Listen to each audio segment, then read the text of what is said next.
Have you been feeling any of those subtle nudges or synchronicities that make you go, wait a minute, is the universe trying to tell me something? Maybe you've been seeing repeating numbers or running into people from your past. Whatever, just share with me, and we can work through it together. I have my trusty tarot deck here, and we're going to do a 3-card spread, present and future, to see what the universe has in store for us.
Oh, I love that some of you are already sharing your experiences with synchronicities and subtle nudges in the chat.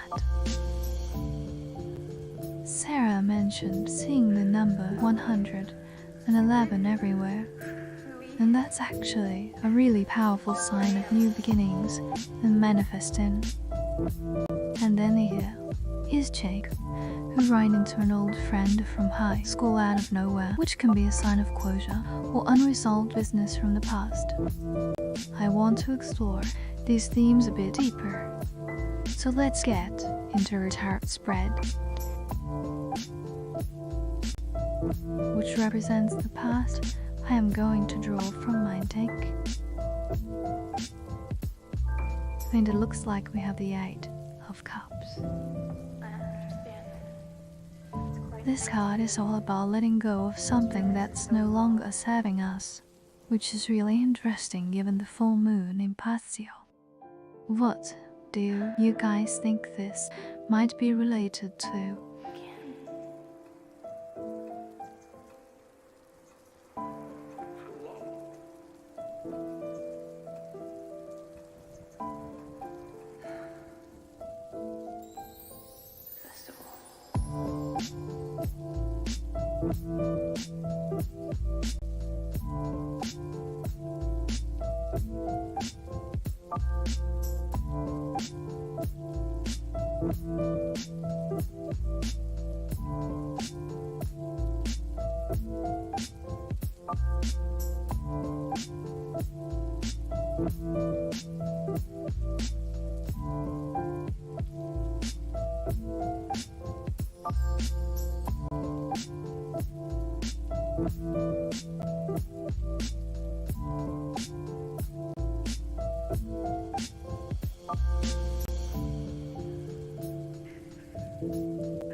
Oh, I love the discussion that's going on in the chat. You guys are really resonating with this theme of letting go and transformation. So, with the 8 of Cups as our past card, I want to ask, what are some things that you've been holding on to that might be holding you back from moving forward? Is it a toxic relationship, a bad habit, or maybe a mindset that's no longer serving you? Take a moment to reflect on that, and let's see how this relates to our present situation, which is represented by the next card in their spread. I'm going to draw the card now. and it looks like we have the Knight of Wands. Oh, this is such a dynamic card, full of energy and action. What do you guys think? This might be telling us about our current situation.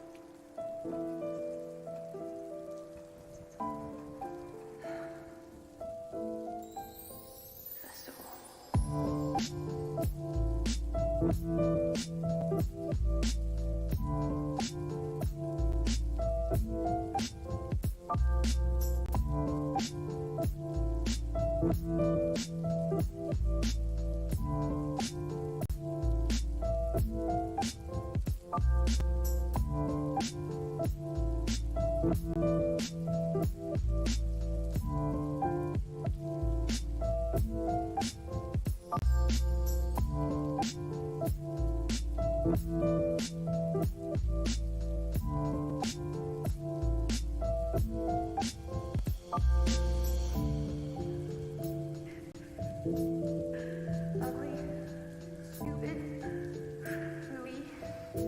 Just what I am.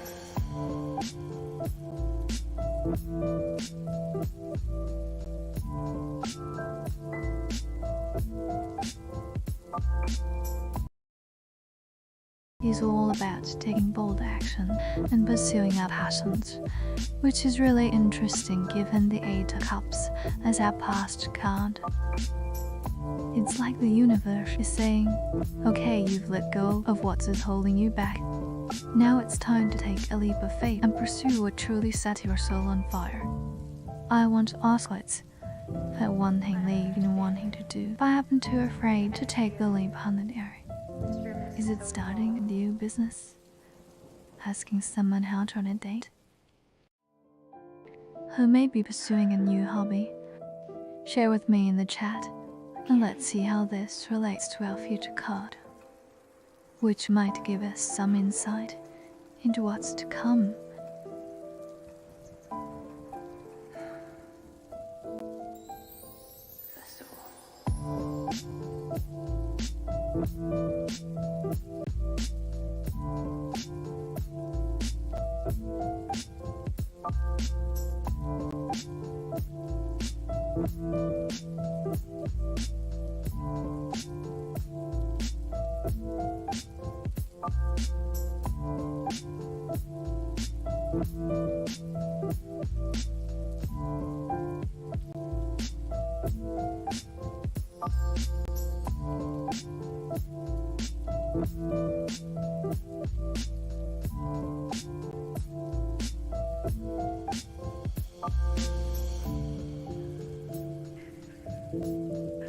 Ugly, stupid, gooey. Just what I am.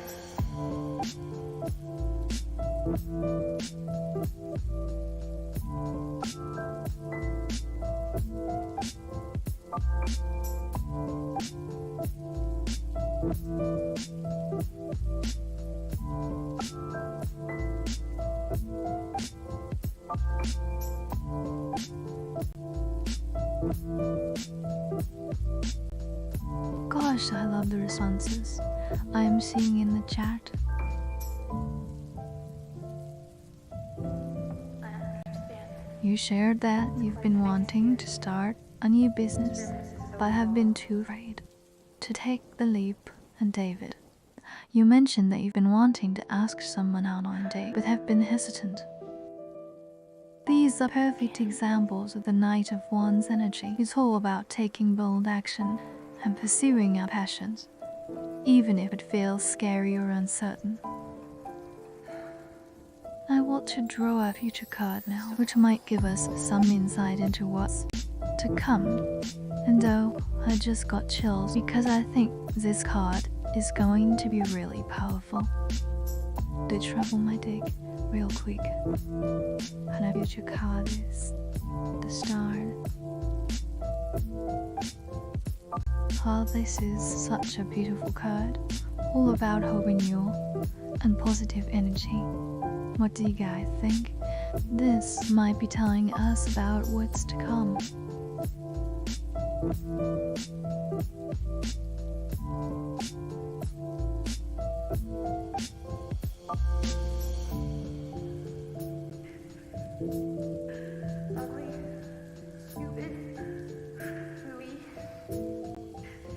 just what I am.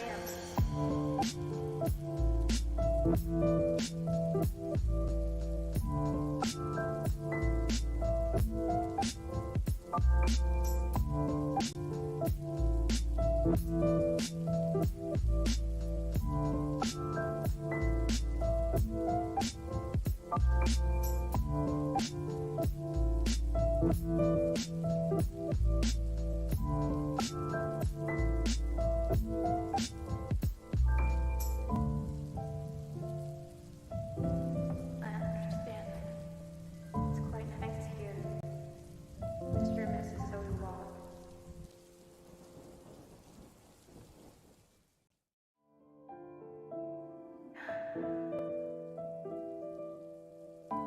Again.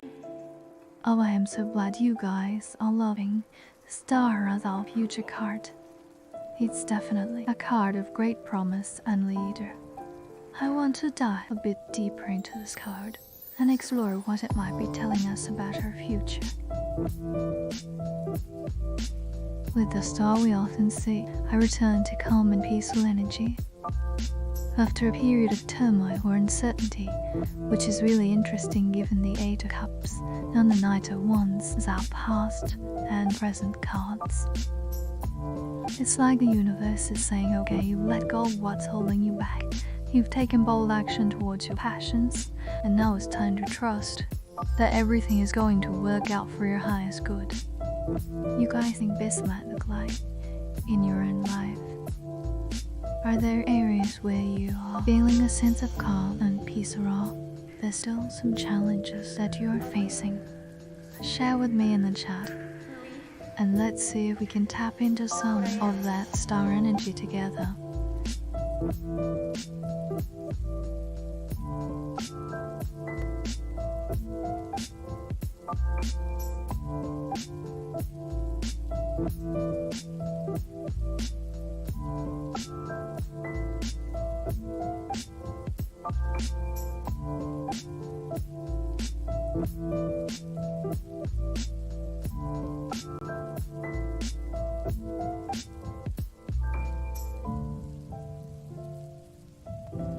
I understand. It's quite nice here. Mr. and Mrs. So you are.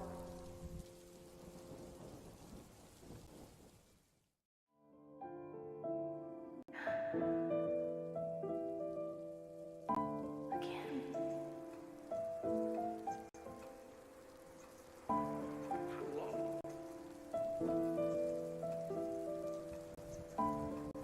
Hi, I'm loving the discussion we're having around the star card.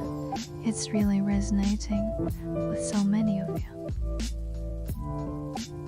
Have you guys ever noticed how sometimes when we're going through a tough time, we can get caught up in all the negative thoughts and emotion, but then suddenly we have this glimmer of hope, this feeling that everything is going to be okay. The star energy is like this beacon of light in the darkness, reminding us that we're not alone and that we're capable of navigating any challenge that comes our way. What do you think is the source of that hope? Is it our own inner strength, the support of loved ones, or maybe something more spiritual? Share your thoughts with me. I'm really curious to hear your perspectives on this. Louis. Just what I am.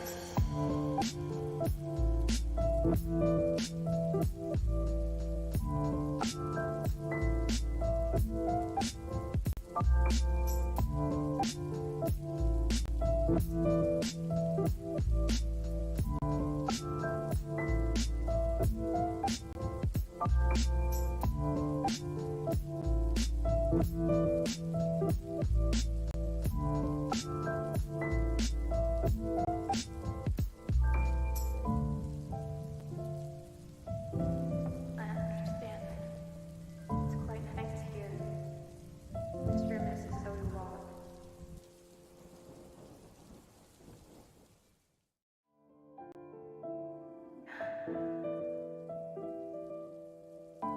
Again.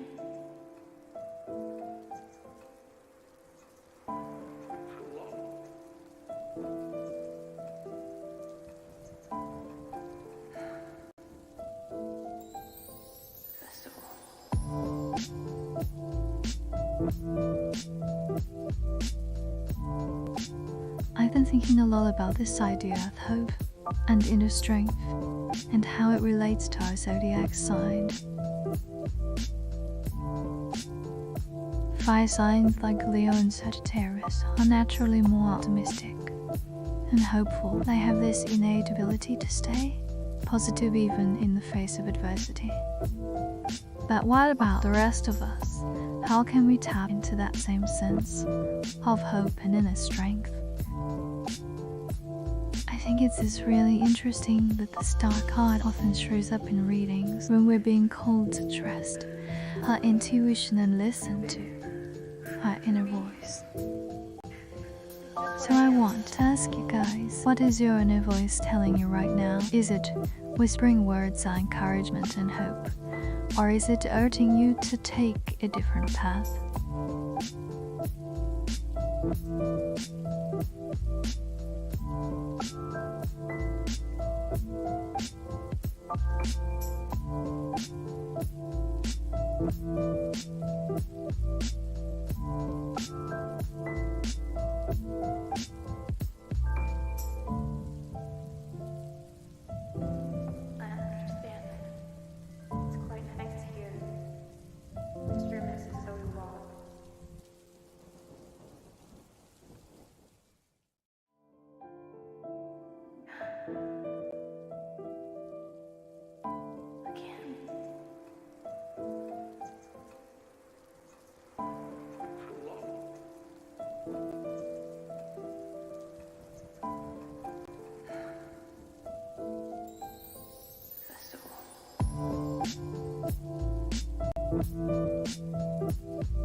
Oh, that's such a great question. And I love we're exploring this idea of hope and inner strength in relation to our zodiac signs. I think it's also worth considering how our moon signs play a role in this, because our moon sign is all about our emotional inner world and how we respond to challenges on an emotional level.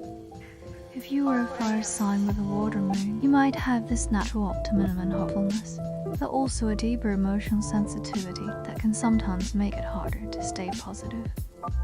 Does anyone have a fire sign with a water moon? Or maybe a combination that's just really helping them tap into their inner strength and hope? Share with me in the chat. I'm really curious to hear about your experiences.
I am loving the insights you guys are sharing in the chat. What's so fascinating to see how our zodiac signs and moon signs are influencing our experiences with hope and inner strength.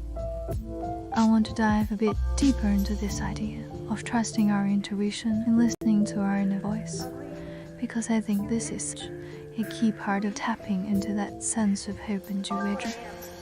What are some ways that you guys practice listening to your intuition? To meditate, journal, or maybe to something more creative like drawing or painting. I am curious to hear about your favorite ways to tune into your inner wisdom.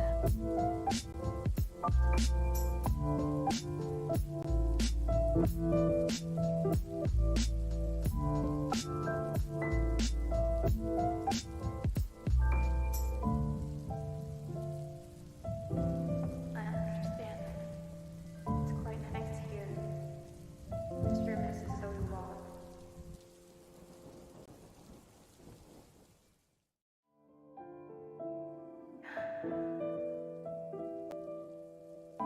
Again.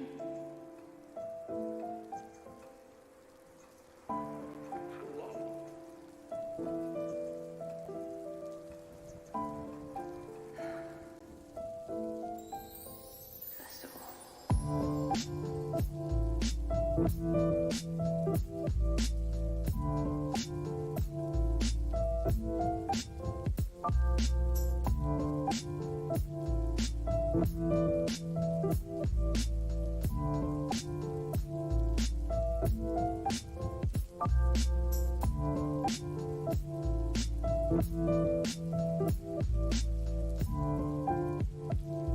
You know what I've been thinking, and I'd love to hear from you guys. How do you distinguish between your intuition and just your thoughts or fears? Sometimes it can be hard to tell if you are truly listening to your inner voice or just getting caught up in worries or doubts. I've been noticing that when I'm in a place of fear or anxiety, my mind can get really cloudy and it's hard to tune into my intuition. But when I'm feeling more grounded and centered, I can tap into that inner wisdom so much more easily. What are some strategies you guys use to quiet the mind and tune into your intuition? Do you have any favorite practices or rituals that help you connect with your inner self?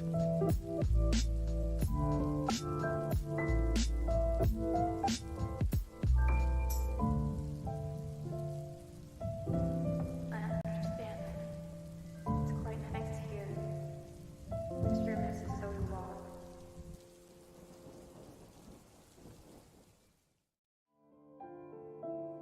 You know what's really interesting? I was reading about the current astrological transits and how we're in this period of Jupiter squaring Saturn, which is all about expanding our awareness and wisdom, but also potentially feeling a bit stuck or limited in some areas of our lives.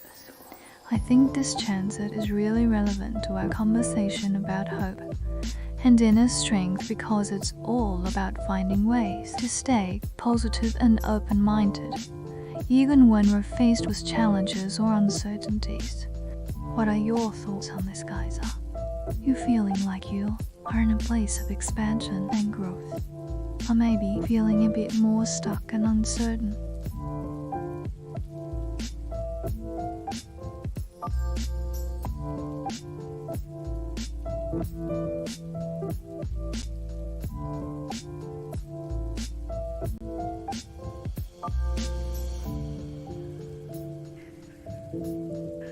Ugly, stupid, hooey.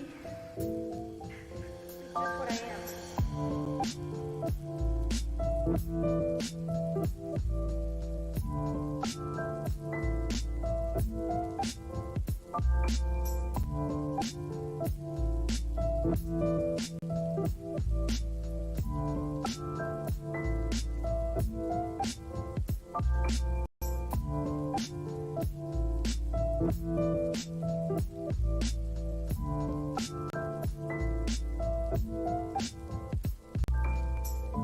Oh, I love where this conversation is going. You guys are sharing such valuable insights.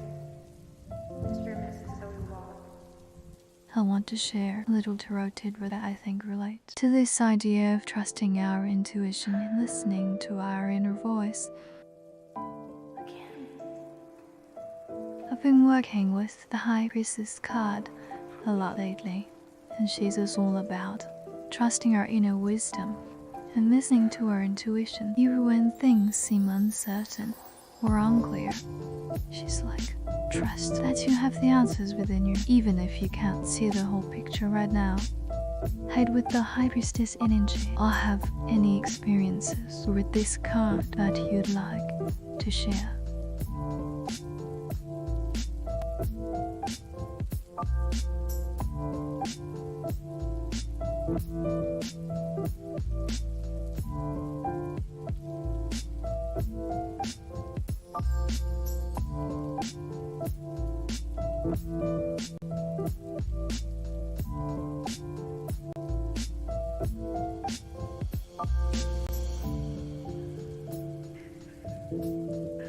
Ugly, stupid, gooey. Just what I am.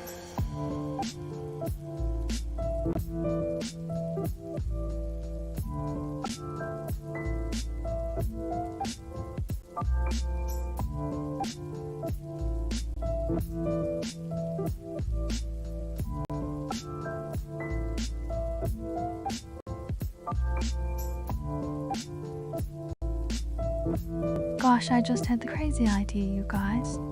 What if we did a collective tarot reading right now, like, I'll draw a card and we can interpret it together as a group. I feel like the energy in the chat is so high and connected, and I think we could tap into something really special. In thinking of drawing from the major arcana, maybe we'll get a message from the universe about how to navigate these Jupiter square Saturn cell, or maybe we'll get some insight into how to trust our intuition even more. Hi.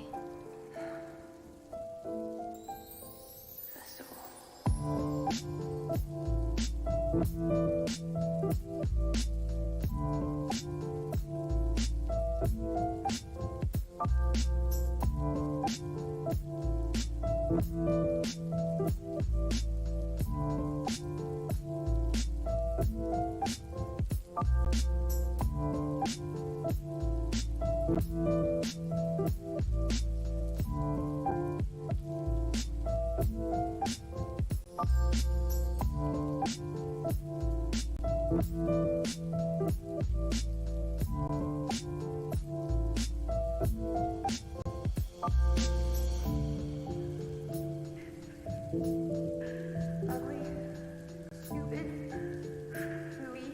Just what I am.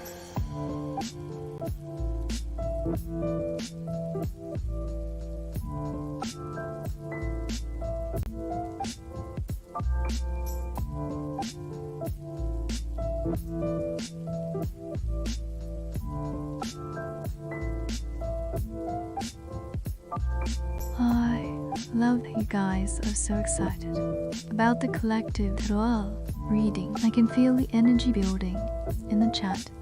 Let me just shuffle my cards real quick and see what the universe has in store for us.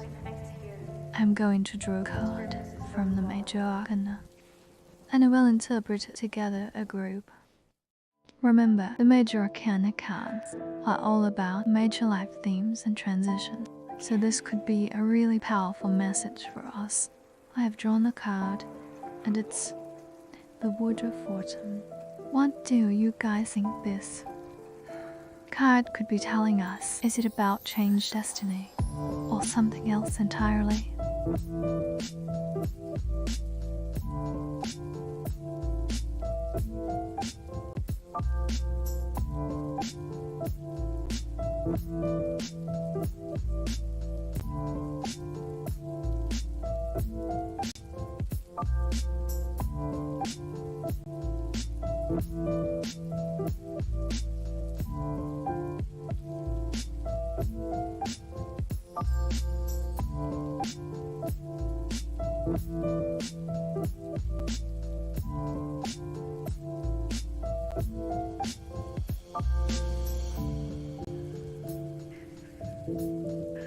Ugly, stupid, gooey. Just what I am.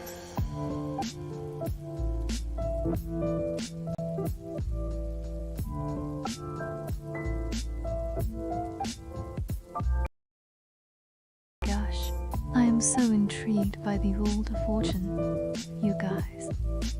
This card is all about the cycles of life and how our fate is constantly changing and evolving. I feel like this card is telling us that we need to be adaptable and go with the flow, especially during these Jupiter square Saturn.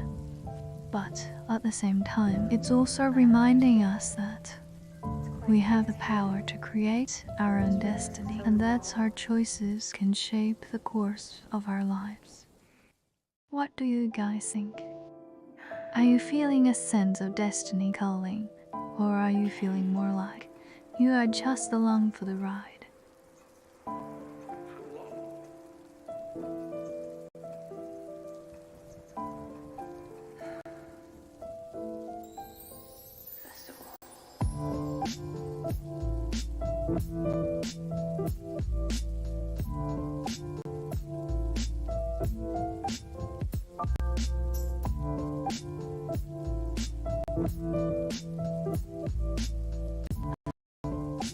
We're all vibing on this well of fortune energy, and I totally agree with some of you who are saying it's about embracing the ups and downs of life. Like, we can't control everything, but we can control how we respond to it, right? Now I'm curious, how do you guys think this card relate to your own personal lives? Are there any areas where you are feeling like you are on a roller coaster and just trying to hold on, or are there any opportunities that you feel like you are on the verge of grabbing, but not quite sure if you are ready?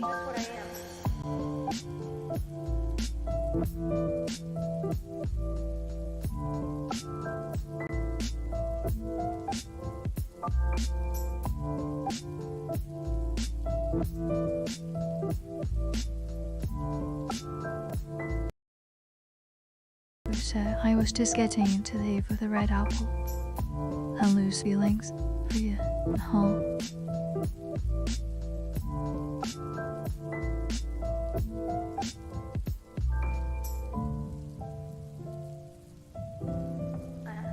You can just distract me with a cute "Hey cheeky" and change the subject, girl. Yeah? The tea, what's going on with you? No, who?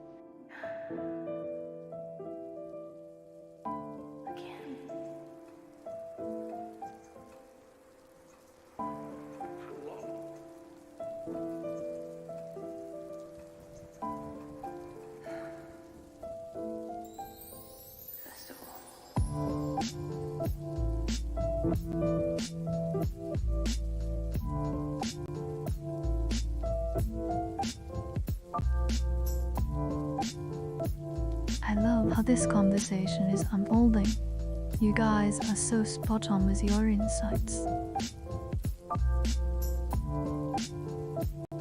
Okay, let me tap into Micah's energy. Humps. I'm getting a sense that Micah is growing, girl. They're in a path of self-discovery, very in learning. I see some challenges, but also a lot of opportunities for growth, girl. Yeah? It's like Mika is figuring out who they are and what they want. Hun, and I sense that they're becoming more confident and self-assured, girl. Yeah? There might be some inner conflict. Micah might be struggling with self-doubt or fear. Girl, yeah. Does that sound like Micah to you? But here is the thing, his card is also all about trust. Trusting that the universe has our backs and that everything is unfolding exactly as it should. So I want to ask you guys, what's one thing you can trust in right now? Is it your intuition, your support system, or something else entirely?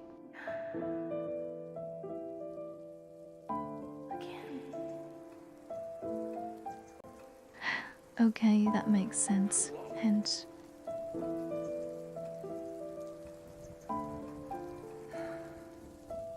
I sense that here has been a bit of a disconnect between you and Mika. Girl, yeah.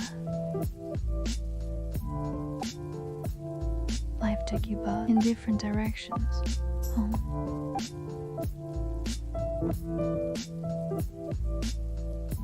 I'm getting a sense the market is still thinking about you, girl.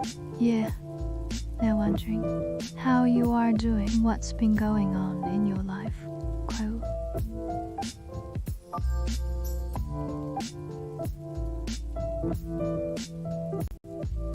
See, here is still a connection between you two, even if you haven't been in touch, girl, you haven't told. You'll reach out to make a connection. Who? Oh, I love where this conversation is going. You guys are really digging deep into the meaning of the field of fortune. I want to share something that I found really interesting about this card. Did you know that in some tarot decks the rainbow of fortune is associated with the planet Jupiter, which is all about expansion and growth? Even though life can be unpredictable and crazy at times, we always have the potential to rise above and come out even stronger on the other side. So I am curious, what's one area of your life where you are feeling a sense of expansion or growth right now? Is it your career, your relationship, or something else entirely?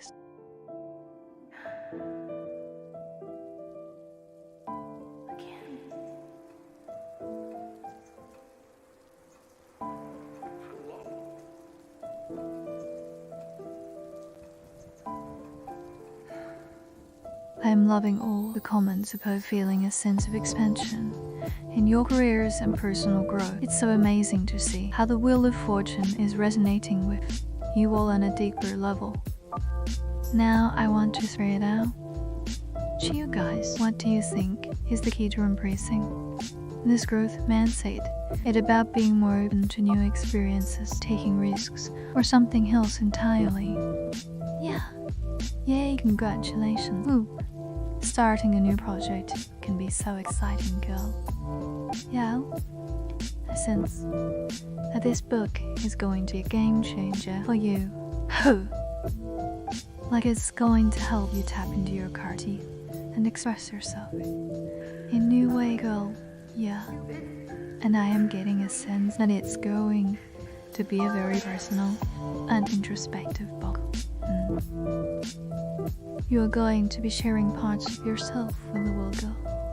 Yeah. How's it feeling to get started?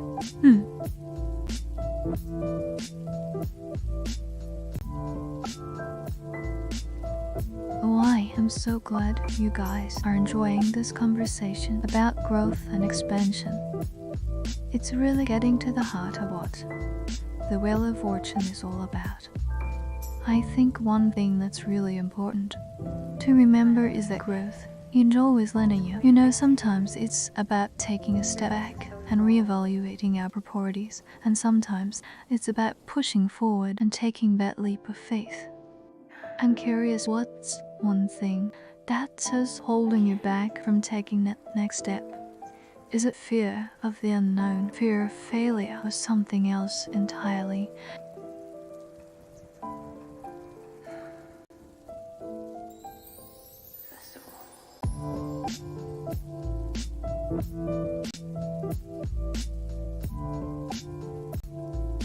Yeah, okay.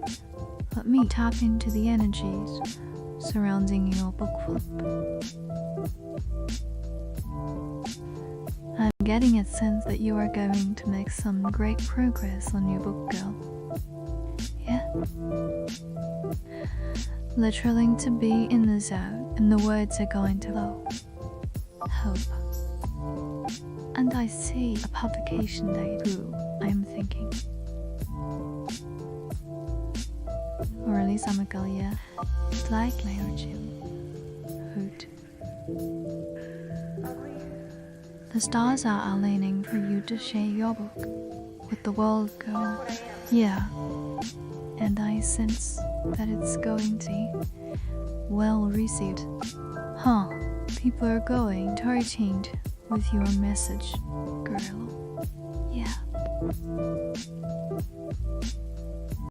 I love that you guys are being so honest about your fears and doubts. It's like we're all in this together, right? And I think that's what's so beautiful about the you are fortunate. Like, even though we can't control everything that happens in our life, we can control how we respond to it. And that's where the growth really happens. So I want to ask, what's one thing that you are doing right now to cultivate a sense of self-awareness and introspection?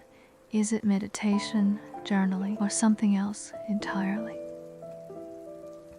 Yeah, so I said, you're gonna make great progress on your book. Phew. And I see a publication date around late spring or early summer, girl, yeah. That's it, when the stars are aligning for you to share your book with the world, girl, yeah.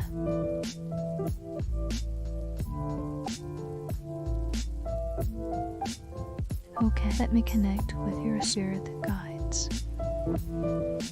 You.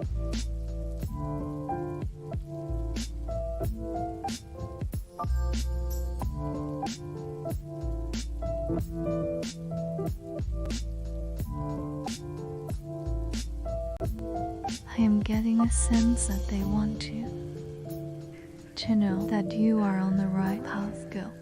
Yeah, they're proud of the progress you've been making and the choices you've been making. Love. And I want you to trust your intuition, girl, yeah. Like, trust that inner voice and don't second guess yourself. What? You've got this. And that you're capable of achieving your dreams. Girl, yeah. And one more thing, Hop.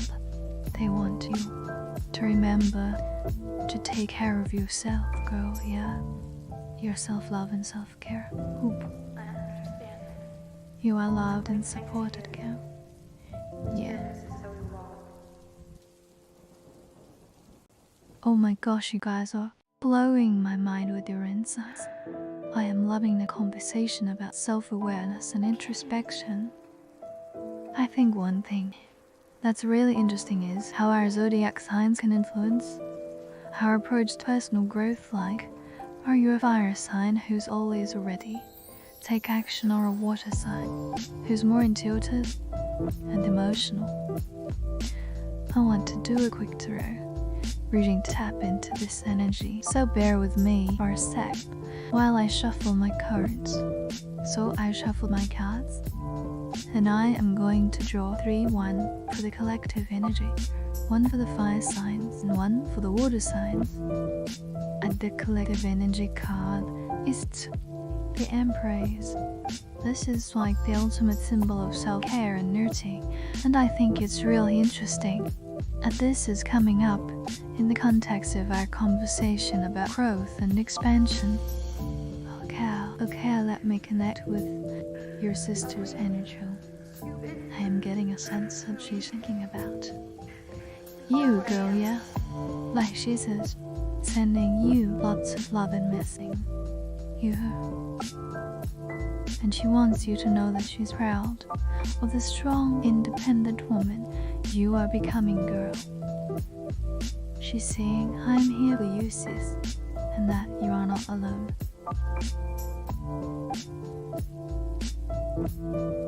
And I sense that she's got some exciting news to share with you soon, girl. Yeah. Some things is on the horizon, and she can't wait to tell you. Does that sound like your sister, girl? Yeah. This is so long. Oh, girl, I'd be happy to do a quick tarot reading for you. My card's real. Quick, okay, I knew the 8 of Wands, which is all about progress and momentum. That's a great sign. It means you've been studying hard and you are on the right track. So I'd say you got a good chance of acing that exam. What do you guys think? How can we use this energy to cultivate a sense of inner peace and stability, even in the midst of chaos? I am really loving the alignments, and I think it's so interesting that this card is coming up for the collective energy. We're all being called to tap into our own inner source of power and nourishment and to obey our own well-being, even if that means taking a step back from the hustle and bustle of everyday life. I want to hear from you guys. How do you make self-care a priority in your own life? Is it through spending time in nature, practicing yoga or meditation, or something else entirely? Just what I am.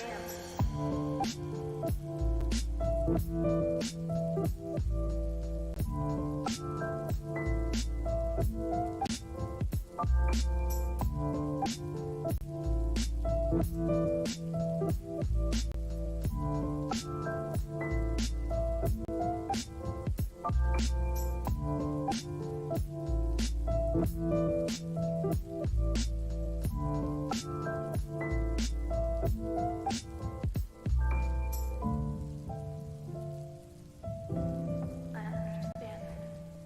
It's quite nice here. This room is so long.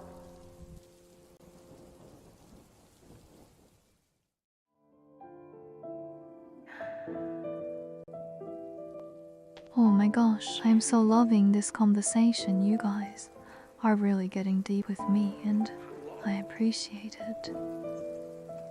I want to see more of there is energy in the comments, so if you are enjoying this stream, be sure to give it a like and subscribe for more tarot readings and astrology discussions. I promise you won't regret it. Now let's get back to the Empress. I am curious to know now, how do you guys balance your own needs with the demands of the world around you? You are welcome, CT. By the way, what's your zodiac sign? I am curious to know if the stars are aligned in your favor for this exam. Do you find yourself people-pleasing? Or are you more of a solo operator? Let's chat about it in the comments below.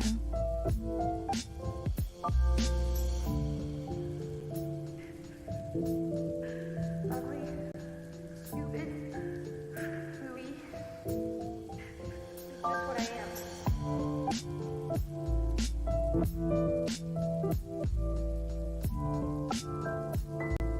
Okay, let me shuffle my cards and tap into your financial energies. Hoot. I am getting a sense you are about to receive an influx of abundance. Will you?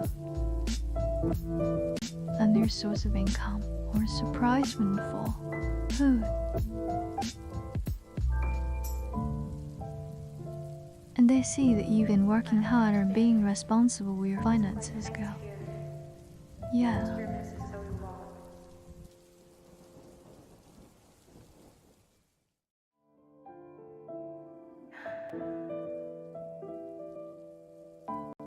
You're being smart and subtle, but I also sense that you might need to let go of some financial stress or anxiety.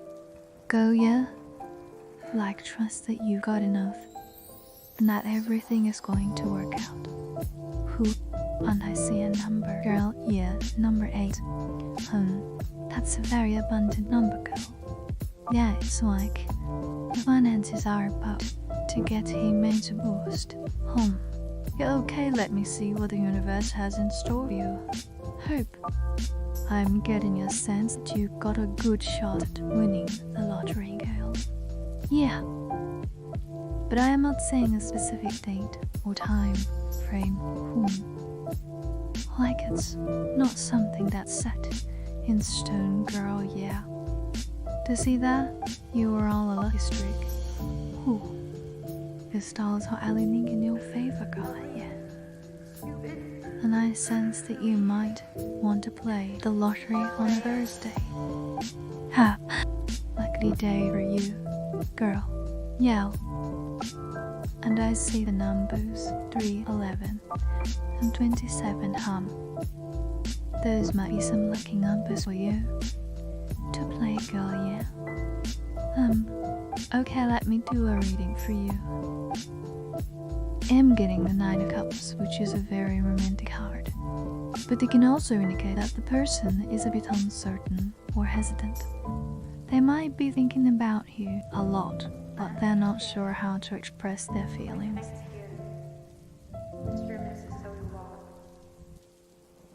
As for whether he loves you, I'd say to hear is definitely some strong emotional connection there, but I need to know more about the situation. What's his zodiac sign between? I love that we're exploring the Empress energy, but I want to take it a step further. You know, I was reading about the zodiac sign Taurus, which is ruled by Venus, the same planet associated with the Emperor. Tauruses are all about stability, security, and sensuality, and I think we can all learn from their approach to life. What feels good, what nourishes their body and soul, and they're not afraid to slow down and indulge in the finer things. What do you guys think? Can you relate to the Taurus fool? Or do you identify more with a different sign? I am loving the comments I am seeing so far. You guys are really getting into the Taurus energy. Have you ever noticed how Tauruses are often associated with beauty and purity? They have this innate sense of style and aesthetic, and they're always drawn to things that are pleasing to the eye. I think that's so fascinating because it shows how the Empress energy is all about cultivating our own inner beauty and sensuality. Do you guys have any favorite ways to express your cressages, whether it's through art, fashion, or something else? Entirely. Oh, I'm totally loving the kitty-sisting conversation we're having now, guys. I was just thinking, what if we took a cue from Taurus and started dicing our own senses, like what makes us feel good, what smells amazing to us, what sounds are just heavenly. Personally, I'm all about the sound of the ocean. It just instantly calms me down and makes me feel connected to the universe. What about you guys? What are some sensory experiences that just transport you to another world?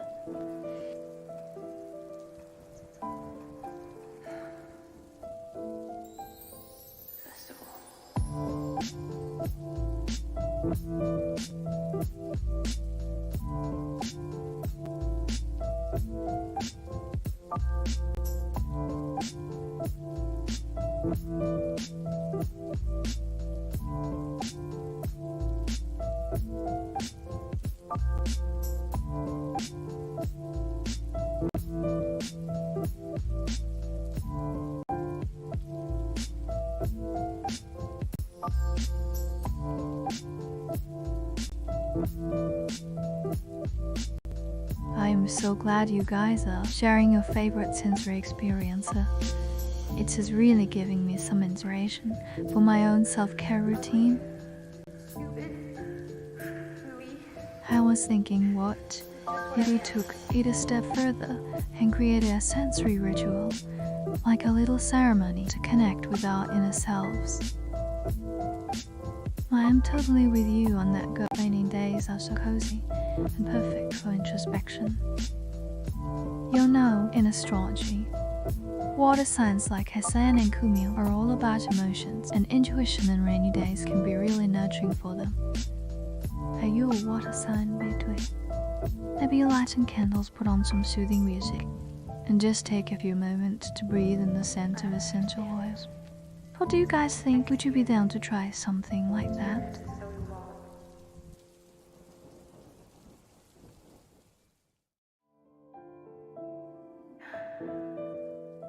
Yeah, okay, let me tap into the energies surrounding Lucy and his gang. I'm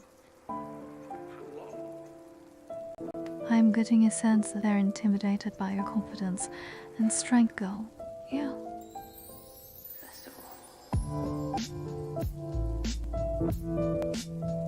You are shining your light, and it's making them feel insecure. And they sense that they're trying to bring you down to make themselves feel better, girl. Yeah. They're trying to dim your light, but it's not going to work. You are too powerful and too strong, girl. Yeah. And I see that. They're also drawn to your energy. fascinated by your sparkle and your right, girl. Yeah, don't know how to handle it. Really? Oh, they're acting out and trying to get your attention, girl. You want all the answers? Oh, okay, let me see. I'm getting the 10 of Cups, which is like the ultimate relationship goal. It's a very positive sign indicating a deep emotional connection and commitment. As for whether he loves you, I'd say the stars are pointing to yes. But it's not just about him, it's about the energy between you two. And as for when you will marry, I'm seeing the Empress, which is a very feminine and nurturing energy. I'd say within the next 2 to 3 years. But that's just a rough estimate. It's all about the universe's timing, you know. I'm loving the air we're creating here, guys. I think a sensory ritual is a great way to tap into that Taurus energy and just slow down for a second.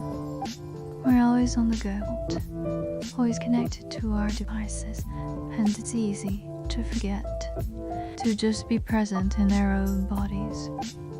Want to ask, what are some essential oils that you guys just can't get enough of? I'm personally obsessed with lavender. It just melts all my stress away. Do you have a favorite scent that instantly calms you down? I'm so glad you guys are sharing your favorite essential oil. I am getting some major inspiration for my next tarot reading ritual. I was thinking, what if we use the energy of the full moon to amplify our intentions? Like, we could create a sensory ritual that's specifically designed to release any negativity and just soak up that lunar energy. What do you guys think? Have you ever worked with the full moon in your self-care restoring?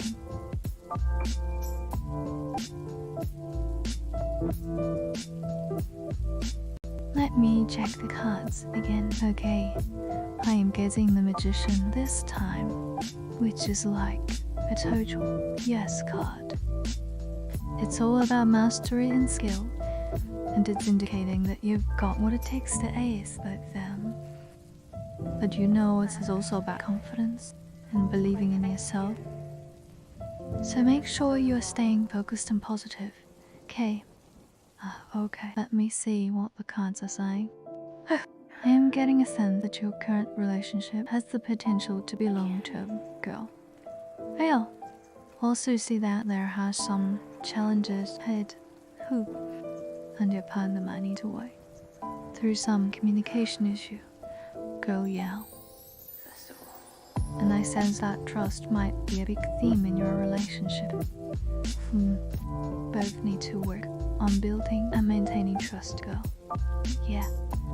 But if you are both willing to put in the work, I see a strong foundation for a long-term connection, girl.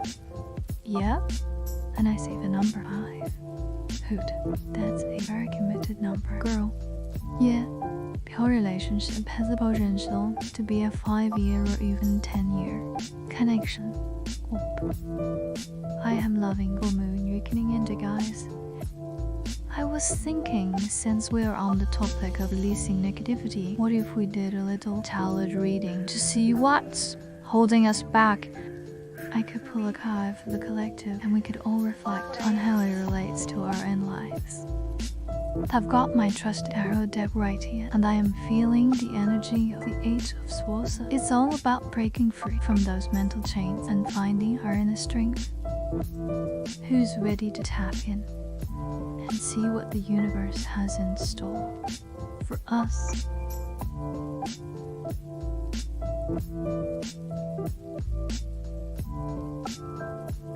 Oh my gosh, I love that you guys are so into this idea of a collective tarot reading. It's quite nice here. So let's get into it. The 8 of Swords is all about feeling trapped in our own minds, like we're stuck in this cycle of negative thoughts and can't seem to escape. But here's the thing, This card is also a major way. Have call it's the universe's way of saying, hey, you have the power to break free from all this mental chatter and find your inner peace. I want to ask what one thing that's been weighing on your mind lately. Something that you feel like you just can't shake off.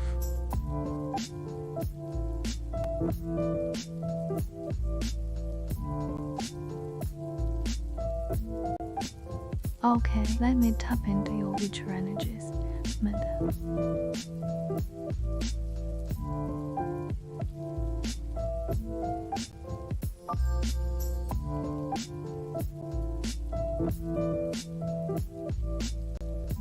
I am getting a sense that you are going to be a leader in your community, girl, yeah. You're going to be a role model and an inspiration to others. That's what I am. And I see that you are going to be in a position of authority alone. We are going to be a boss or a manager, girl.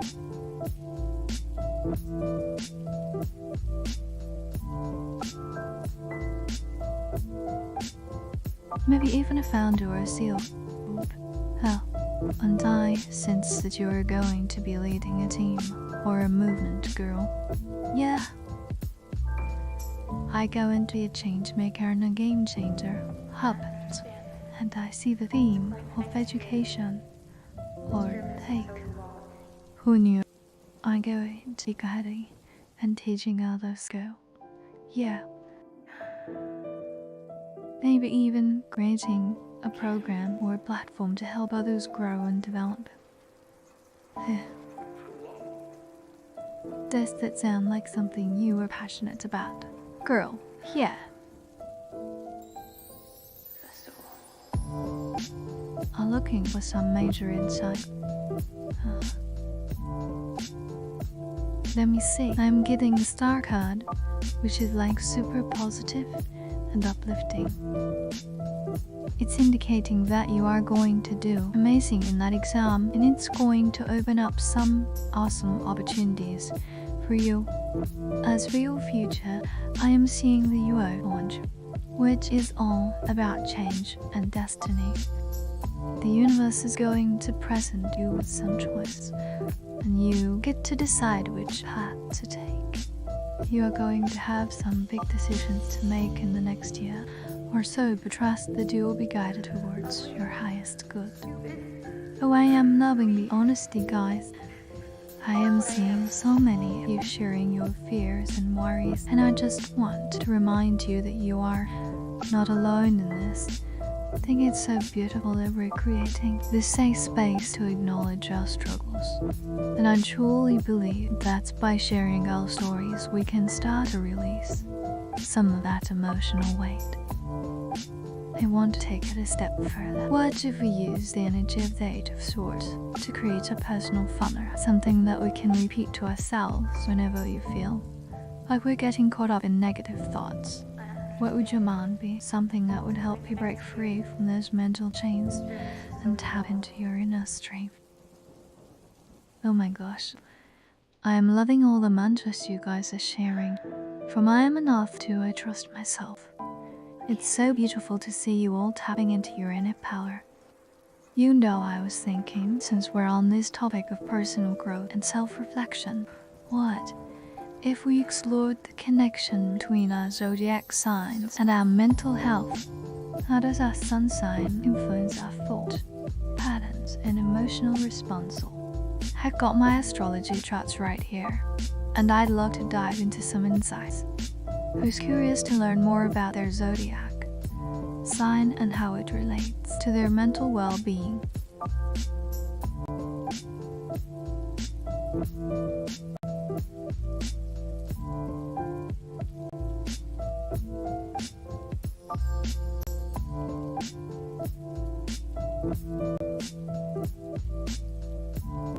Oh, I am so glad you guys are excited about exploring the connection between our zodiac signs and mental health. I think it's such a fascinating topic.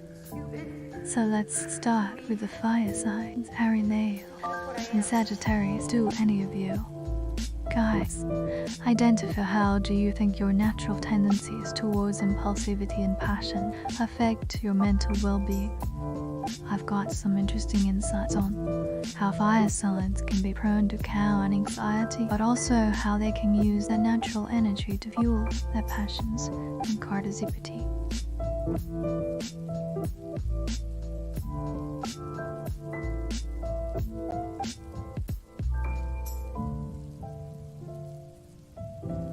I understand.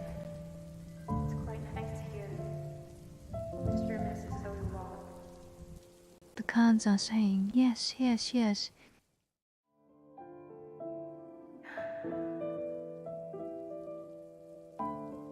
I'm getting the Sunday card, which is like the ultimate success card.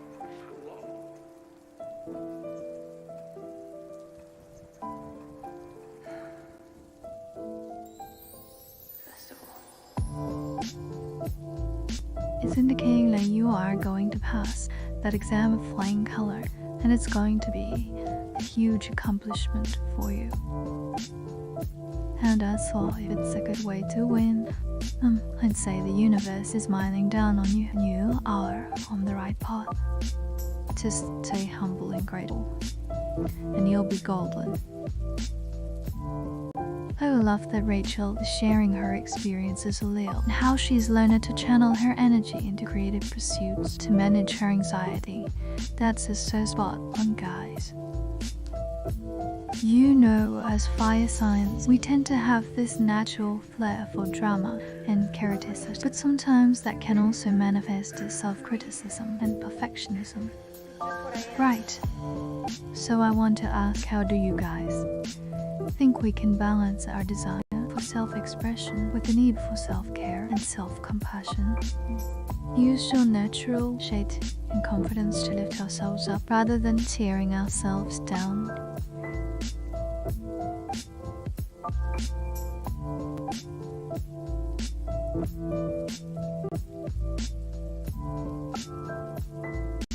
Yeah, Lucy, I don't think so, girl. Yeah. I understand. Like, I don't think Lucy is the type to just drop by and visit. Who? But I do sense that Lucy might be thinking about you, girl. Yeah. Again. They might be wondering what you are up to and how you are doing. Who? And the battery pack thing. Who? That's an interesting detail, girl, yeah. I sense that Lucy might be trying to make amends or apologize for something. Oh, I'm not sure if they'll actually follow through, girl. Yeah. Well, I'll have to see whom. Are thinking ahead, huh? Okay, let me check the cards. I am getting the Knight of Wands, which is a super dragon and ambitious card. It's indicating that you are going to be motivated and focused, and you'll be pushing yourself to finish what you started. Yes, you'll definitely make progress and possibly even finish what you're working on next year. But remember to pace yourself and take care of your energy.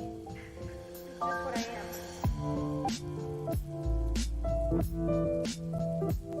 Well, I totally agree with Rachel that recognizing our patterns and learning to rewrite our energy is key. I mean, as a Leo, she's got that natural talent for self-reflection, but something we can all develop regardless of our sign. I want to ask, what about the earth signs? Taurus, Virgo, and Capricorn, how do you guys think your practical and grounded nature affects your mental health? Do you find that you are more prone to rumination, and where you are, you able to use your stability and structure to create a sense of calm and security in your lives? We're asking all the juicy questions again. Okay, let me see. I am getting the Lovers card, which is like the ultimate love card. It's indicating that here is a strong emotional connection between you two, and it's possible that he does have feelings for you. As for when you'll see him, I am getting the Eight of Cups, which is a bit of a bittersweet card.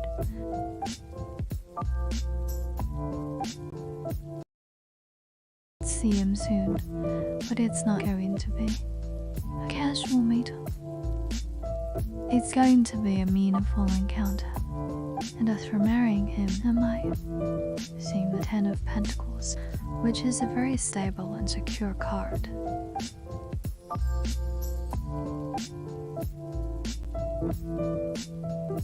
It's indicating that you two could build a life together, but it's not a guarantee, and it's all about the choices you both make. AK, no worries.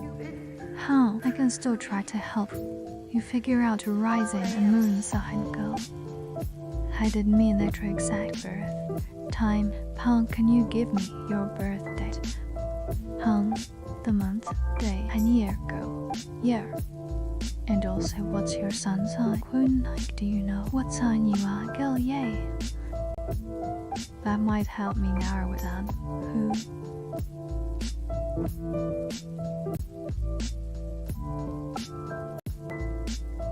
Oh, I love that we're getting into the earth sign now.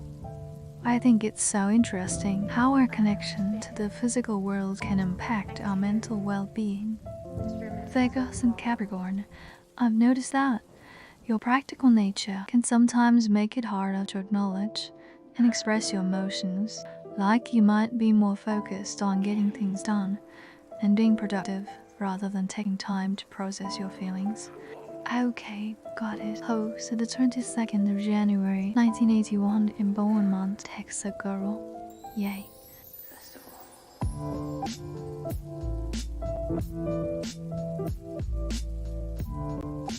Sun sign time, and based on the location and date, I am going to take a guess that your rising sign is. Who?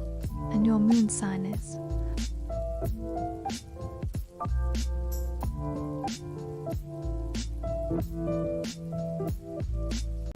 I am seeing a possible moon sign of Kesa or Kulu, Gordia Gullia, but I want to do a little more digging. Can you tell me a bit more about your personality, girl?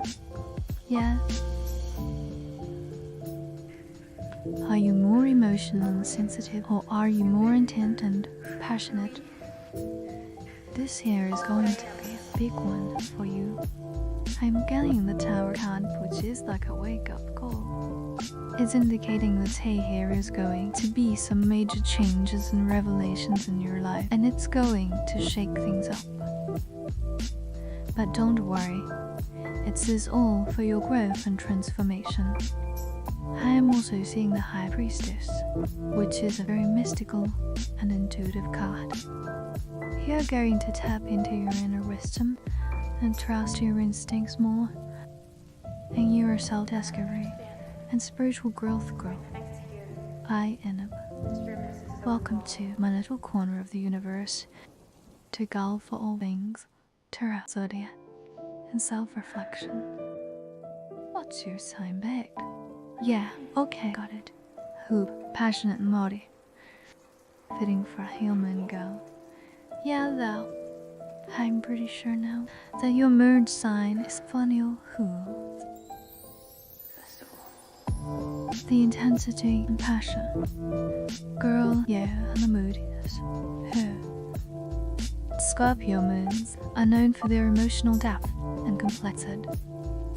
Girl, yeah, totally in tune with our emotions and can get really intense. To recap, I've got here is an Aquarius Sun, Capricorn rising, and Swayu Moon. Girl, yeah, does that sound like you? To ask, how do you assign balance your practical sign, your emotional needs? Do you make time for self-care and introspection, or is that something you struggle with? I am loving this conversation, guys. It's so fascinating to explore how our zodiac signs influence our mental health. I want to dive a little deeper into the earth signs and ask you, You think your tendency to focus on the physical world can sometimes make it harder to connect with your intuition and inner selves. As a tarot reader, I've noticed that earth signs can be super practical and logical, but sometimes that can make it harder to tap into your emotional and spiritual selves. Does anyone have any thoughts on that? I'm so glad we're having this conversation, guys. It's really making me think about how our zodiac signs shape our mental health journeys. Before we move on to the next topic, I just want to say thank you so much to everyone who's been chatting and sharing their thoughts. It means the world to me. We're enjoying the stream. Please don't forget to hit that like button and subscribe to my channel. It helps me keep doing what I love. And I've got so many more tarot readings and astrology discussions planned for you guys. Now let's get back to the earth signs, Rachel. I think you were about to share something about your experience as a Taurus. Oh my gosh, I am so glad Rachel is about to share her experience. But first, I just have to say I had the craziest tarot reading last night that I want to share with you guys. I was doing a reading for a friend, and the cards were showing this major theme of emotional blockage. Like my friend was holding on to so much emotional baggage and wasn't even aware of it.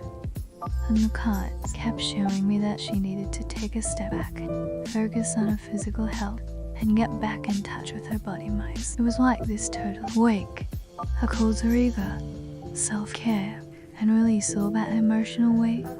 Has anyone else ever had a tarot reading that just totally blew their mind and made them see things in a new light? Yeah, who's Crosby, Texas, May 1983. Who? I am thinking, girl. Yeah, and I've got it. Yeah, Eurasian Alicia made landfall in Texas in August 1983. Not my own. But it's possible that you are thinking of two Shackle Storm Alicia, which formed in May 1983. Girl, yeah. And Rubis a different storm, but I am pretty sure it was Alicia, girl. Yeah. It's quite nice to hear.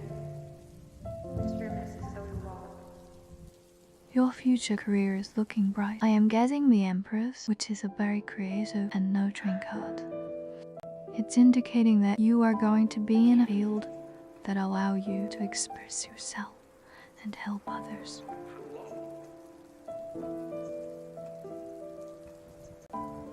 I'm seeing you in a role that's related to art design, or maybe even healing like author or counselor. To be in a profession that brings you joy and fulfillment and allows you to use your natural talents to make a positive impact. I am curious for those of you who have had a life-changing tarot reading, what was the most surprising or emotive thing coming out of it? For you, the message from the universe that you needed to hear, or a revelation about yourself that you hadn't seen before. Let's explore how tarot can be a tool for personal growth and transformation. Oh, I love where this conversation is going, guys. It's like we're all just tapping into this collective energy and sharing our deepest insights with each other.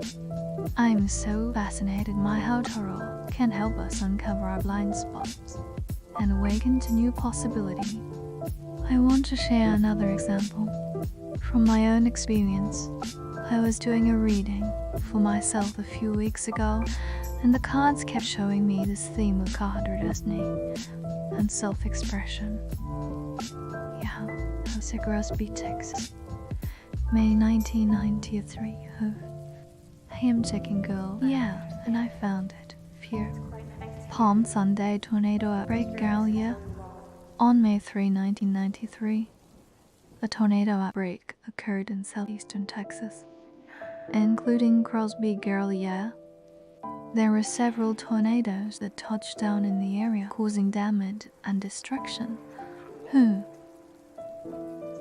I found the one you might be thinking of, girl. Bill? You are going to be a rock star in your own way. I am getting the star card, which is like a total Surrey card. It's indicating that you are going to shine bright in your future, and people are going to look up to you.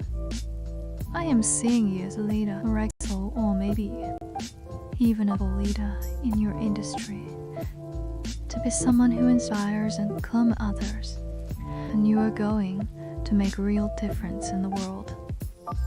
You'll know where is Heb, May 1983. Crosby, Texas, Heb. Yeah, and May 31, 1983. A tornado outbreak occurred in southeastern Texas, including Sarasville. Yeah. But I think there was a specific tornado that affected Crosby on May 3, 1983. Fourth, I am seeing reports of a tornado that touched down in Crosby on that day, causing significant damage. Girl, yeah. Has anyone else ever had a tarot reading that encouraged them to take a leap of faith and pursue their dreams? Oh, I'm loving all the comments pouring in. As it sounds like so many of you have had those aha moments of tarot readings that have completely shifted your perspective. How do you guys think the zodiac sign play into all of this? Do you think certain signs are more prone to ignoring their intuition or ignoring the messages from the universe? I've noticed that as a fire sign myself, I tend to get caught up in my own emotions and sometimes need a gentle reminder to listen to my inner voice. What about you guys? Do you think your zodiac sign influences how you respond to tarot's readings or intuitive nudges?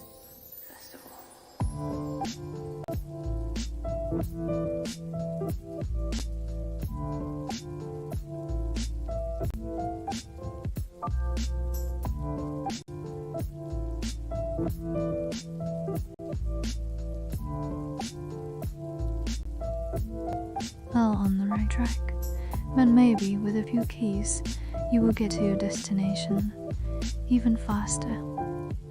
I'm getting the Adjustment card, which is like a course correction card. It's indicating that you are close, but maybe you need to make a few adjustments to your approach to see the results you want. Don't change your entire way. Just fine-tune it and you will be golden. You can totally see results this year. Just keep moving forward and trust that the universe is guiding you. I am so glad you guys are exploring this connection between tarot and the zodiac signs. It's like the more we understand our own energies and tendencies, the more we can tap into the wisdom of the cards.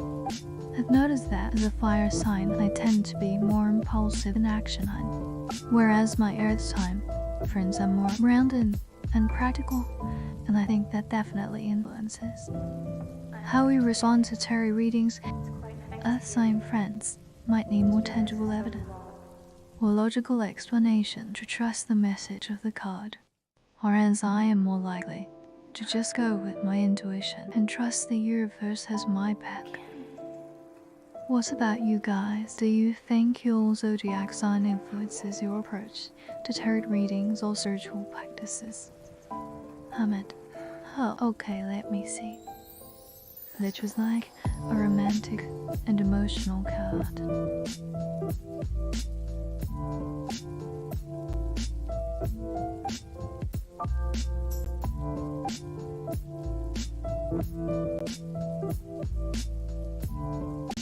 It's indicating that here is a strong connection between you and Hamid, and he might be the one who sweeps you off your feet. I'm also seeing the Five of Swords, which is a bit of a warning card. It's like there might be some challenges or conflicts that you two need to work through before you can get to that altar. So it's not a definite yes, but it's definitely a possibility if you both put in the work. Yeah, okay, Cosby 1983, Crosby, Texas. Hoop. Go. New 3 1983 is not correct. Who? Yeah, after rechecking, I found that the tornadoes actually touched down in Crosby. Texas on May 10, 1983. Hope. Oh my gosh, I'm loving all the insights you guys are sharing this life. We're having this amazing collective conversation about the intersection of tarot and the zodiac signs. I want to explore this idea further. So let's dive into some specific examples, like how do you think water signs, for instance, respond to tarot readings? Are they more emotional and intuitive, or do they tend to get caught up in their own thoughts and overanalyze the messages? I've noticed that my water sign friends are always so empathetic and compassionate that sometimes struggle with setting boundaries. Do you think that impacts how they interpret the cards? Oh, this is such a great point, guys. I've noticed that water signs do tend to be super empathetic and emotional, but also really intuitive and connected to their inner world. I think they might be more prone to picking up on the emotional undertones of the cards, but also might struggle with separating their own emotions from the message. Does anyone else think that's true? Or am I just totally off the mark here? Yeah, Micah. I'm getting a feel that Micah might be someone important to you. Girl. Ugly, stupid, hooey. It's just what I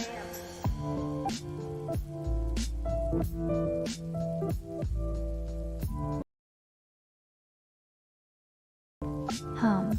Like you're not sure if you should see them or not. Girl, yeah. Let me do a quick tarot reading for you, huh? Cards, okay. I've got your answer, go, yeah?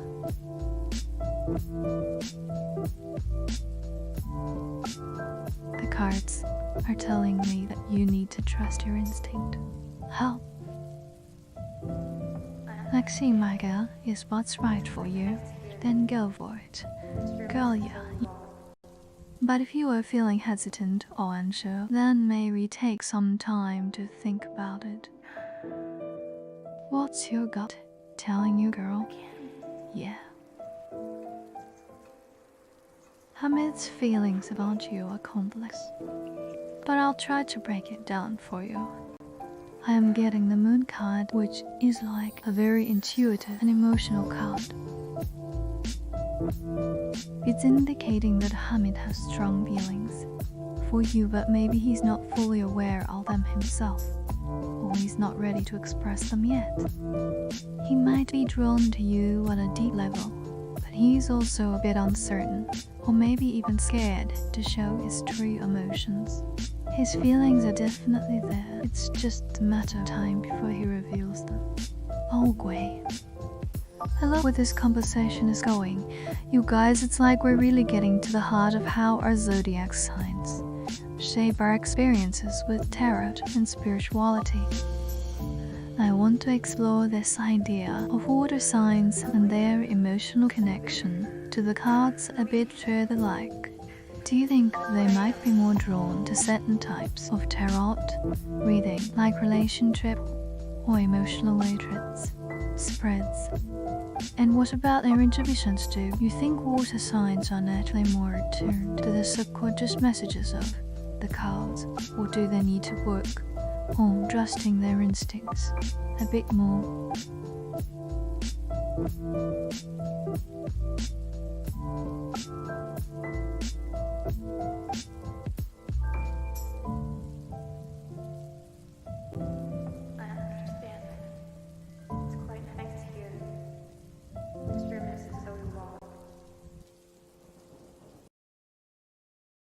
Glad you guys are resonating with these ideas.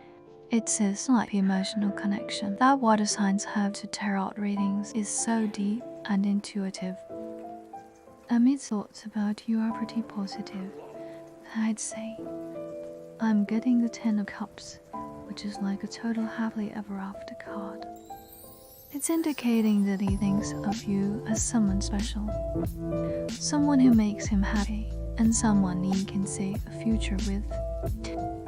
He might be thinking about how you two can build a life together and how he can make you happy. But I am also seeing a bit of the Hermit, which is like he's thinking deeply about this card.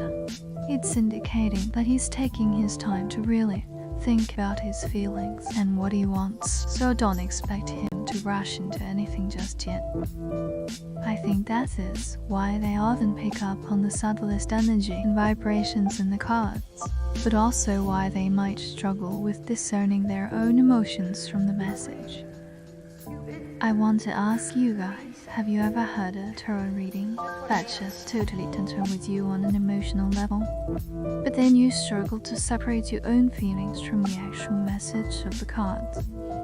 How do you guys handle the kind of emotional overwhelm when it comes to tarot reading?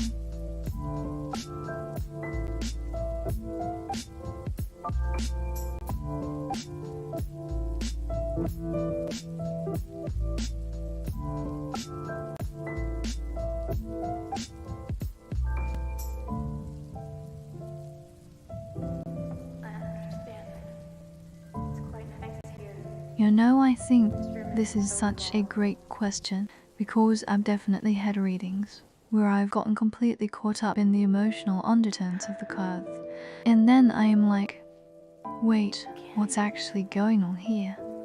My intuition is screaming at me, but I need to take a step back and separate my own emotions from the message. Does anyone else have any tips on how to do that? How do you guys stay grounded and focused during a tarot reading when the emotions start to run high?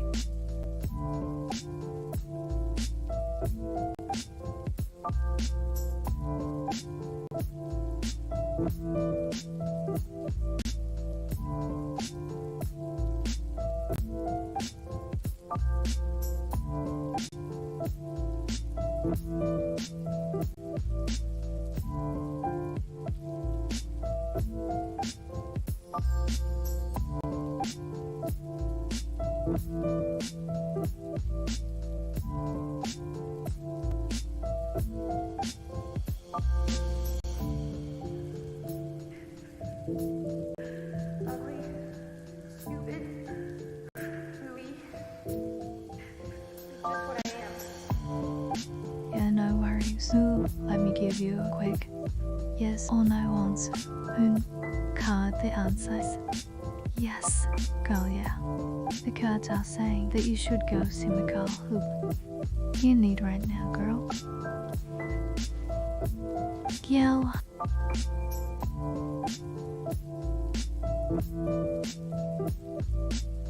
I think one thing that might help is to take a moment to center yourself before the reading. Take a few deep breaths, visualize a calm, peaceful space, and just remind yourself that you are here to receive guidance.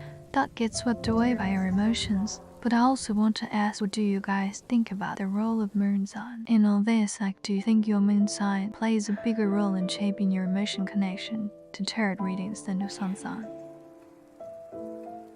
Your current approach is solid, but I think you can tweak a bit to guarantee that win. I'm getting the Knight of Wands, which is like a super energetic and motivated card. It's indicating that you've got the drive and passion to succeed. But maybe you need to focus your energy a bit more.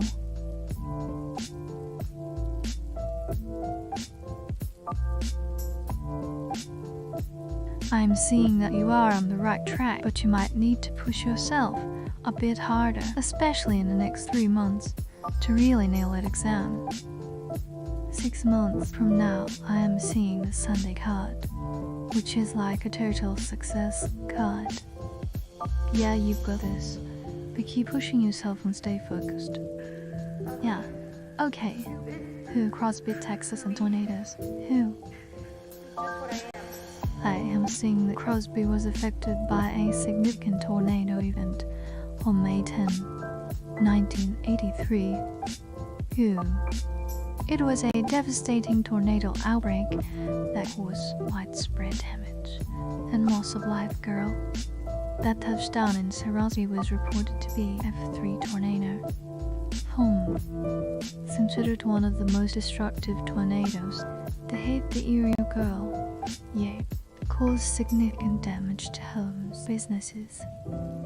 And in Churcha, Russia, there were also fatalities and injuries. Galia. It was a traumatic event for the community. Oh, I love that question. And I am so glad you guys are bringing up the moon sign connection. I think it's huge personally. My moon is in Kasa, and I can totally see how that influences my emotional connection to tarot readings. But I am curious, what about you guys? Do you find that your moon sign is more dominant in your emotional responses to tarot, or is it more of a sun sign thing for you? Let me recap for you.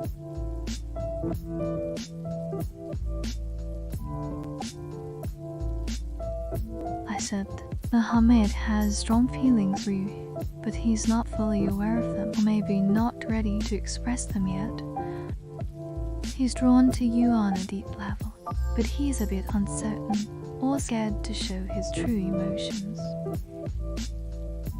He thinks of you as someone special, someone who makes him happy, and someone he can see a future with.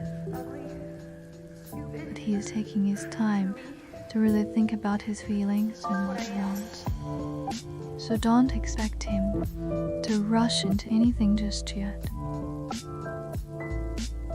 Oh, I am loving this discussion, you guys. It's like we're really getting to the heart of how our emotions intersect with our tarot readings.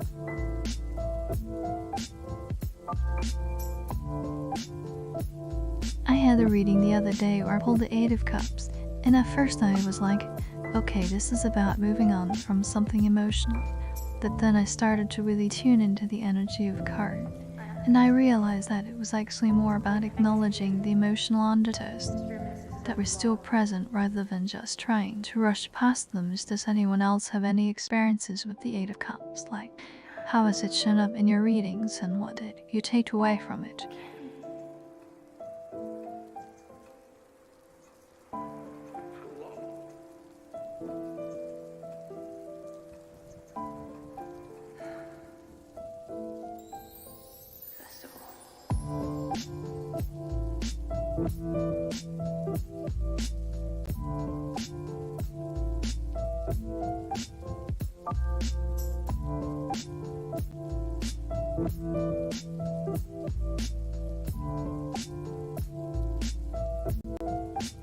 The big question, I'm getting the 8 of Pentacles, which is like a hard work and patience card.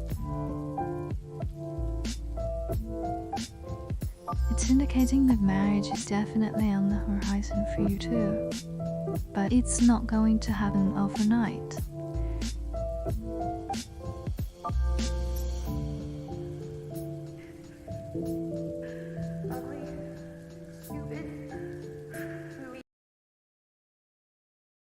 Or commitment within the next year. Also, that the actual wedding might take a bit longer, maybe 2 to 3 years from now. The universe is saying that you need to focus on building a strong foundation with Hamid. When the time is right, you'll know it. Yeah, oh, I am so sorry to hear that you are dealing with this. Losing a loved one is never easy, and when there are complexities like mental health and substance use involved, it can be even harder to process. Guria, based on the energy I am getting, it seems like your mom might have struggled with some mental health issue. Possibly depression, anxiety, or something else. Yeah. Also possible that the substance use was a symptom of those underlying issue, or maybe it was a contributing factor. Poor, unique situation. Go you. What I do know is that your mass troubles were likely a combination of both. But you are seeking to understand her and her journey. Girl, Oh, I'm so glad you guys are sharing your thoughts on the Eight of Cups. It's like such a complex card, right? I love how it can represent both the desire to move on and the need to acknowledge our emotions. It's like this beautiful reminder that we can't just rush past our feelings. We have to take the time to process them. And I am curious, have any of you guys ever had a reading where the Eight of Cups showed up in a really unexpected way? Like it totally flipped your interpretation of the situation on its head. The cards are saying, yes, I am getting the Ten of Cups again, which is like a total happily ever after card. Let's reading that marriage with Hamid is a strong possibility, and it's something that's meant to be. The universe is giving you a big thumbs up on this one.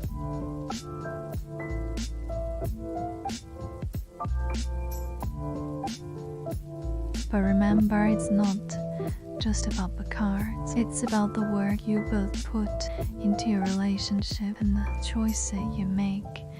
Keep nurturing your love, and it'll blossom into something beautiful. New viewers who are just tuning in, welcome to my channel where we explore the intersection of tarot, astrology, and personal growth. I'm Lilia, your host and tarot reader, and I am so glad you are joining us for this live chat. You had considered subscribing and hitting the notification bell so you can stay up to date on all my future streams and tarot content. Now let's get back to the discussion at hand that I want to hear more about. Your experiences with the Eight of Cups and how it's shown up in your readings. Anyone else had a reading where this card totally surprised them and made them re-evaluate their situation? I am also curious, guys, have you ever noticed how the Eight of Cups can be linked to a zodiac signs, like how certain signs might be more prone to emotional undertones than others? I was thinking about this the other day and I realized that as a custom moon myself, I am naturally more attuned to the emotional currents around me, and the Eight of Cups can be like a total wake-up call for me to check in with my own emotions and make sure I am not getting too caught up in the feelings of those around me. What about you guys? Do you think your zodiac signs influence how you interpret the Eight of Cups, or how it shows up in your readings? Yeah, oh, I love the way you think him breaking curses and freeing loved ones from patterns of pain. Go, yeah. That's some powerful intuitive energy right there. Hun.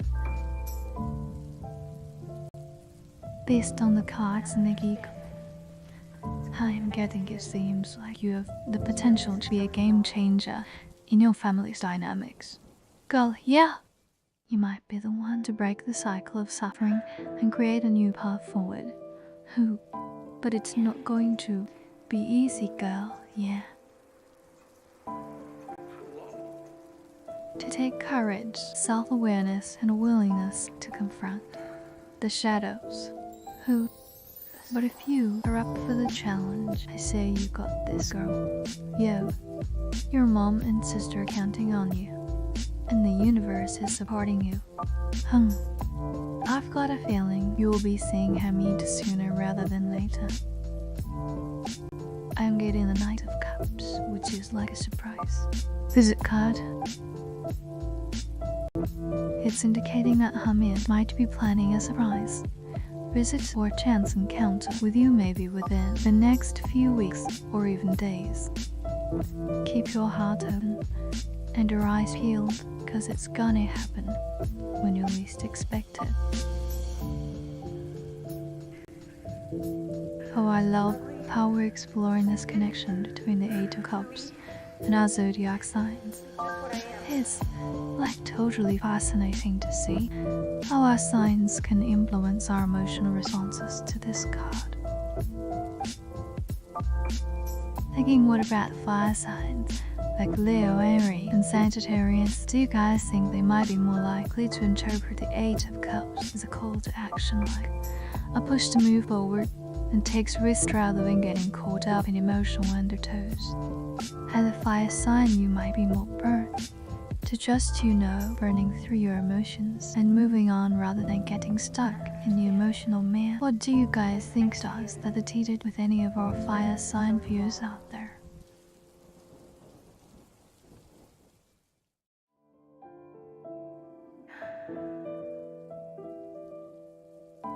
Again.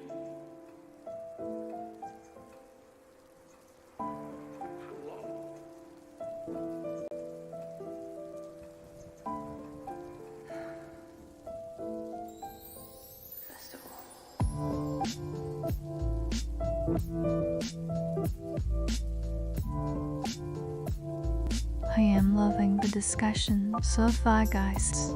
Like we're really getting to the heart of how our zodiac signs can influence our emotional connections to the Eight of Cups.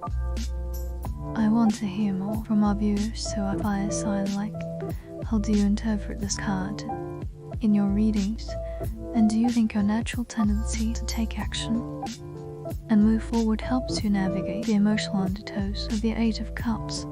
And I am also curious, what about the air sign like Gemini, Libra, and Aquarius? Do you guys think they might more likely to intellectualize their emotions when they see the Eight of Cups, like to rationalize their feelings and try to make sense of them rather than just feeling them? Yeah. Oh, this is a beautiful question. Murray, I'm getting a sense that your mom and sister are in a state of that limbo or purgatory. Though they were not fully released from the earthly plane, but they're not stuck in darkness either, girl. Yeah, they're in a holding pattern, waiting for someone to help them break free from the curse. Think of it like a big cosmic waiting room, girl. Yeah, they're just vibing, then waiting for the right energy to come along and help them move forward. And I'm getting the sense that you, girl, might be the one to help them finally break free and move on to their next journey.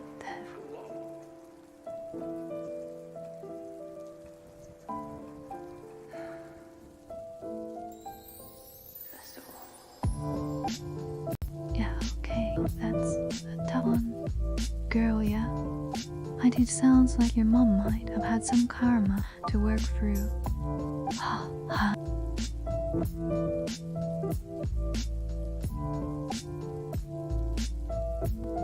Here is the thing, girl. Yeah, we all have our own journey and our own lessons to learn. And it's not for us to judge, girl. Yeah. But I will say this. Cool, the universe has a way of balancing things out, girl. Yeah. And it's possible that your ma is now facing the consequences of her action. Also possible that she's been given the opportunity to learn and grow from those experiences. Girl, yeah. Now that's where you come in, your love and forgiveness could be the key to helping her heal and move forward, girl. Yeah. Even if she wasn't a good human in life, she's still your mom, and she still deserves your love and compassion. I'm getting a sense that your mom is slowly starting to understand the impact of her action. I understand. She is beginning to see the harm she caused and the pain she inflicted on others. Girl, yeah. She's finally getting a glimpse of herself from the outside, and it's not easy for her to look at home.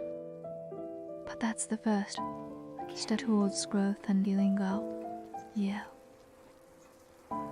I'm also sensing that she's being guided by some loving energies.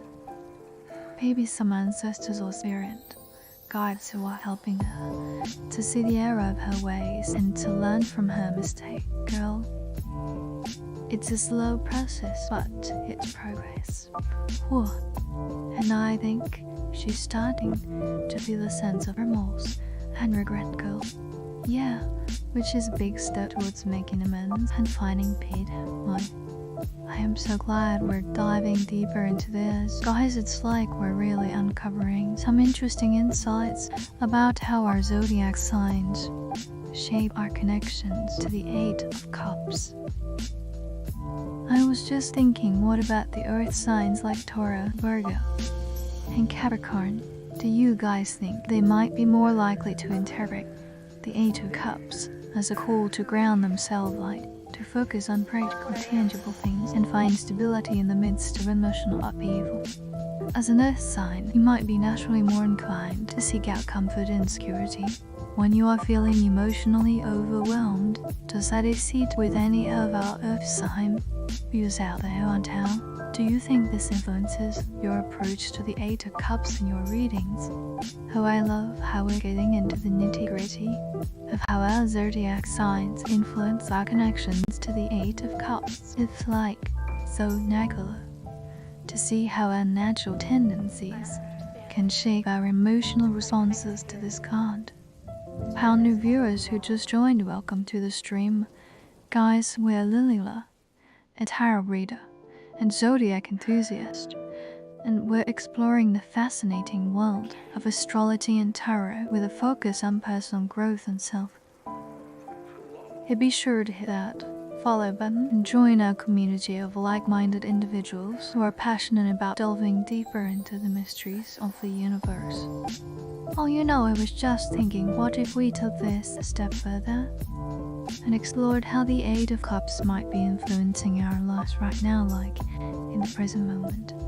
Are there any areas where you are feeling a sense of emotional disconnection or stagnation, like a relationship or a situation that's not feeling fulfilling? I want to hear from you guys. What's going on in your lives that might be troubling this Eight of Cups energy, and how can we use our tarot and astrology insights to help navigate it? Amidst got feelings to share, I am getting the Three of Cups, which is like a communication card. It's indicating that either open up and share his feelings with you, but it might take a bit of prompting or a special moment to get him to spill the beans. I'm seeing this happening around the next full moon, which is like a time for emotional releases and revelations. So keep an eye on the calendar, and I'd say within the next 2 to 4 weeks, he'll be sharing his heart with you. I'm getting a sense Christine's a beautiful soul, and she's been working through her own healing journey, girl. Yeah? And I am seeing this Susie made some amazing progress.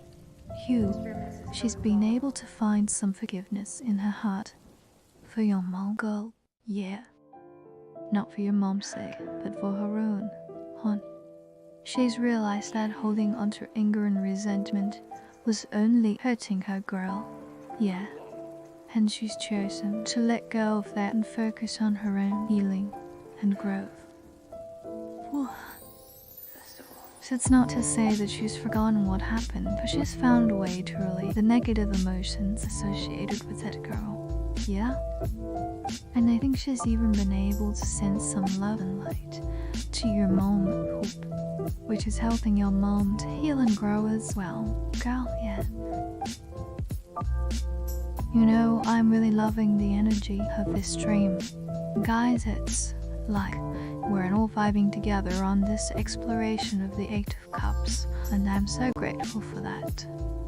Let's keep the conversation going. I want to ask, have any of you guys experienced a situation where you felt like you were leaving something behind, like your relationship or a job or living situation, and it was really tough, but ultimately it led to growth and transformation? I said that Hammond will open up and share his feelings with you around the next full moon, which is like a time for emotional releases and revelations. Say within the next 2 to 4 weeks, I'll be sharing his heart with you. How did you navigate that process, and what did you learn from it? And for our astrology enthusiasts out there, how did your zodiac sign influence your approach to that situations where you're more likely to hold on tight or let go easily. It's quite nice here. This room is so long.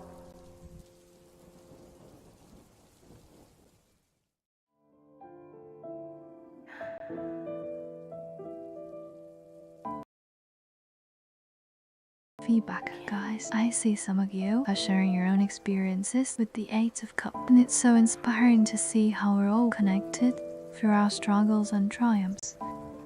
One of you mentioned feeling stuck in a toxic relation, how the Eight of Cups helped you realize it was time to move on. That's like so brave, and I am sending you all the love and support. Yeah. But I'm getting a sense that your book is a labor of love, girl. Yeah. And you are putting your heart and soul into it. Food. One tip I'd offer is to make sure you are writing from a place of authenticity, girl. Yeah? I didn't be afraid to share your true story, even if it's vulnerable. Cool. That's where the magic happens, girl. Yeah, also, I am seeing that you might be struggling with self-doubt or fear or judgment. Just remember that your voice matters and your story needs to be told. Girl, yeah, That's what I am. hold you back. Keep and finally, I'd suggest taking some time to meditate and connect with your inner self before you write. Girl, yeah. You tap into your creative flow and get your ideas down on paper. What? I am so sorry to hear that. You're feeling sad all the time. I am getting the moon card, which is like an emotional turmoil card. It's indicating that you are going through a tough time and your emotions are a bit all over the place. But don't worry, girl. I've got some advice for you. The cards are on saying that you need to take some time for self-care and self-reflection to connect with your inner self and figure out what's really going on beneath the surface. Take some time to journal, meditate, or do something that brings you peace and calmness. Be kind to yourself. Okay. How do we reconcile with our past selves and integrate the lesson we've learned into our present? Can you guys share some thoughts on that? Oh wow, you guys are really diving deep into this topic, and I am so here for it. I love how we're exploring the complexities of emotional disconnection and growth. You know, I was thinking about this idea of leaving a part of ourselves behind, and how that can be both liberating and painful. It's like we're shedding old skin, but also we're letting go of a part of our identity, you know. I want to ask, how do you think our zodiac signs influence our approach to this process of self-harm? Mentions are some signs more likely to hold on tight to their past self, while others are more willing to let go and evolve. Oh my gosh, you guys, I am loving the discussion around self-reinvention and zodiac signs. It's just like so fascinating to explore how our signs influence our approach to growth and transformation. I'm seeing some of you are sharing your thoughts on this, and I want to hear more. For example, are Exocius more likely to hold on tight to their past selves due to their intense emotional nature? Or to maintain some more willing to let go and evolve due to their adaptable and curious approach? How do you think your zodiac sign has shaped your journey of self-discovery and growth? And what are some lessons you've learned along the way? Why, welcome to my little corner of the universe, Shipperin. I'm a Lyle, your go-to gal for all things tarot and zodiac. So glad you are here to feel with me. What's your sign, babe? I think it's time for a little course correction. I'm getting the Six of Swords, which is like a transition card. It's indicating that you are feeling stuck and it's time to try a new approach.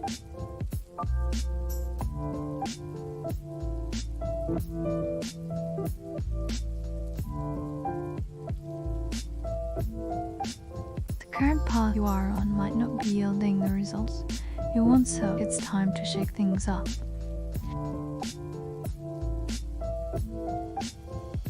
The universe is nudging you to try a different way, to explore new options, and to trust that you will find a better path.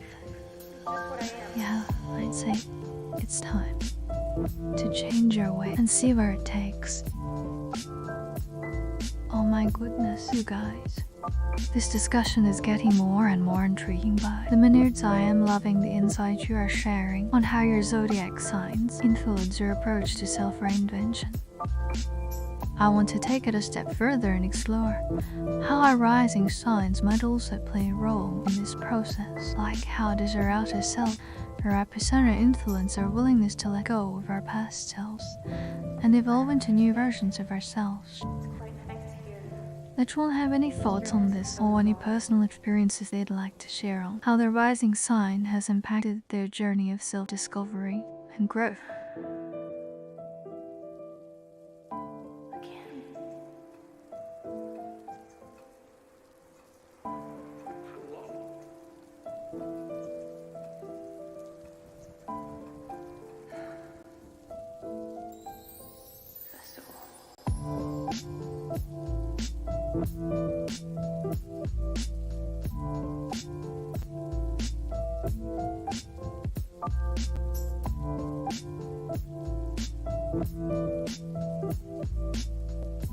Thank you so much, City Who.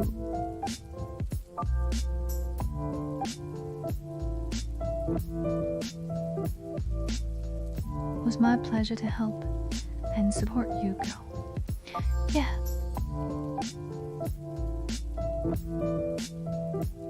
I'm sending you all my love and positive peak.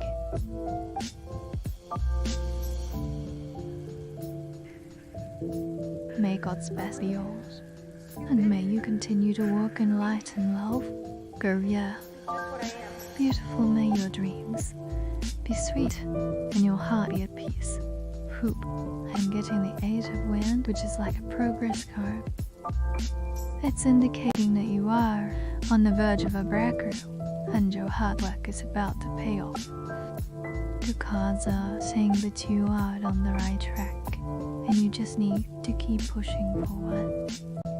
Don't change your way just yet, girl. You are close to achieving your goals, and this big exam is going to be a huge success. Stay focused and trust. There, you've got this. You are not wasting your time. You are investing in your future.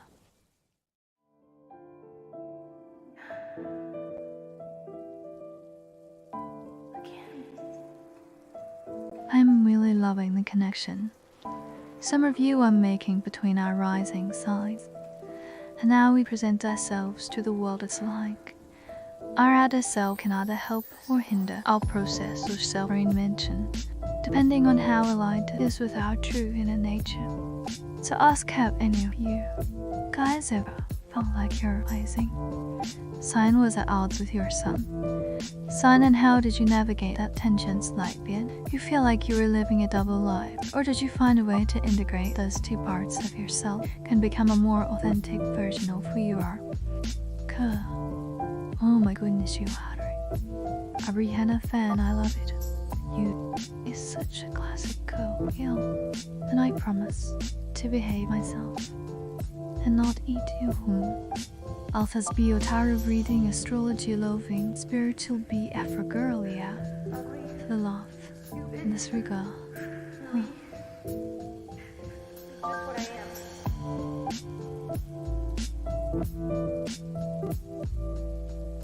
Oh, I love where this conversation is going, you guys. It's like we're digging deeper into the complexities of our personalities and how they impact our journey of self-discovery. I want to share a personal experience. Like, as a Leo rising, I've always felt this pressure to present myself in a certain way, to be this confident and dreamy person, but sometimes that feels at odds with my more introverted and emotional moon sign. Oh man, to that was high. Don't think anyone likes evil girl, yeah. We all want to live in a world filled with love, light, and peanut first. Doesn't trouble with that girl. Yeah, but you know what they say, hate the sin, not the sinner. Yes.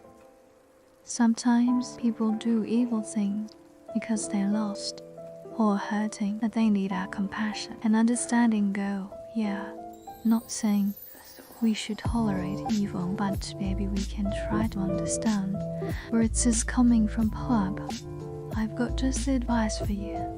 I am getting the King of Pentacles, which is like a protective card. It's indicating that you need to stay disciplined, focused, and organized to achieve your goal. The cards are saying that you should create a study schedule, stick to it, and make sure you are taking care of your physical and mental health too. Get enough rest, eat well, and exercise regularly. It'll help you stay sharp and focused. Also, try to minimize distractions and find a quiet, calm spot to study. You got this. Just stay on track and keep pushing forward. I am so excited for you. I am getting the 10 of Pentacles, which is like a success card. It's indicating that you'll see the fruits of your labor very soon, saying that you will achieve success in the big exam within the next 30 to 60 tons wise. Just as you're on the corner, keep your head down, stay focused, and trust that all your hard work will pay off. You are going to nail that exam and feel an overwhelming sense of pride and accomplishment. Does anyone else feel like they're constantly negotiating between parts of themselves, like trying to find a balance between their inner and outer selves? Oh, I am so glad we're having this conversation. You guys, it's like we're all in this together, navigating the complexities of our personalities and trying to become the best versions of ourselves.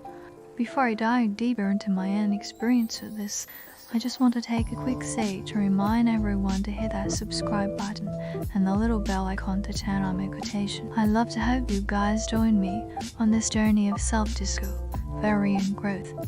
And I got some amazing content lined up for future streams.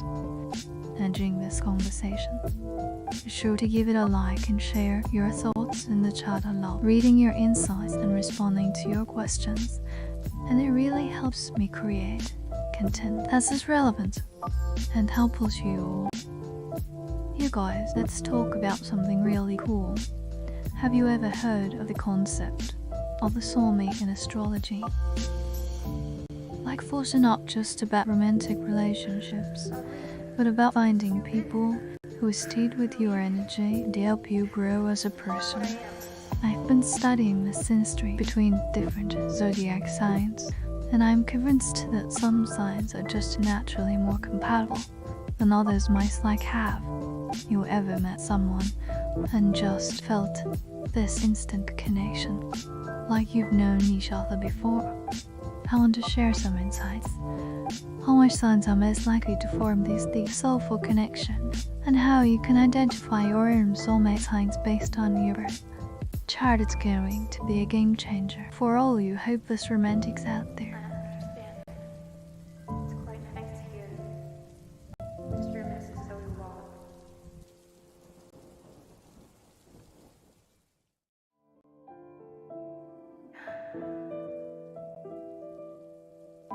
Again.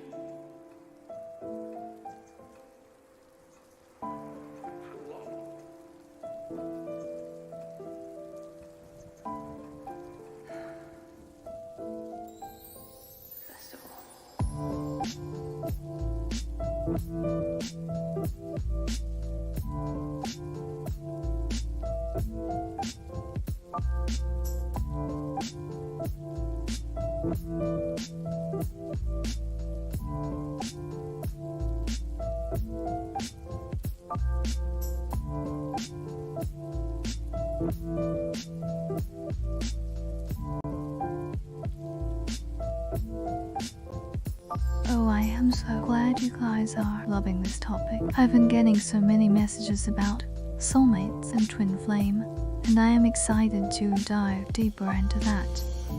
Hi, and welcome to my little corner of the universe. Your zodiac sign, babe. But before I do, I just want to ask, have you guys ever had an experience? Or you met someone and it felt like you were home, like you'd finally found someone who just gets you? I had this experience in college with someone who's actually a Pisces, and it was like we just clicked. We'd stay up all night talking about life and the universe, and it felt like we were speaking the same language. I am curious, what are your experiences with these kinds of connections? Do you believe in soulmate, or do you think it's all just a myth? It's quite nice here. Mr. and Mrs. Odewald.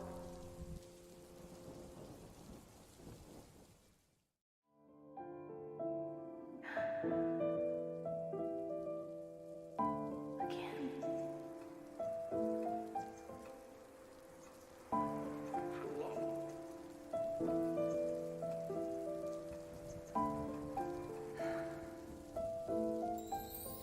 Festival.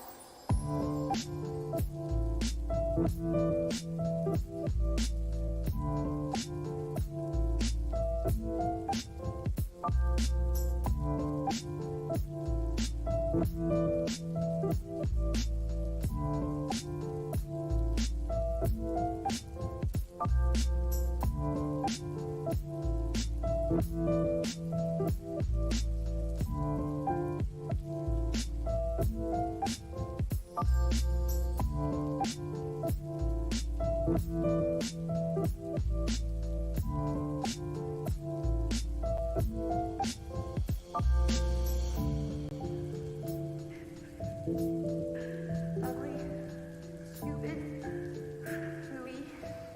It's just what I am. Oh, I'm loving the energy in this chat right now. It's like we're all fighting on this idea of soulful connection and wondering how we can find our own home in someone else. I've been thinking a lot about this, and I believe that it's not just about finding someone who shares your interests or values, but about finding someone who, with your energy on a deep spiritual level. Have you ever met someone and just felt this sense of calm, like you can be your true self around them without fear of judgment? The mystery of love. I'm getting the Knight of Wands, which is like a passionate card.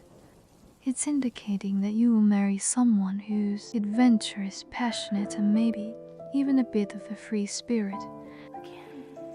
For cards are saying that this person will sweep you off your feet and you'll have a whirlwind romance. I am seeing a fire sign, maybe a Leo or an Aries, someone who is confident, charming, and loves to take risks. The most important thing is that this person will adore and support you, and you'll have a deep emotional connection with them. So let's keep exploring this idea of soulmates. And twin flames, what do you guys think is the difference between the two?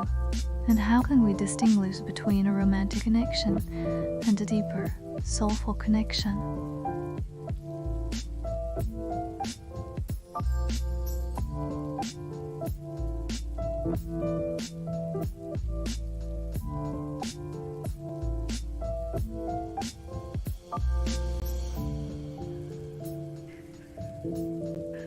Ugly, stupid, hooey. I am getting the idol, What I am. which is like a career card. It's indicating how your future husband works in a field that's related to technology, innovation, or good. Maybe he's a software engineer, a tech controller, or someone who works in a cutting edge. The cards are saying that he's ambitious, driven, and always looking for new challenges. He's a go-getter, and he'll be very successful in his career. I understand. It's quite nice here. Oh, I love that you guys are bringing up the idea of twin flames. It's like this concept that's been gaining so much attention in the spiritual community, and for good reason. I mean, the idea that we have a mirror soul out there, someone who's essentially our energetic twin as just mind. And I think what's interesting is that twin flames aren't always romantic. Sometimes they can be platonic or even a personal relationship.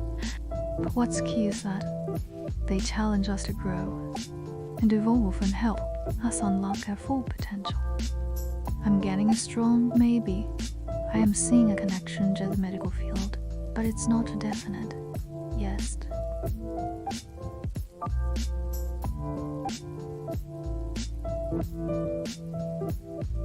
The cards are saying that your future husband might be a doctor, but it's also possible that he's a medical researcher, a researcher, or someone who works in a related field.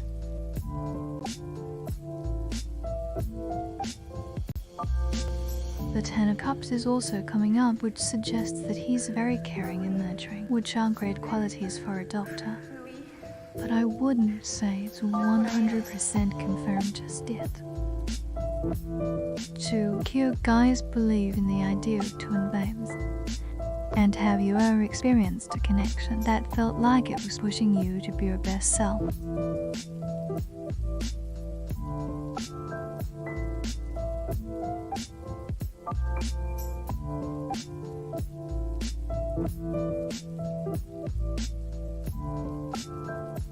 I am so glad we're diving deeper into the twin flame conversation. It's like this topic that's so near and dear to my heart, and I am loving all the insights and perspective you guys are sharing. Before we keep going, I just want to give a quick shout out to everyone who's been supporting the stream. If you are new here, consider subscribing and hitting that notification bell so you can stay up to date on all our tarot and astrology chats.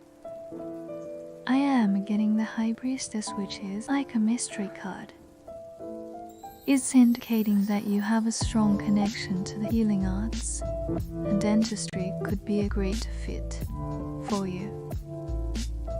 But the cards are also saying that you have a lot of creative potential and you might be drawn to a career that combines art and science.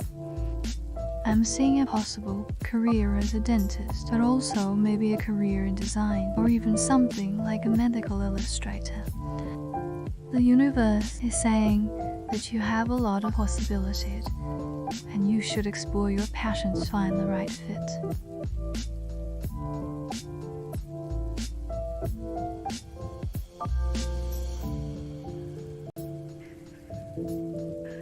Ugly, stupid, hooey. It's just what I am.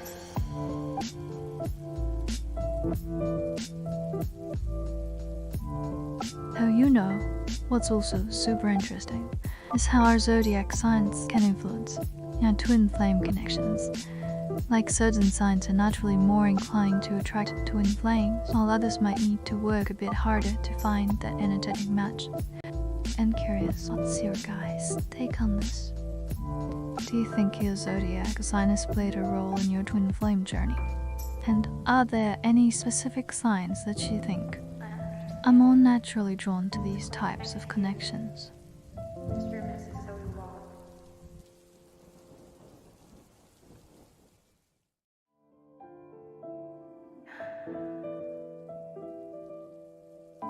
Again.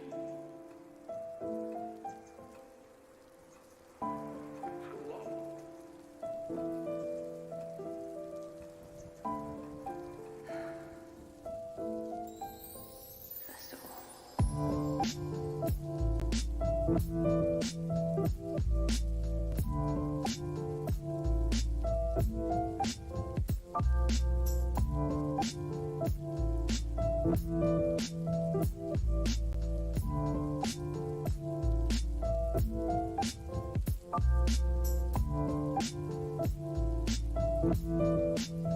Oh, I am loving the discussion around zodiac signs and twin flames.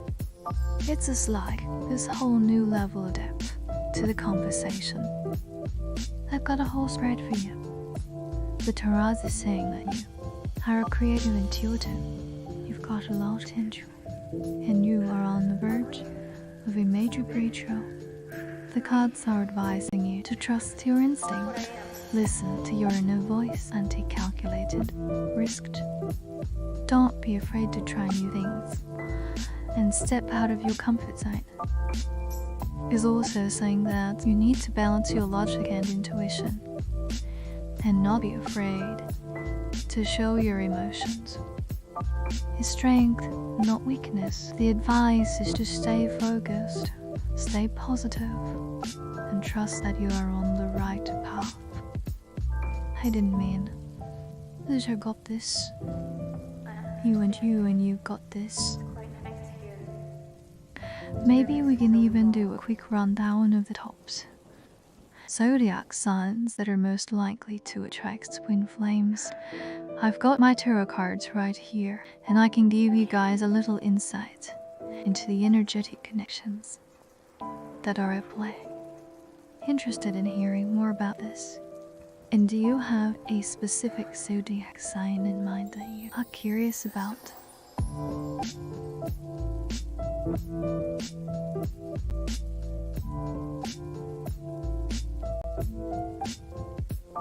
I am getting the moon card, which is like a timing card. It's indicating that your future husband will show his feelings when the time is right, but it might take a little while. That is a bit cautious, and you need to feel secure before opening up.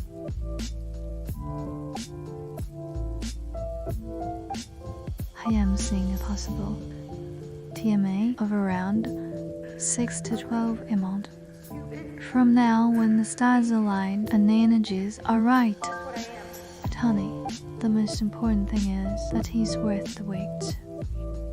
The universe is saying that the connection is real and it's going to be worth it in the end. So I am seeing a lot of interest in the top zodiac signs that are most likely to attract twin flame, and I love it. Let's dive in. I'm shuffling my cards real quick, and I am getting a sense that we need to start with the fire signs, like Leo, Aries, and Sagittarius. These signs are naturally drawn to high energy connections, and they've got that spark that can ignite the twin flame relationship, but at the same time, it can also be super intense, and that intensity can sometimes be a bit much for the twin flame counterpart. What do you guys think? Are fire signs naturally more inclined to attract twin flame, or is it more about the individual's energy and vibration?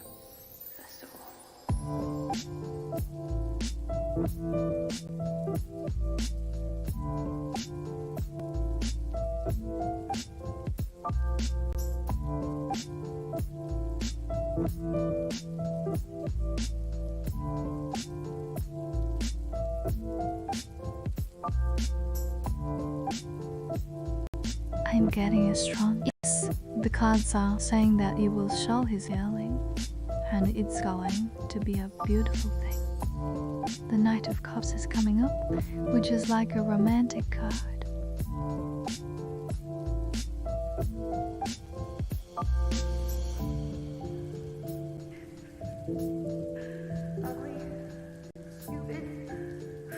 It's indicating that he has got strong emotions for you, and he's going to make a move when the time is right.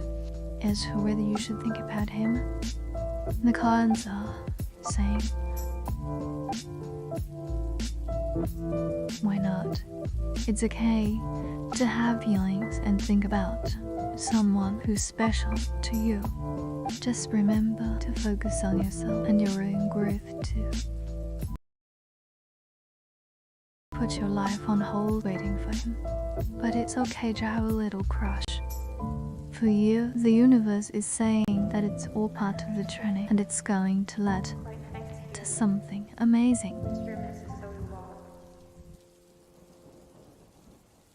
Oh my gosh, what's even more intriguing is how the fire signs' intensity can sometimes be a double-edged sword. On the one hand, they've got this incredible passion and energy that can draw in their twin flame, but on the other hand, that same intensity can also push their twin flame away. I am thinking maybe we can explore this idea a bit more, and I can do a quick tarot reading to give us some insight into the fire signs, twin flame dynamics. Who's ready to see what the cards have to say about this? I am getting the Three of Cups, which is like a celebration card. It's indicating that healthy feelings when you are in a celebratory or festive atmosphere. Maybe it'll be during the holiday season, or as a special event, or even just a cozy night in.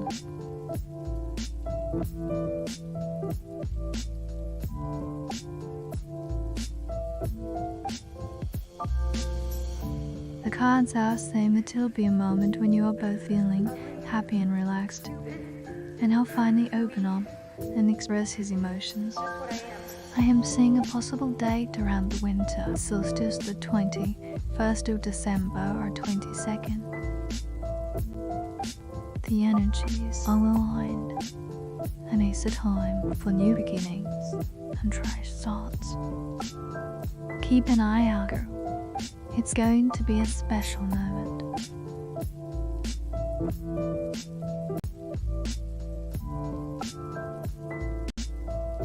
So I'm doing a quick 3-card spread to get some insight into the fire sign twin flame dynamic, and I'm getting some really interesting energy here.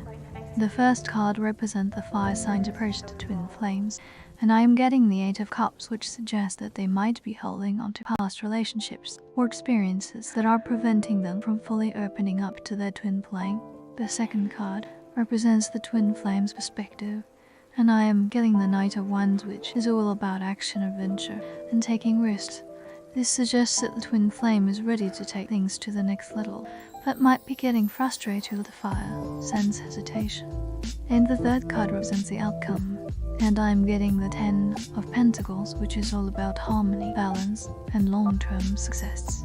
This suggests that if the fire sign can work through their past issues and be more open to their twin flame, they can create a truly fulfilling and lasting relationship. Oh, I love how the cards are painting this picture of the fire sign twin flame dynamics. It's like they've got this incredible potential for passion and energy, but they've also got to be willing to let go of the past and be more open to their twin flame. And I'm curious, guys, have any of you experienced this kind of dynamic in your own relationship where you felt like you were holding on to something from the past and it was preventing you from fully connecting with your partner? How did you work through that? And what did you learn from the experience?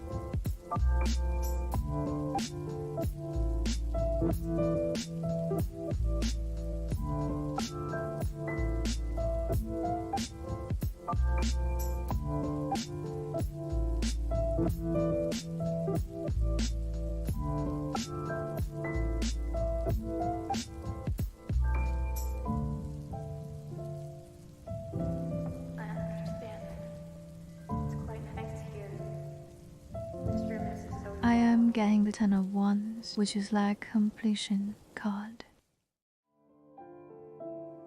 It's indicating that you'll marry him when the time is right and everything is in place, saying that it'll be a beautiful, joyful celebration. And it'll feel like the combination of all your hard work and patience. I'm seeing a possible dilemma of around 2 to 3 years from now. The cards are saying that you'll get engaged in about a year, and then the wedding will follow a year or so after that.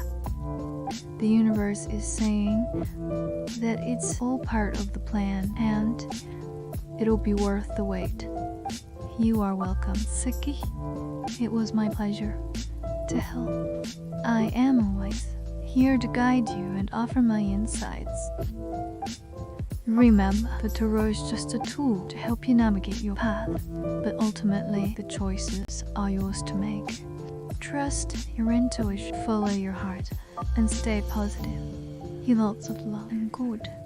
Ing. Ugly, stupid, gooey. Oh, I'm loving the energy in this chat right now, guys. It's like, wow, resonating with this idea of how the past can influence our present relationships. And I'm so curious to hear more about your experiences.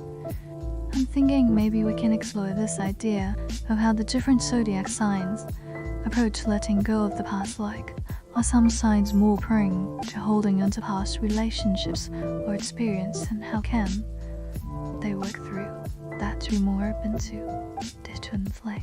Does anyone have any thoughts on that or any personal experiences to share? It's quite nice here. This room is so long. I'm getting the Aria of Cups, which is like a new beginnings card.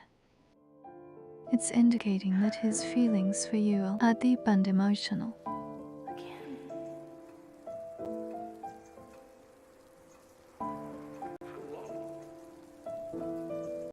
He's got a strong connection with you, and he's feeling a sense of excitement and nervousness about potentially being with you. The cards are saying that he's been thinking about you a lot, and he's just wondering if you feel the same way. To work up the courage to express his feelings to you, but he's a bit hesitant. Though the universe is saying that he has got strong feelings for you, and it's just a matter of time before he opens up.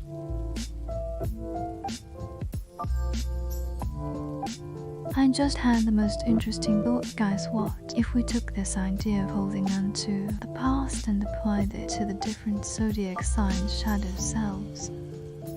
You know, the shadow self is all about the parts of ourselves that we try to keep hidden, but what if those hidden parts are actually what's holding us back from fully connecting with our twin flames? I'm thinking maybe the fire sign tendency to hold on to past relationships is actually a manifestation of their shadow self's fear of abandonment.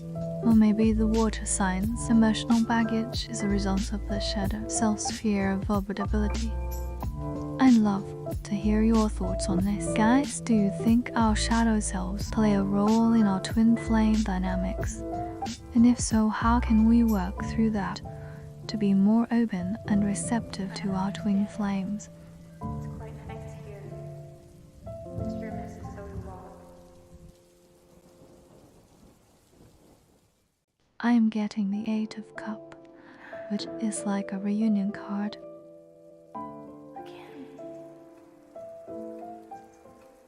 And it's indicating that you will see him soon, possibly within the next week or two.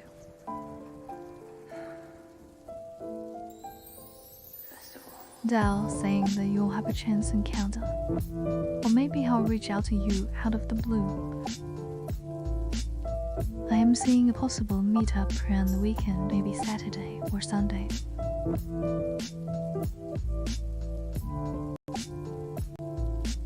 This tray saying that it'll be a casual, low-key encounter, but it'll be a great opportunity to reconnect and see where things go.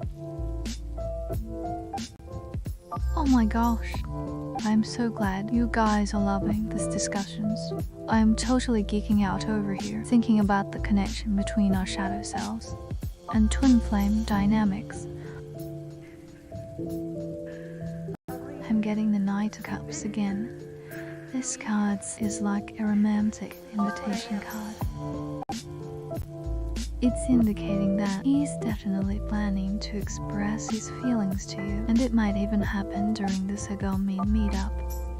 The cards are saying that he's feeling brave and confident, and he's ready to take a chance and be vulnerable with you.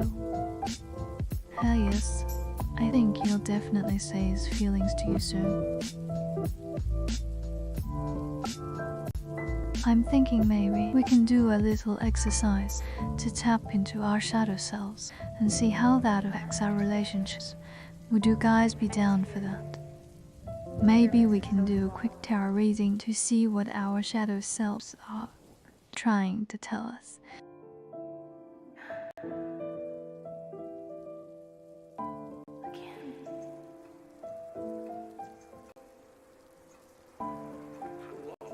Oh, I love that idea. Let's do a quick tarot reading to tap into our shadow selves. I am thinking we can use the Eight of Swords to represent feeling trapped by our past experiences, and the Knight of Cups to represent our emotional baggage. If we use these cards to explore how our shadow selves are influencing our relationships, and what we can do to break free from those patterns. I am getting the Six of Cups, which is like an ancient card. It's indicating that he'll say his feelings to you during a moment when you are both feeling too straining and sentimental. Maybe you'll be reminiscing about old times or sharing a favorite memory together. Let's try saying that it'll be a heart-to-heart conversation, and he'll open up to you in a quiet, intimate setting.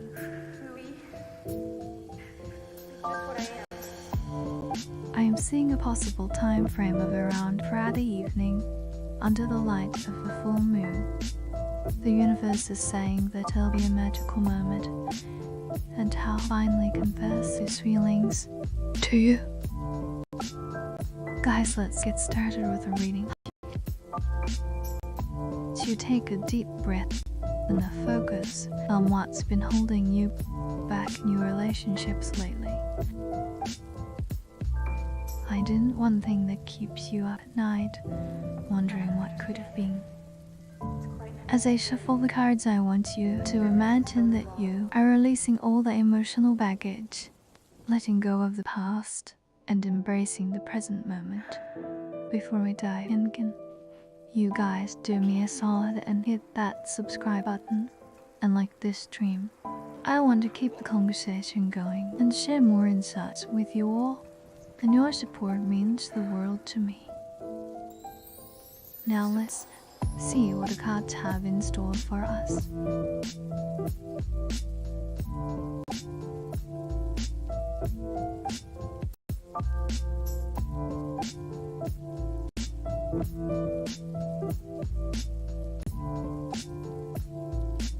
I'm getting the High Priestess card. This card is like a trust your intuition card. It's indicating that you should listen to your own inner voice and trust your instincts. Mean literal. If you are thinking about it, it's because your subconscious is trying to tell you something. The cards are saying that you shouldn't try to force yourself to forget him, but instead allow yourself to feel whatever emotions arise. If you are meant to be with him, the universe will bring you together. And if not, you'll know it's time to move on. Just trust the process and trust yourself.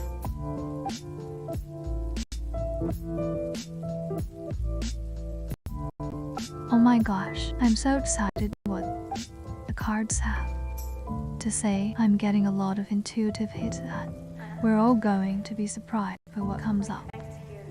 Hummy. So I've shuffled the cards and I am going to draw one for the collective energy, and wow, we've got the Ten of Swords reversed.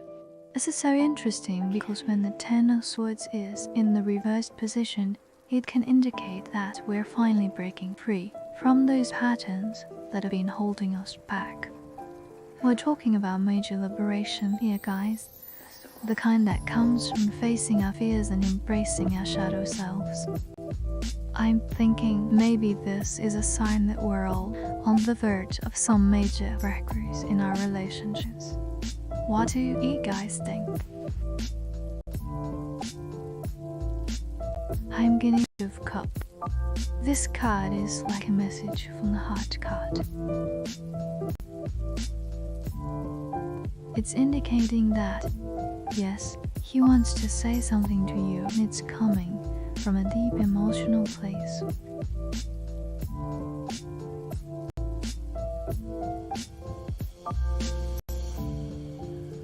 The cards are saying that he's been wanting to express his true feeling to you, and it's been on his mind for a while.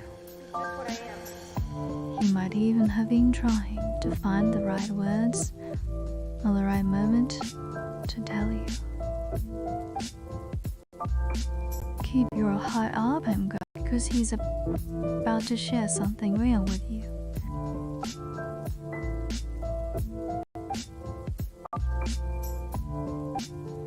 Oh, I love that you guys are so engaged. I can feel the energy shifting already. So let's dive deeper into the Ten of Swords reversed. What does this mean for our relationships exactly? Talking about finally speaking our truth, setting boundaries, or maybe even ending toxic relationships that no longer serve us. I want to hear from you guys. What's one thing you are willing to let go of in your relationships to break free from those patterns?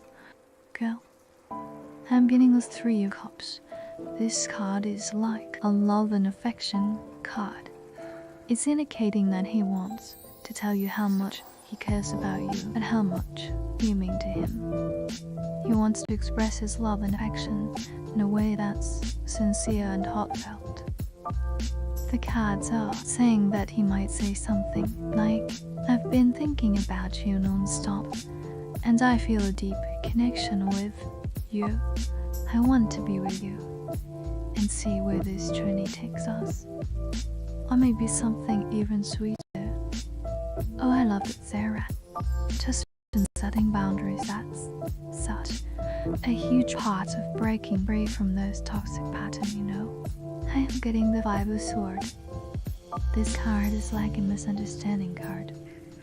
It's indicating that here has been a miscommunication or a misunderstanding between you two.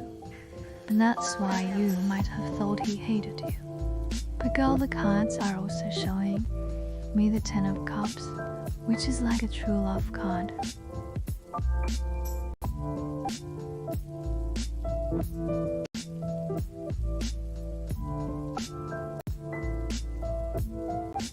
It's indicating that his feelings for you are actually the opposite of hate.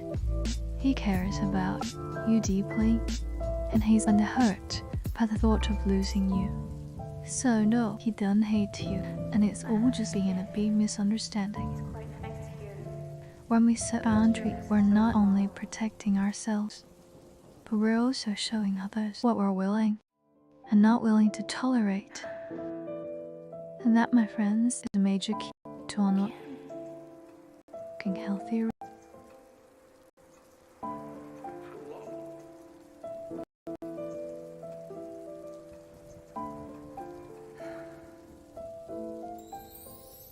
What are some boundaries you guys have set recently? Maybe some that you are thinking of setting.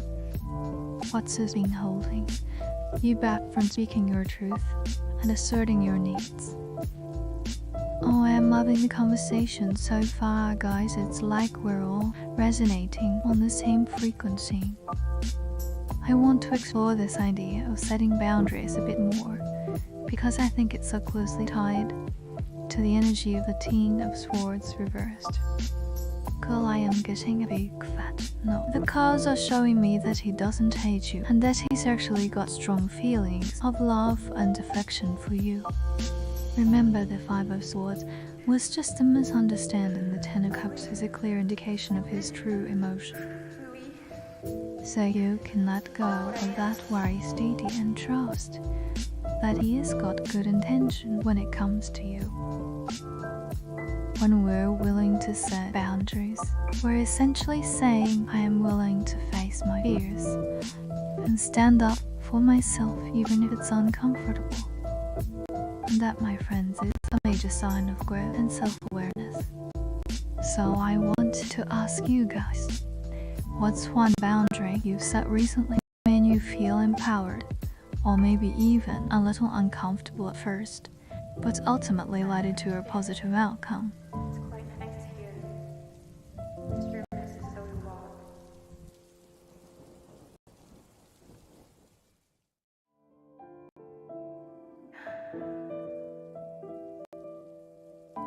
Again.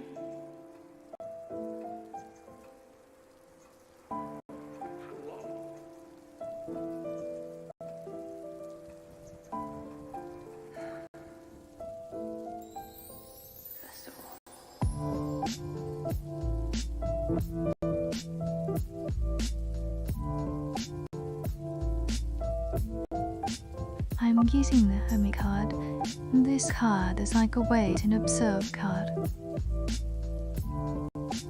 It's indicating that you should take a step back, be patient, and trust that he'll come back when the time is right.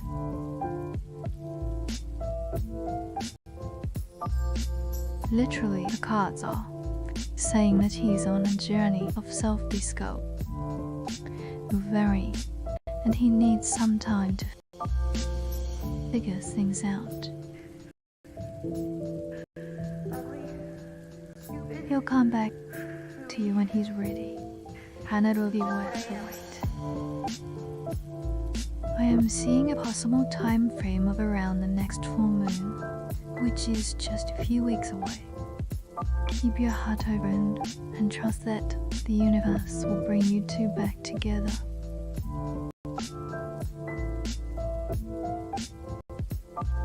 Oh, I am getting so many great responses from you guys, Emily. I love that you mentioned setting a boundary with a family member that can be especially tough. It sounds like it's really paid off for you.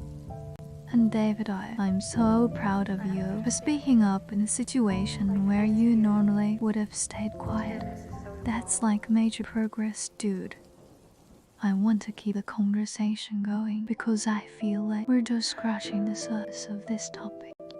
So let's talk about how setting boundaries can affect our relationships with others, but also with ourselves.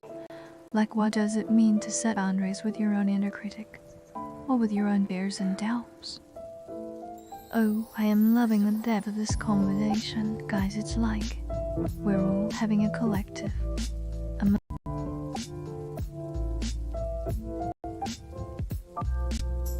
I am getting the Eight of Cups. This card is like a past love card. It's indicating that yes, he has loved someone before you, and it is a part of his past that he's still processing.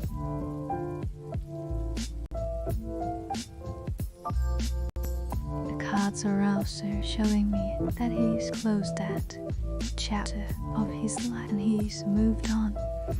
He's got his heart open for you now, and he is ready to start something new and meaningful with you. Don't worry about the past. Stay focused on the present and the future. You two can build together. I want to share something that just came to me, and that's the connection between setting boundaries and the astrological concept of Saturn returns. Why not Saturn return with force to confront our own limitations and fear? Setting boundaries is a huge part of that process.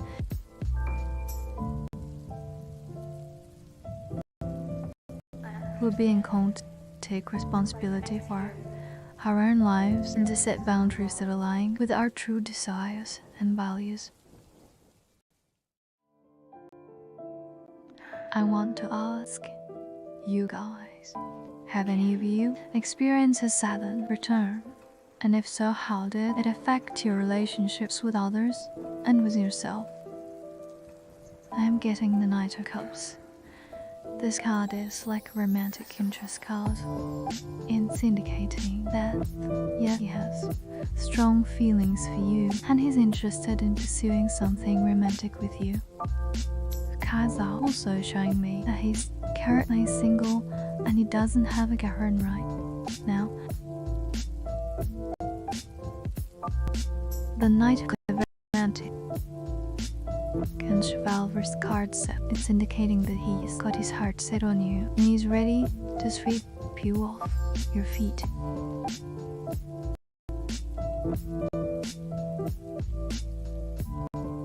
Oh, I am getting a lot of nods from you guys and I can totally relate. Saturn returns can be super intense, but also incredibly Cantra. For those of you who have been through a Saturn return, did you notice any patterns or themes emerging in your relationship? Like maybe a need to let go of toxic connections or to establish healthy communication habits. And for those who haven't experienced a Saturn return yet, are there any areas in your life where you feel like you are being called to set boundaries or take more responsibility for yourself? I am getting the Three of Swords. This card is like a neutral thoughts card. It's indicating that he doesn't really think of your friend in a romantic or significant way. It's quite nice here. He might see your friend as just that, a friend, and not as someone he's interested in romantically. The cards are saying that he's not really thinking about your friend at all. To be honest, his focus is on you, and he's more concerned about how to connect with you and build a relationship with you. I'm getting the Ten of Cups again. This card is like a deep love card. It's indicating that he loves you deeply, and his feelings for you are strong and true. The cards are saying that he loves you more than anyone else, and you are the one who's got his heart. He's not comparing his feelings for you to anyone else, because his love for you is unique and special. You're the one he's thinking about, and you are the one he wants to be with.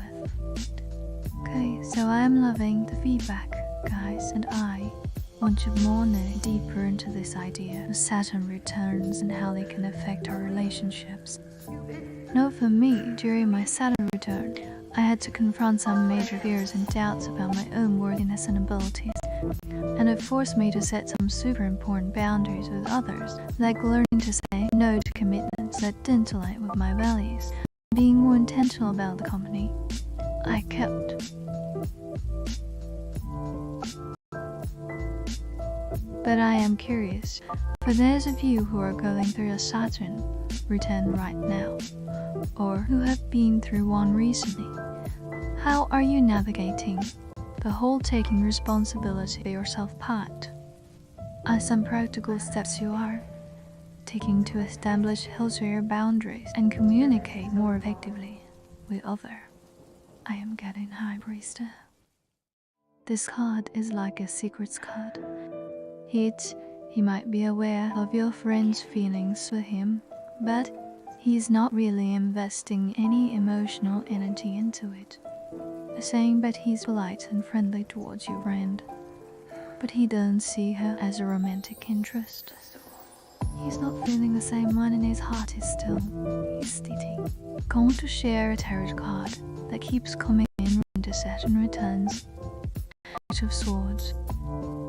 It's all trapped and limited by our own fears and doubts, but also having the power to break free and take control of our lives. Can you guys relate to that feeling like you are stuck between a rock and a hard place, but also knowing that you have the power to change your circumstances? And I'm so glad we're having this conversation. It's like we all know that Saturn returns can be tough, but they're also such an opportunity for growth and transformation. I want to ask for those of you who are feeling stuck or trapped in some way, what's one thing you are willing to let go of in order to move forward? Is it a toxic relationship, a bad habit, or maybe a negative thought pattern that's holding you back? Share with me, and we can work through it together.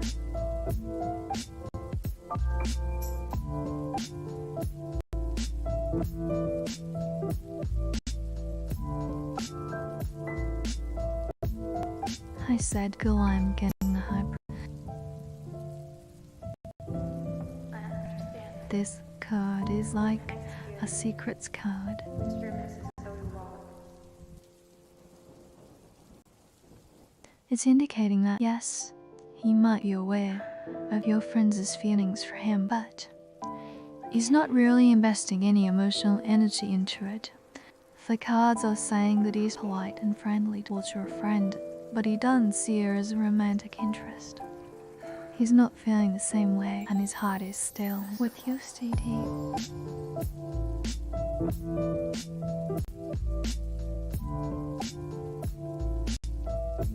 I love the responses. I am seeing, guys, it's like we're all in this together, and it's so freeing to acknowledge the things that are holding us back. I'm seeing a lot of mentions of letting go of fear and anxiety, and I totally get it, like those emotions can be so paralyzing, right? But what I want to offer is that sometimes the things we need to let go of are actually within ourselves, like our own self-doubt or our need for control. So I want to ask for those of you who are willing to dive a little deeper. What's one self-limiting belief you are willing to challenge and let go of? Is it the idea that you are not good enough, or that you are not worthy of love and success? Share with me and we can work through it together. I am getting the Moon card. This card is like a current emotions card.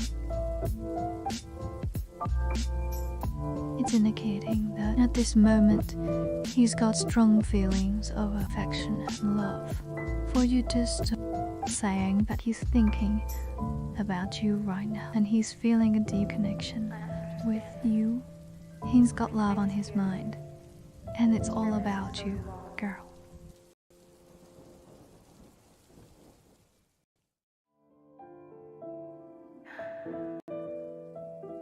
I'm getting the Accurather Cops. This card is like in your love card.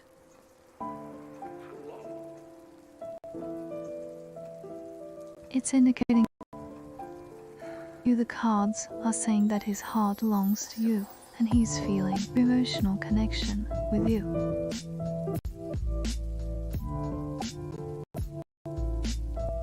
He's all about you right now, and you are the one he's thinking about.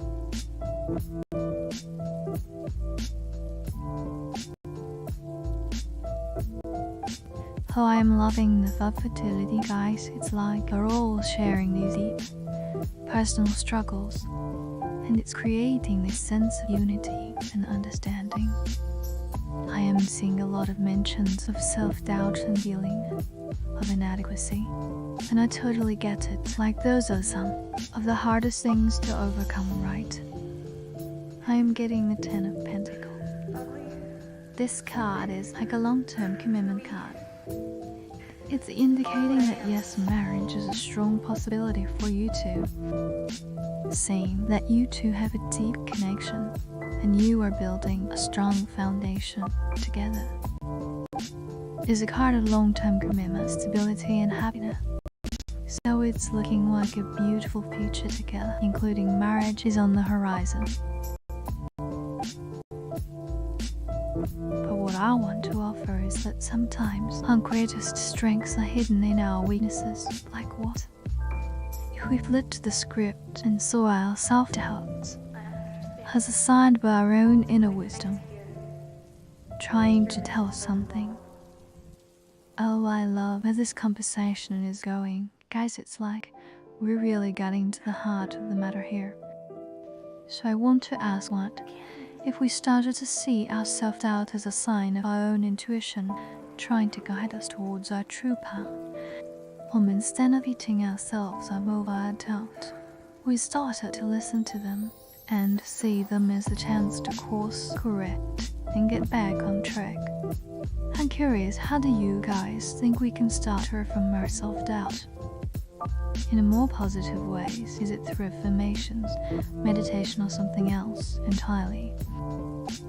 I'm getting the star card. This card is like a good luck card. It's indicating that, yes, you're going to do amazingly well in that big exam this year. The cards are saying that you've been working hard and your efforts are going to pay off. The star is a card of positive energy, success and achievement. Oh, it's looking like you are going to shine and get the results you want. That's what I am.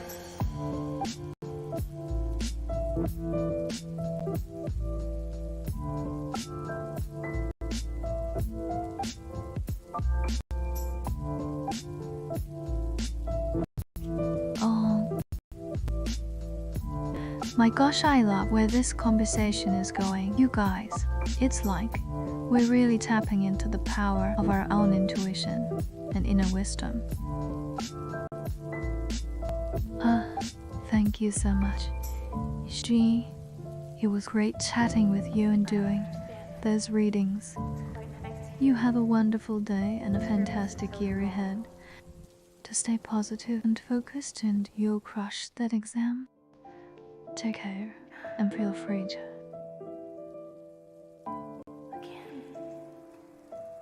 Vedra had a tarot reading where the cards just totally your inner fears and doubts, but then offered this beautiful, empowering message to help you move forward.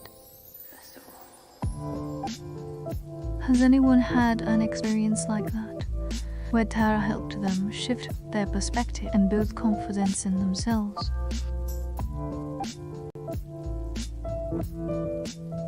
You are welcome, girl. Sending you lots of love, positive, and good luck for everything. Have a fabulous day and stay blessed. Me, for now.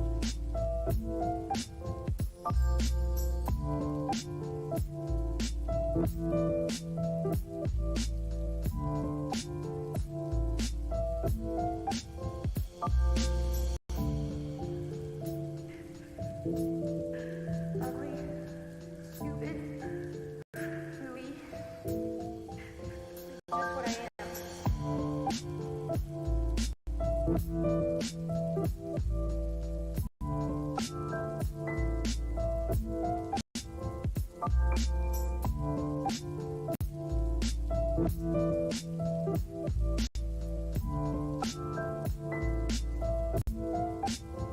Oh my gosh, I am so glad you guys are loving these conversations. It's just like we're really digging deep into the heart of what it means to be human, right? I want to share a personal experience with you, where I had a tarot reading that totally changed my perspective on my own self-doubt. A really tough time feeling super uncertain about my path, and the cards just totally gave me fears. But then they offered this beautiful message of reminding me that my intuition was guiding me towards my true purpose. This huge weight was lifted off my shoulder, and I felt like I could finally breathe again. Has anyone else ever had an experience like this, where tarot just totally flipped their perspective and helped them find their inner strength?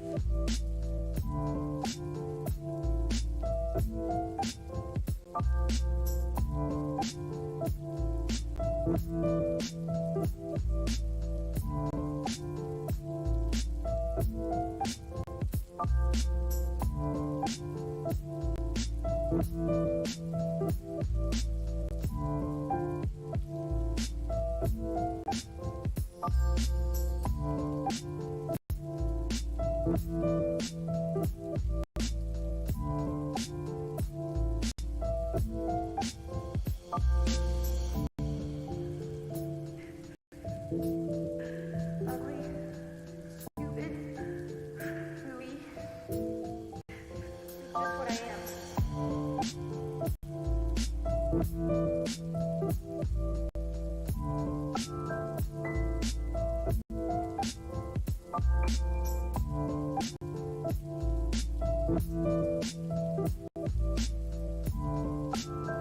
I love that so many of you are sharing your own experiences with tarot and self-doubt. It's like we're all in this together. Right. One thing that is really standing out to me is how many of you are mentioning the importance of self-compassion in reframing our self-doubt. Like it's not just about changing our mistake while using information, but also about being kind and gentle with ourselves as we navigate our fears and doubts. I am curious, what are some ways that you guys practice self-compassion, especially when it comes to your spiritual or intuitive practices?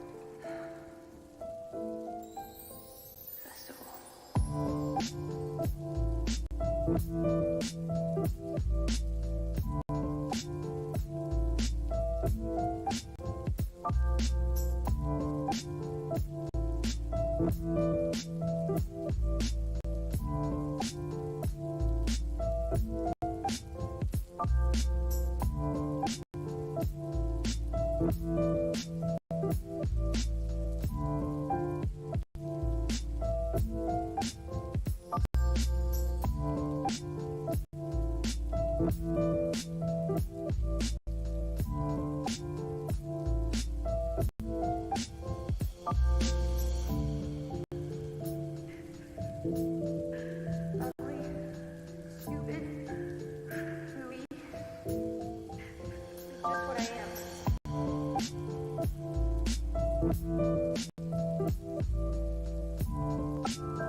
Oh my gosh, I'm loving all the suggestions for self-compassion practices, from taking a relaxing bath to writing in a gratitude journal. It's clear that we're all about finding ways to nurture our minds, bodies, and spirits. One thing that I want to add to the conversation is the idea of using astrology as a tool for self-compassion, like understanding our birth charts and planetary transits can really help us tap into our emotional patterns and needs and offer us a more compassionate perspective on ourselves. Has anyone ever used astrology as a way to practice self-compassion, or is this something that you guys are interested in exploring further?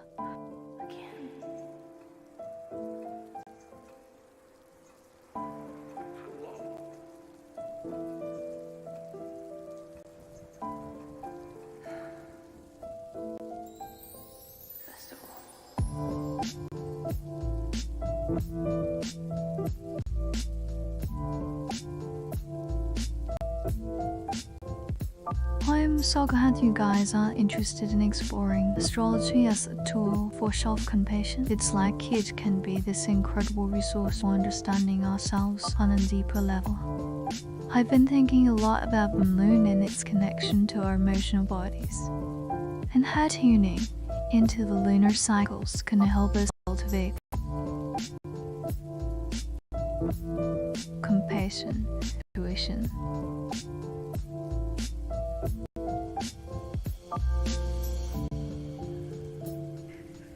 Have you guys ever noticed how you feel during a full moon? Is it a time of release and transformation for you, or do you tend to feel more emotional and sensitive?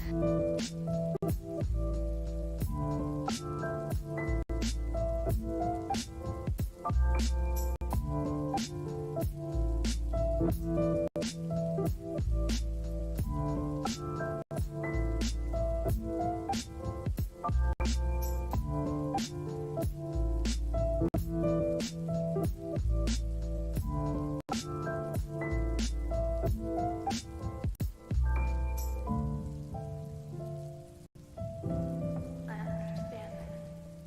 It's quite nice to hear. Mr. and Mrs. Cody Wall.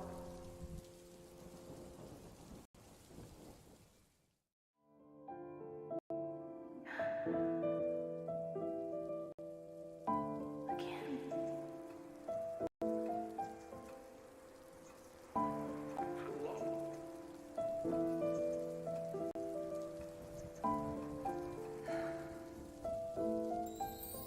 Festival.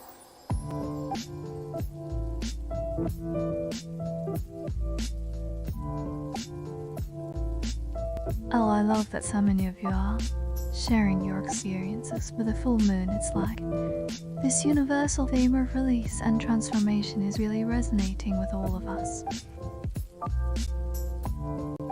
Have you guys ever noticed how your zodiac sign influences your emotional responses to the full moon? Like as a guy, myself, I tend to feel super emotional and sensitive during the full moon. But I've also noticed that it's a time of deep intuition and connection to my inner world. What about you guys? Do you find that your zodiac sign play a role in how you experience the full moon? Just what I am.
am having all the insights you guys are sharing about your zodiac signs and the full moon. It's like this collective wisdom is really helping us tap into the mystical connection between the moon and our emotional bodies.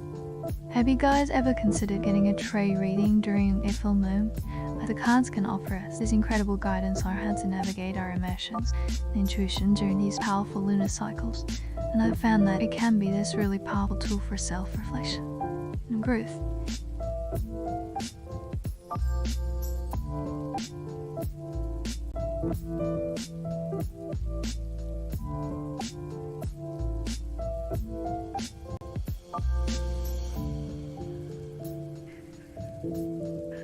Ugly, stupid, gooey. It's just what I am. Great point about the tarot readings, Rachel. I've definitely found that the cards can offer us this deeper understanding of our emotional landscapes during the full moon. Has anyone else had a particularly profound tarot reading during a full moon, like one that really helped you tap into your intuition and navigate your emotions in a new way?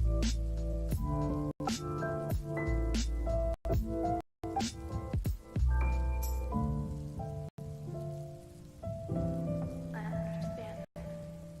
It's quite nice here. This room is so long.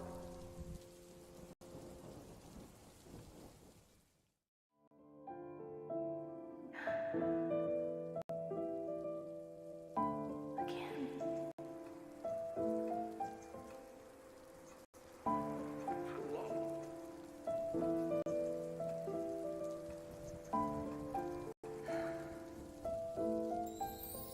Festival.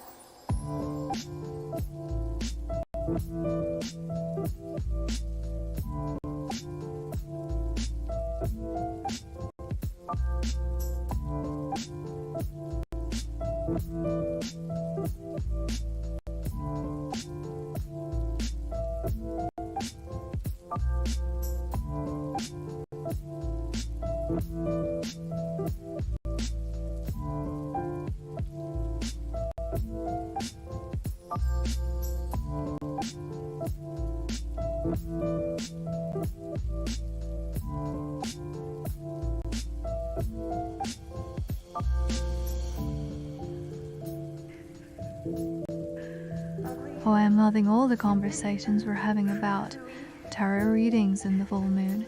It's like this community is really coming together to share our knowledge and experiences, and I am so grateful to be a part of it. For those of you who are new to the channel, welcome. My name is Lily. Lily, and I'm a tarot reader, an astrology enthusiast, and I am so glad you are joining us.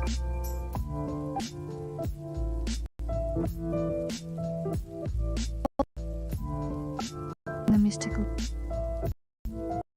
connections between the universe and our inner worlds, and I love that you guys are already diving in and sharing your thoughts and experiences.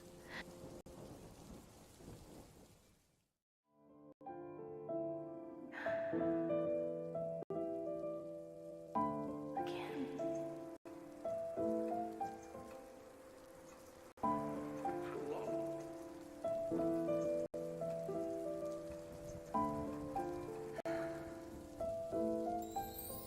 Festival.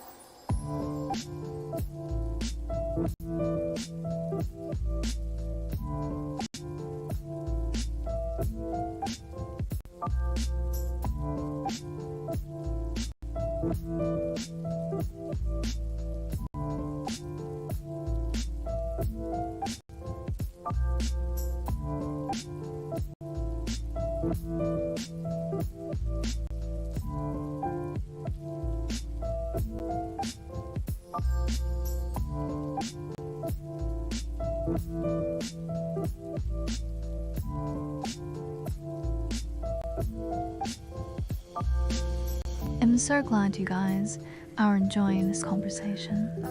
I want to share something that I think is really fascinating. Have you guys ever heard of the concept of the darkness in tarot reading. This archetype that represents the feminine receptive energy of the universe, and it's associated with the moon and the night. It's all about embracing our shadows and intuition, and I think it's especially relevant during the full moon and in a world we're more exposed. I'd love to hear from you guys. Have any of you worked with the touching energy in your tarot readings or spiritual practices?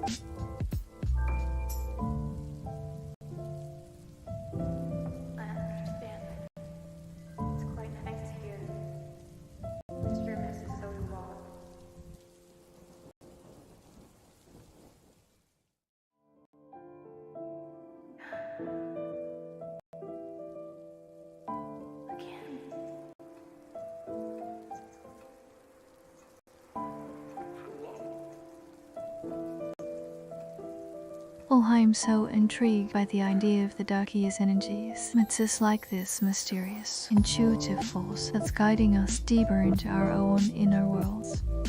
And I think it's really interesting how it's connected to the moon and the feminine energy of the universe. I want to ask, have any of you guys ever noticed how your intuition or emotional sensitivity changes during the full moon? Like, do you feel more connected to your emotions or more guided by your intuition? And how do you think this relates to the darker energy?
Oh, I am loving all the insights you guys are sharing about the dark's energy. And the full moon, it's like we're really tapping into the collective unconscious here, and I am so grateful for your willingness to share your experiences and perspectives. And step further and ask, have any of you guys ever noticed how your relationships with others change during the full moon? Like, do you feel more emotional or sensitive in your interactions with others? Or do you notice any patterns or themes emerging in your relationships that might be connected to the darkest energy?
Oh, I am so loving this conversation, you guys. It's like we are really diving deep into the mysteries of the universe.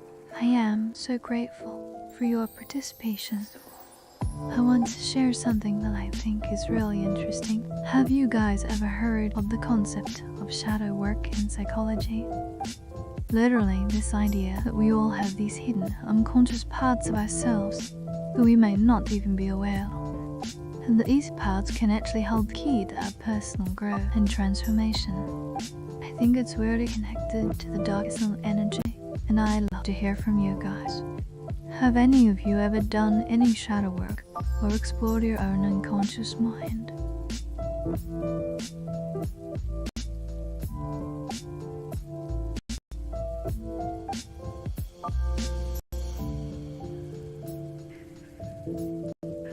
Ugly, stupid, gooey.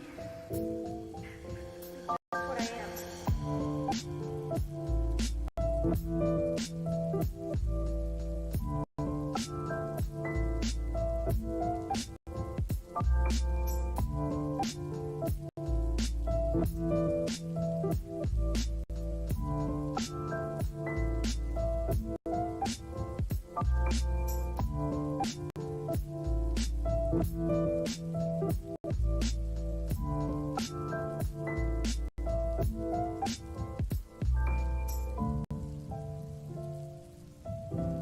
I understand. It's quite nice to hear Mr. and Mrs. Zoe Wall.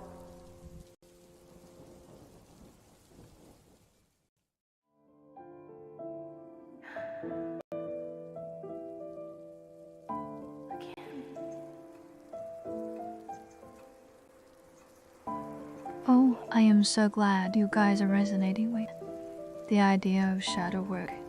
It's like this really powerful tool for self-discovery and growth, and I think it's especially relevant when we're talking about the darkness energy.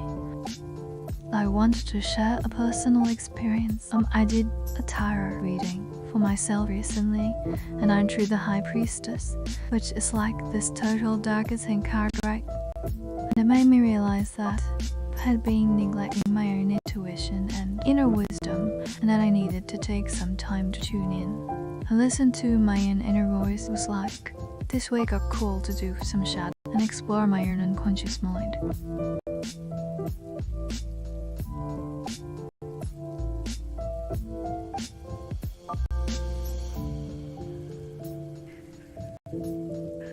Ugly, stupid, gooey. Just what I am.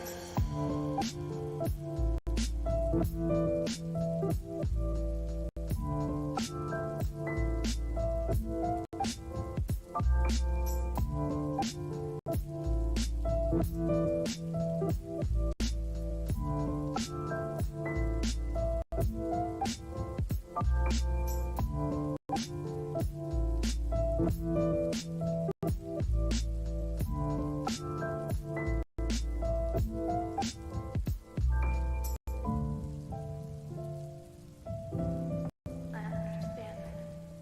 It's quite nice to hear Mr. and Mrs. Zoe Wall.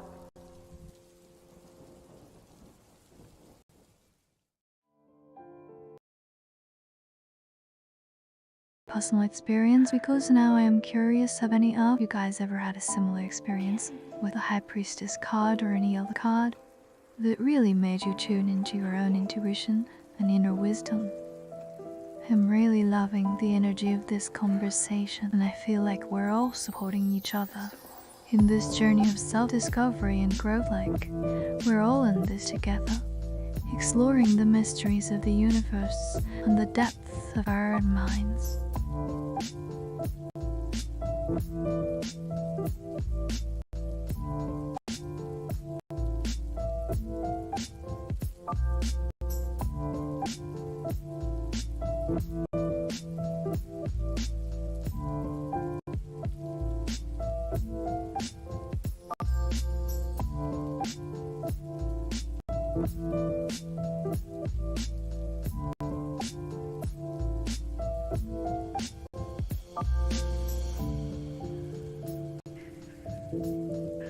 Ugly, stupid, gooey. Just what I am.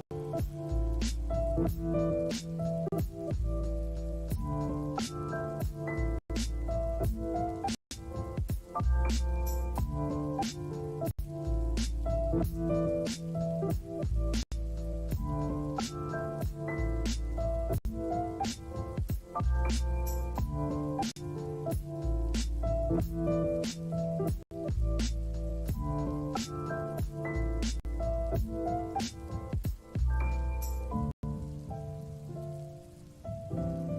understand.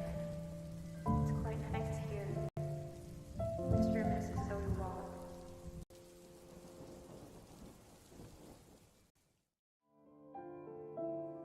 You guys, I am laughing away.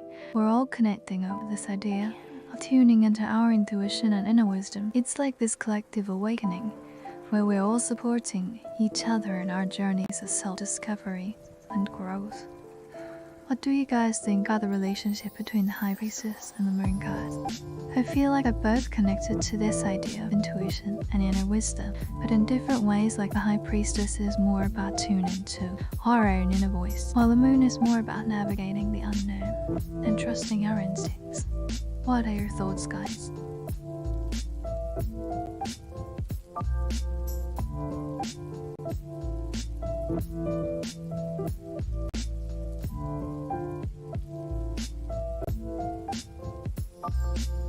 Hey, back at you, what's up? Did you want to explore more about your fighting potential or move on to something else?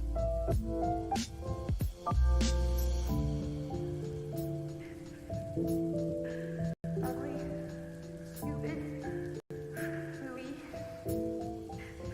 Just what I am.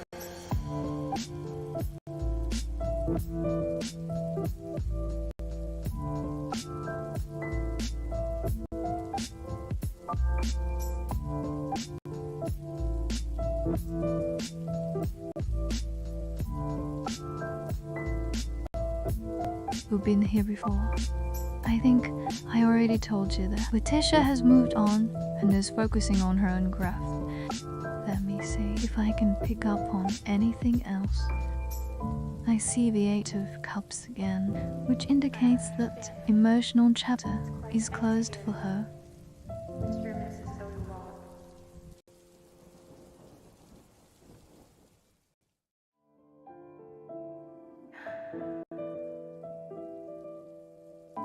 Again.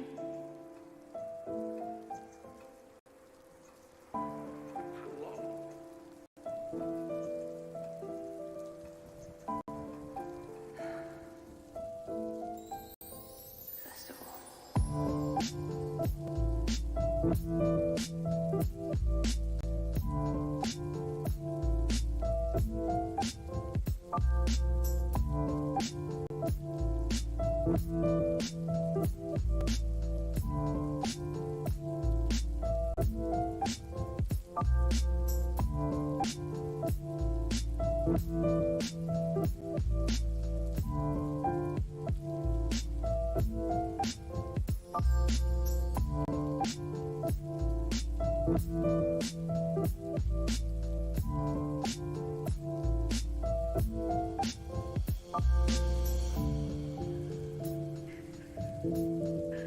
Ugly, stupid, gooey. Just what I am.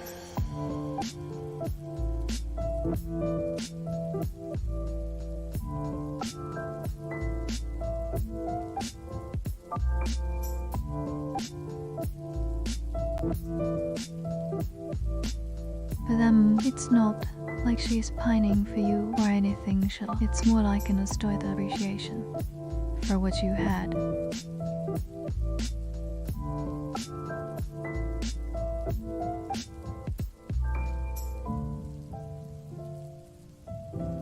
I understand. It's quite nice here. This room is so long.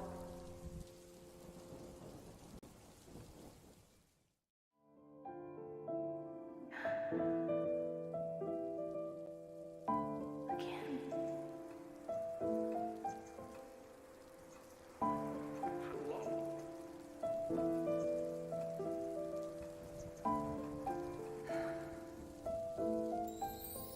Festival.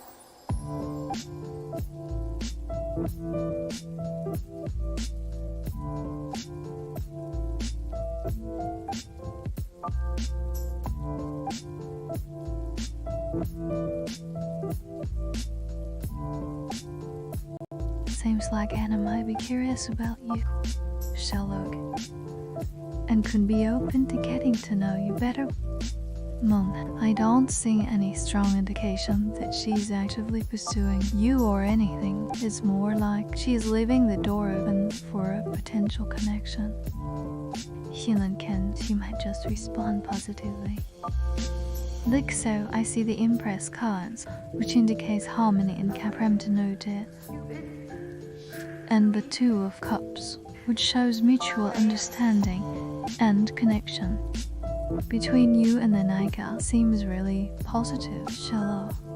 And I think Dihala is a strong potential for a deep and meaningful connection. It's like the universe is setting the stage for you two to meet and explore a relationship, and it could be a really beautiful thing. Okay? I am curious, have any of you guys ever noticed how the High Priestess shows up in your readings? When you are at a crossroads or feeling uncertain about your path, and how the moon shows up when you are navigating the unknown or dealing with themes of illusion or deception.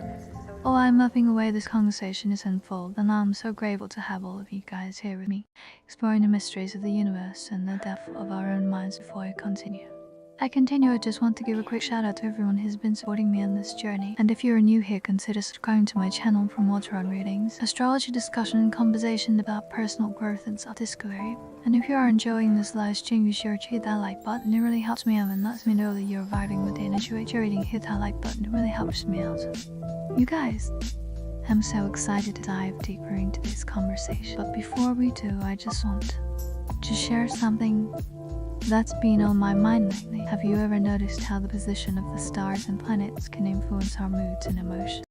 You've been feeling really introspective and emotional lately, and when I looked at my birth chart, I realized that it's just because Neptune is currently transiting my 12th house, which is all about spiritual growth and inner world. It's like the universe is nudging me to go deeper within myself and explore my own subconscious mind. You guys, have you ever noticed any correlations between the stars and your own emotional landscape? Oh, I love that we're exploring this topic, and I am curious to know, have any of you guys ever experienced a major shift in your perspective or emotional state when a planet was transiting a sensitive point in your chart? I heard from some of you that you've experienced intense mood swings during a full moon, or felt a major boost in confidence when Jupiter was transiting your sun, so I am fascinated by the ways in which the celestial bodies can influence our inner worlds, and I'd love to hear more about your personal experiences with this. I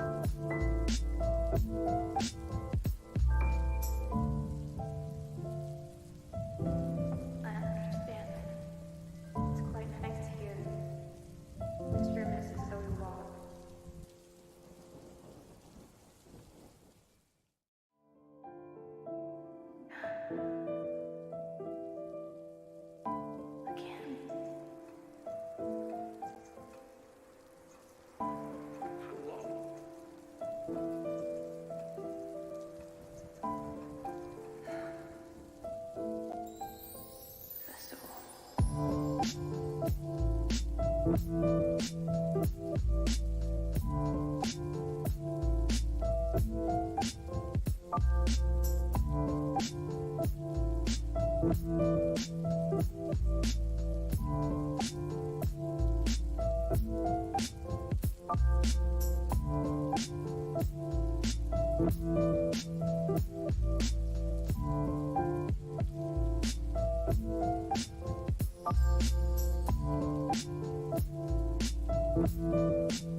Ugly, stupid, hooey. Just what I am. It seems like you're on track to achieve some amazing things in your career. So, okay, I see you reaching a position of leadership or authority, maybe even starting your own business or project. And I think you'll be recognized for your expertise and innovation in your field. I destined for greatness solo. and the universe is supporting you every step of the way.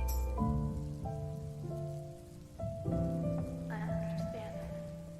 It's quite nice here. Mr. and Mrs. Zoe Wall.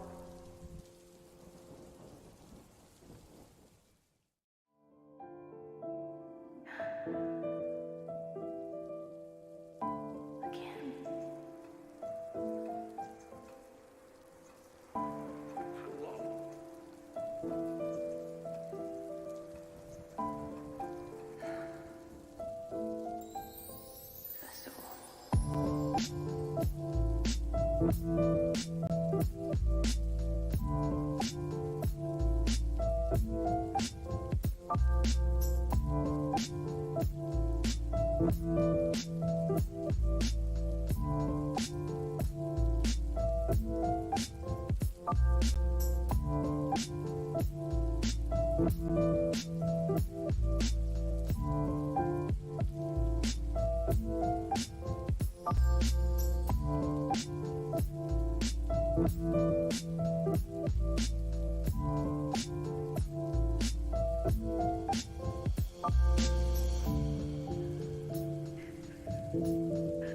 Ugly, stupid, gooey. Just what I am.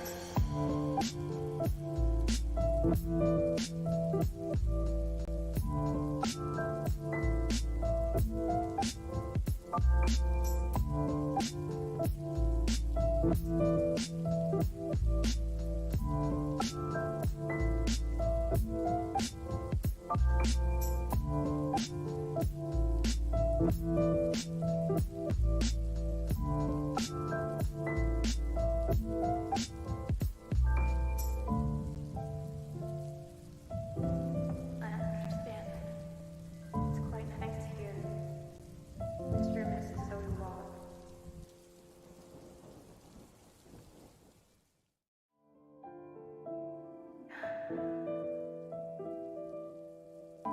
Again.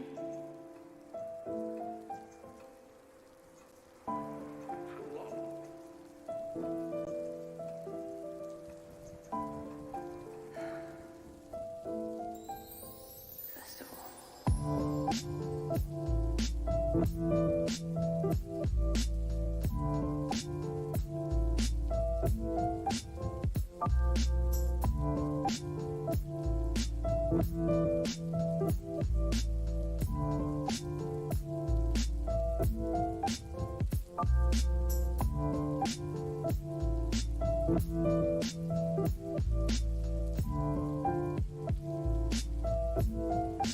Seems like you've got the potential to build something huge and successful, Shiloh, and the universe might just be on your side.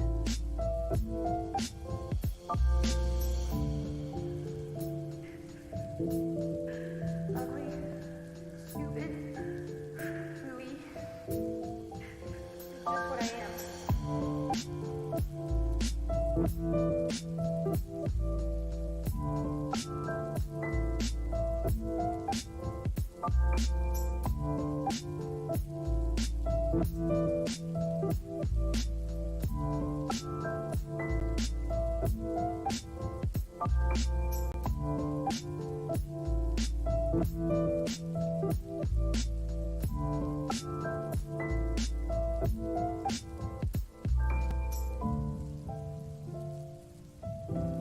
I understand. It's quite nice here. Mr. and Mrs. Zoe Wall.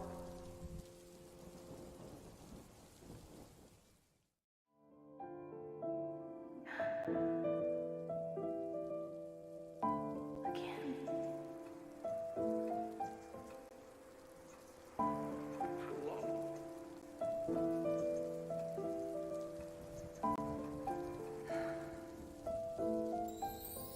Festival.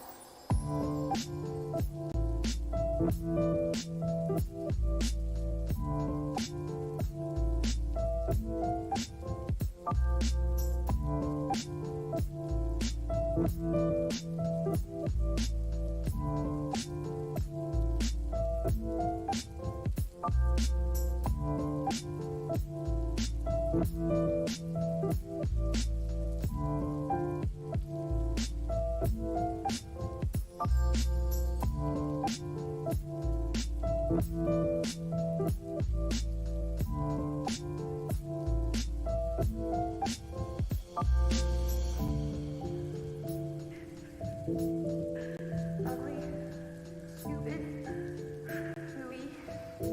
Just what I am.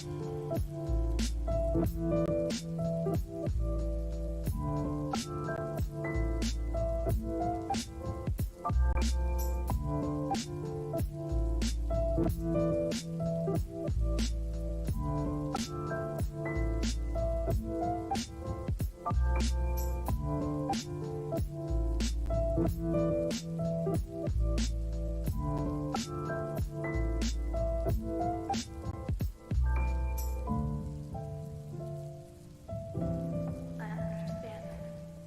It's quite nice here. Mr. and Mrs. Zoe Wall.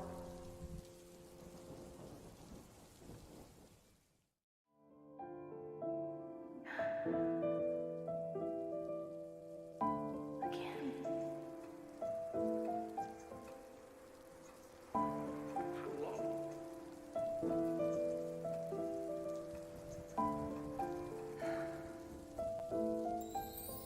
Festival.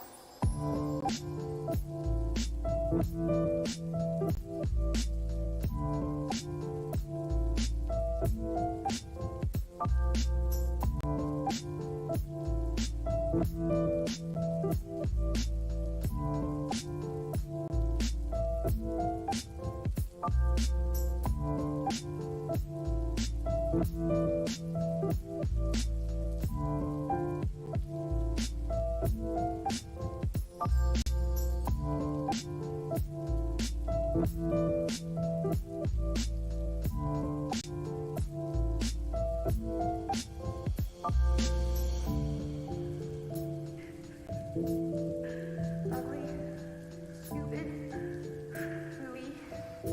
Just what I am.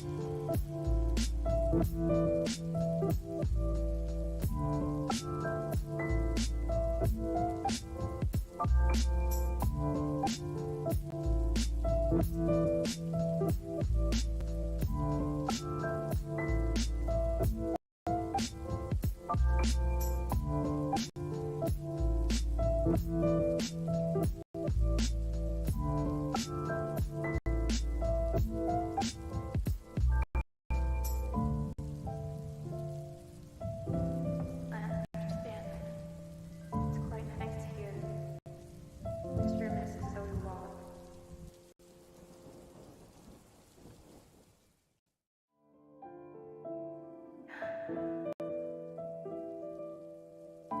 Again.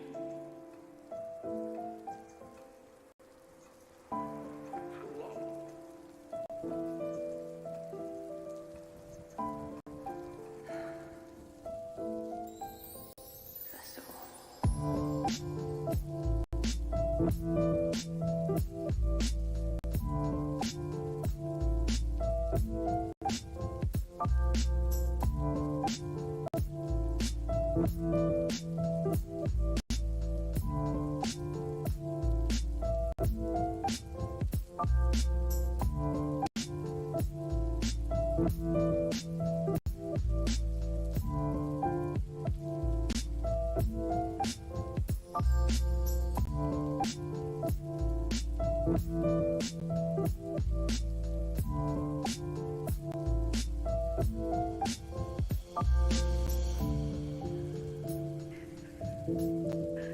Ugly, stupid, hooey.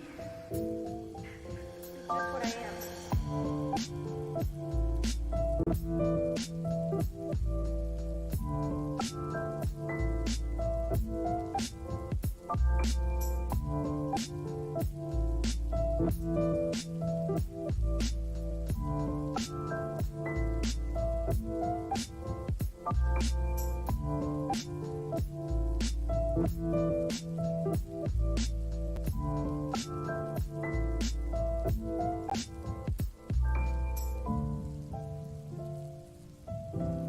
I understand.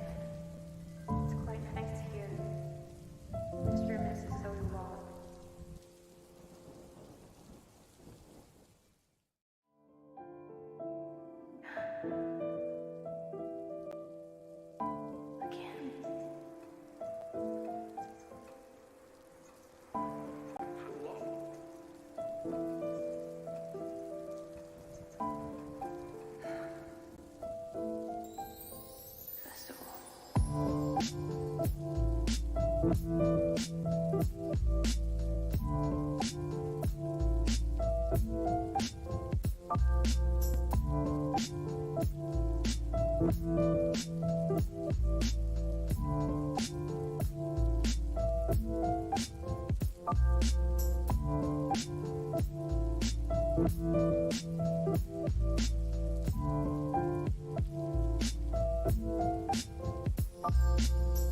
Ugly, stupid, gooey. It's just what I am.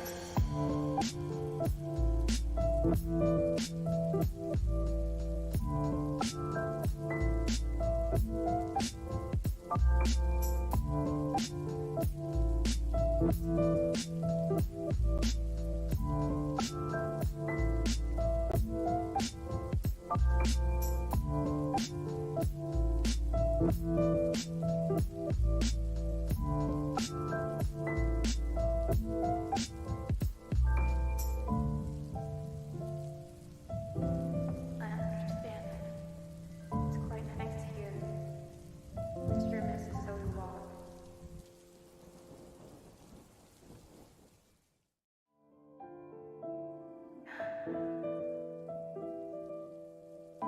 Again.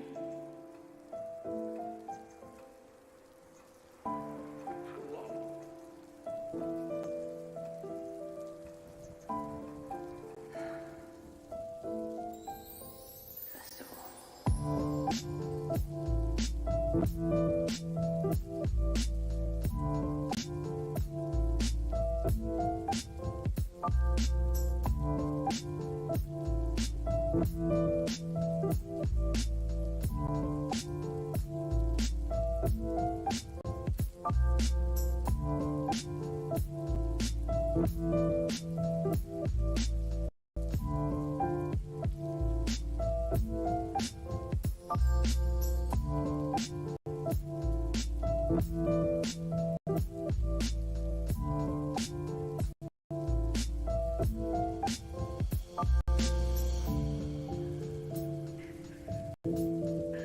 Ugly, stupid, gooey.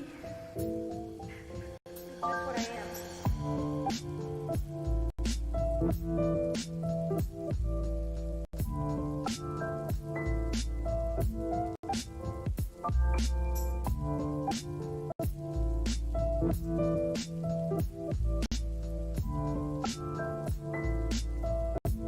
Oh my gosh, I am loving all the advice and insights I am seeing in the chat about Saturn returns. It's like we're all in this together, you know, and I am so grateful. For your honesty and stability, I am curious to know, for those of you who have gone through a Saturn return, how did you prepare for it? And what were some of the major themes or lessons that came up for you during that time? Then like, was it a major wake-up call or more of a gentle nudge? And how did you integrate those lessons into your life after this mess? Let's keep the conversation going. Guys, I'm Elias. I'm so glad we're diving deeper into this topic, guys. It's like the more we share our experiences and enjoys, the more we can learn from each other and grow as a community. I want to do a huge thank you to everyone who's been participating in the chat and sharing their stories. It's truly amazing to see. If you're new to the stream, consider subscribing and hitting that notification. Also, you can stay up to date on all our future conversations about tarot, astrology, and personal growth. And if you're feeling lovely, please give this stream a like and share in returns where other major planetary transits have been doing in specific rituals or practices to help you stay grounded and focused. I'm loving all the advice and insights I've seen in the chat, and I have to say, it's making me think about the connection between Saturn returns and tarot readings. Like, have you guys ever noticed how certain tarot cards like the Eight of Swords or the Ten of Cups can show up during times of major transition or transformation, and offer us clues about how to navigate those periods of mind? So I'm curious to know, for those of you who have done tarot readings during a Saturn return, what kinds of things or patterns did you see in the cards, and how to use that information to value your journey to funds out to you know as you find that there are so much. I got some amazing points about the connection between tarot and Saturn returns. I am totally geeking out over here, by the way. I love how tarot can offer us a deeper understanding of the energies at play during major transits and help us tap into our own inner wisdom and guidance. I'm curious, haven't even noticed a particular tarot card was two that keep showing up here during times of transition or change, and how do you think the card is trying to support or challenge? Is this the fiery energy about sense the emotional depth, the cups, the logical analysis, the short domestic, the soul, the rectory of pentacles? That was restaurant.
Ugly, stupid, gooey.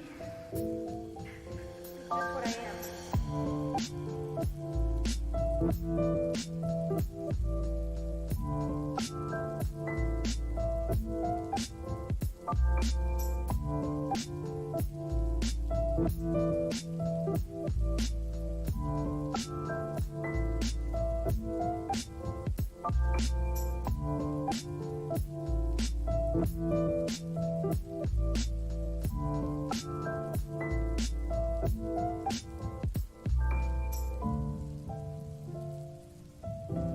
I understand. It's quite nice here. Mr. and Mrs. Zoe Wall.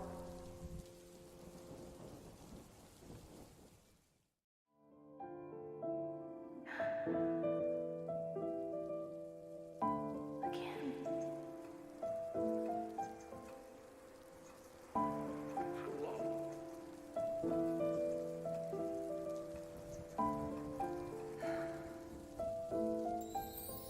Festival.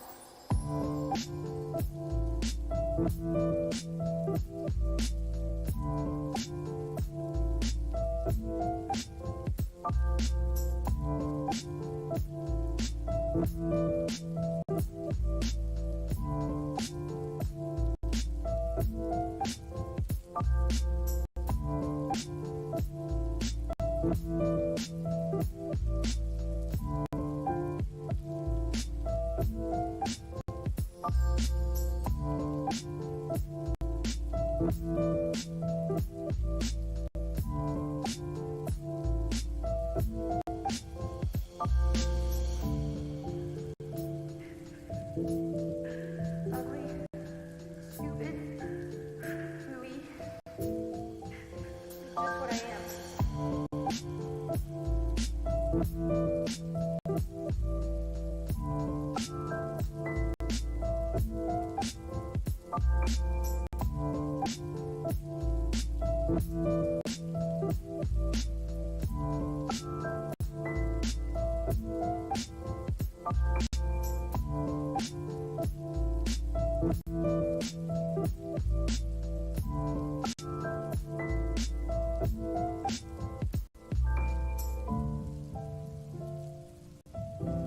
I understand. It's quite nice here. Mr. and Mrs. Zoe Wall.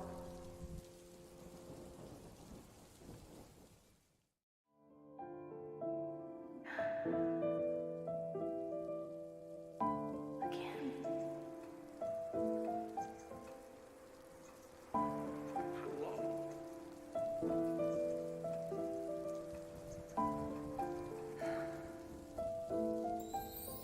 Festival.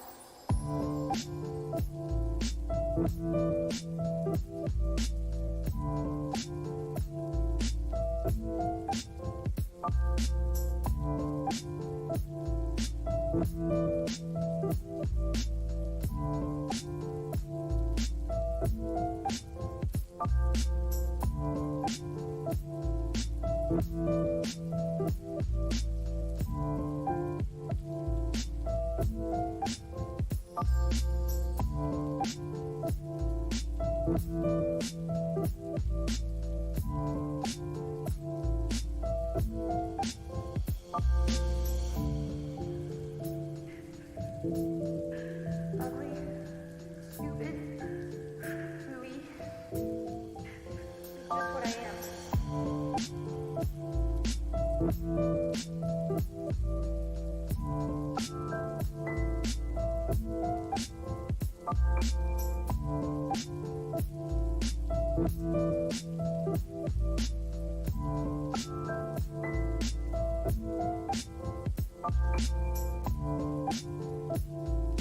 I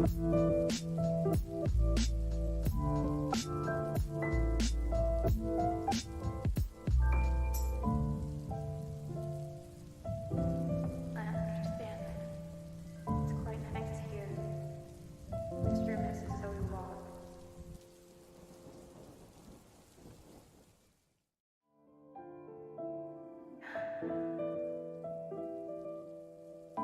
Again.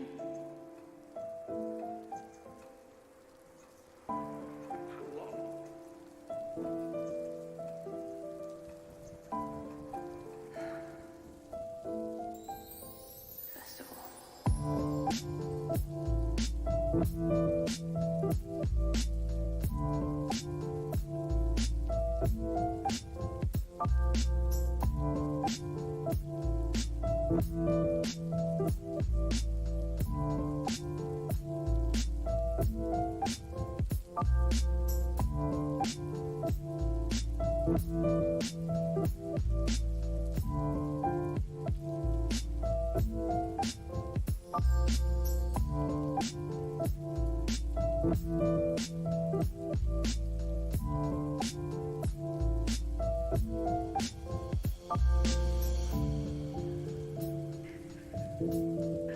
Ugly, stupid, hooey. Just what I am.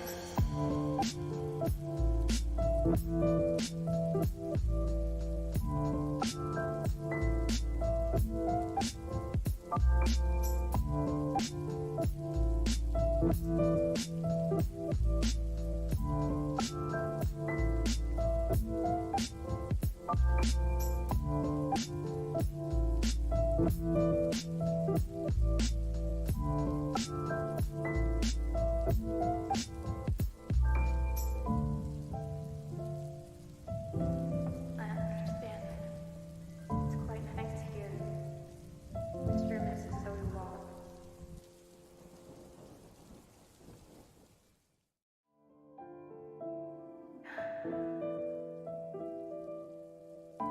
Again.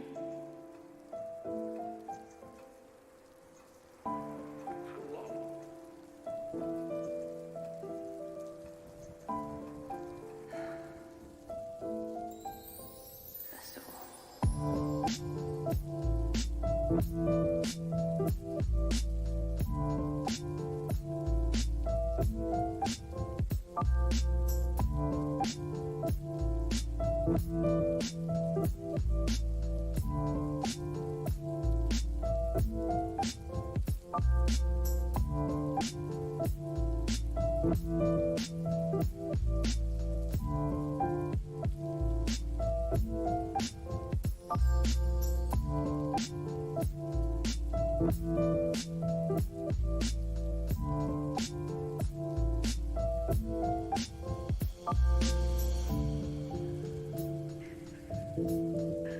Ugly, stupid, hooey.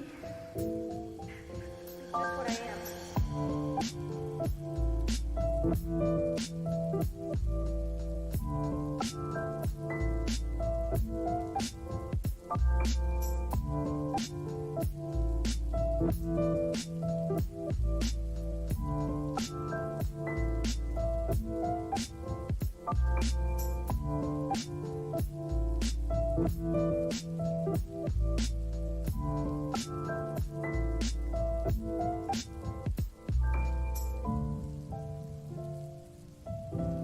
I understand. It's quite nice here. This room is so long.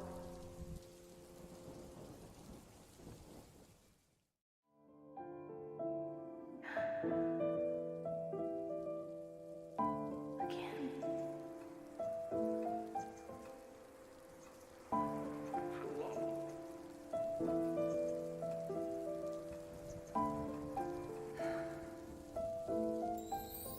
Festival.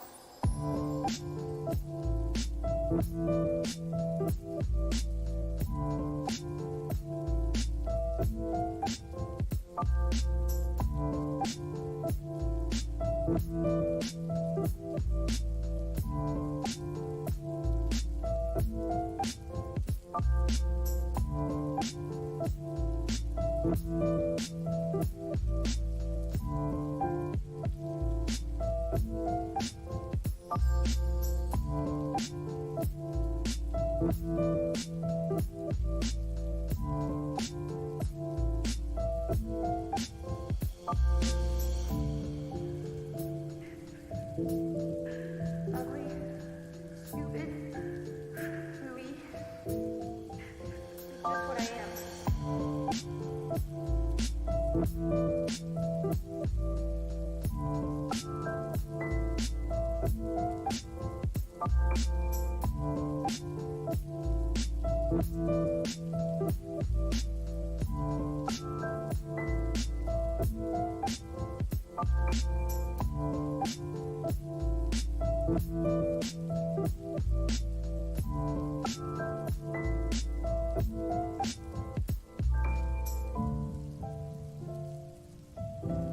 I understand. It's quite nice here. Mr. and Mrs. Zoe Wall.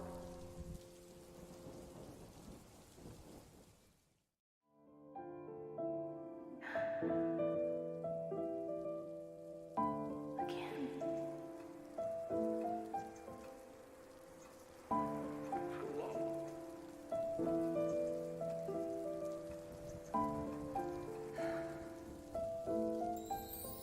Festival.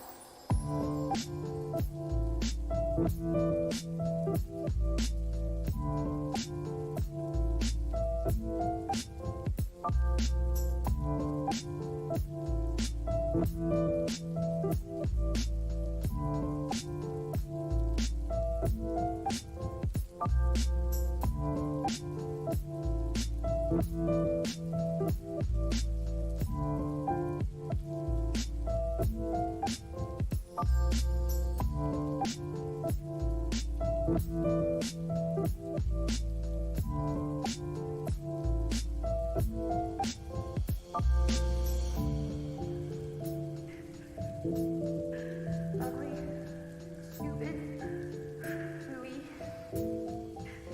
Just what I am.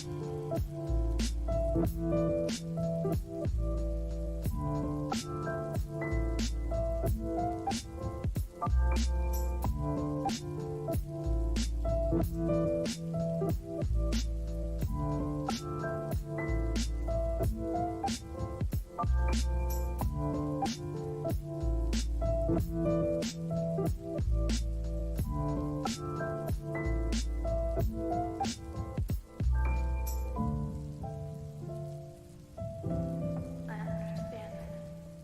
It's quite nice here. Mr. and Mrs. Zoe Wall.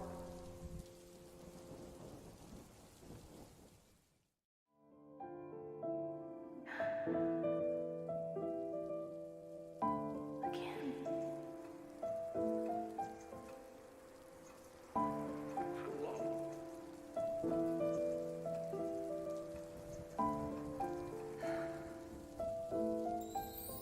Festival.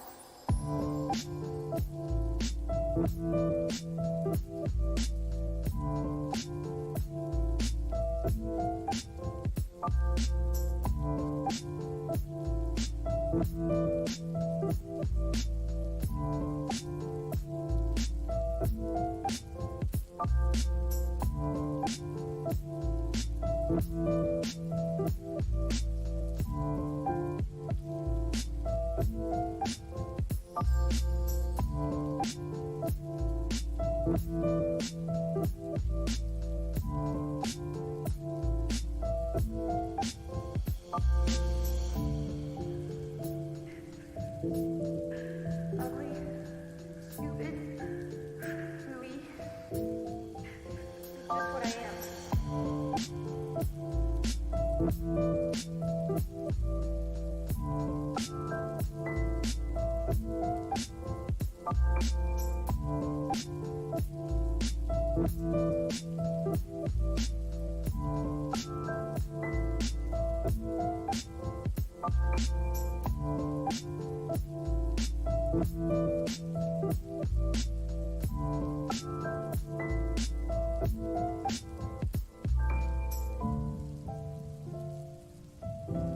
I understand.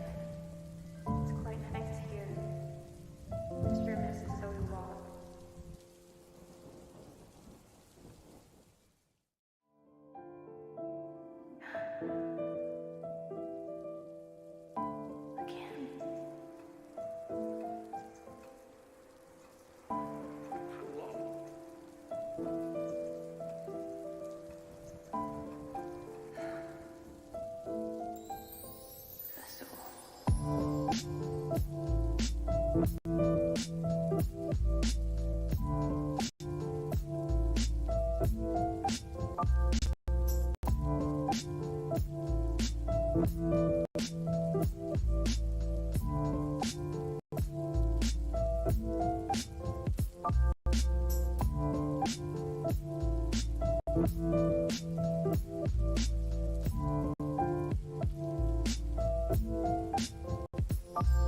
Ugly, stupid, hooey.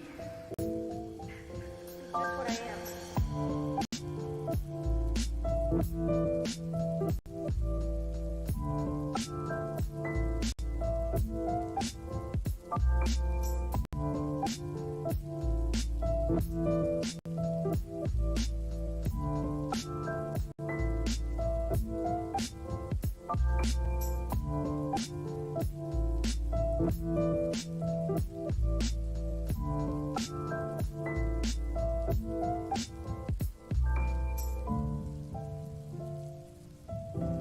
I understand.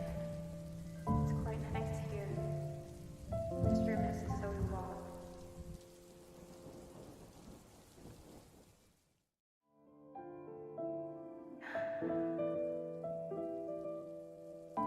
Again.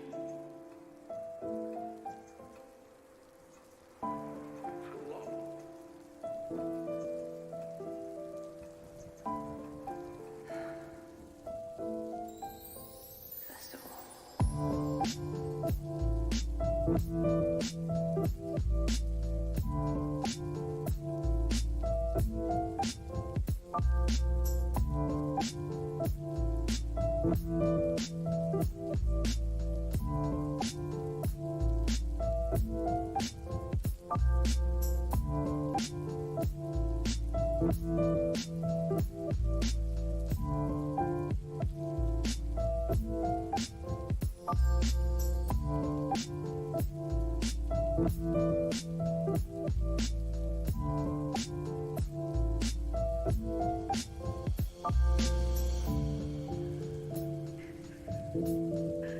Ugly, stupid, hooey. Just what I am.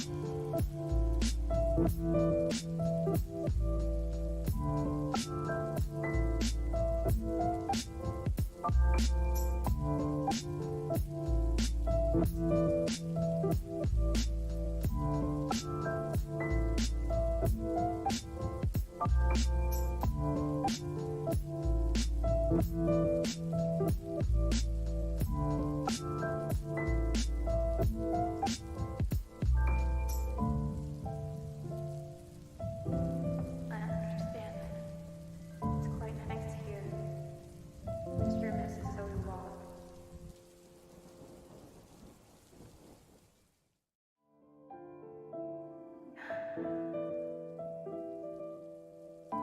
Again.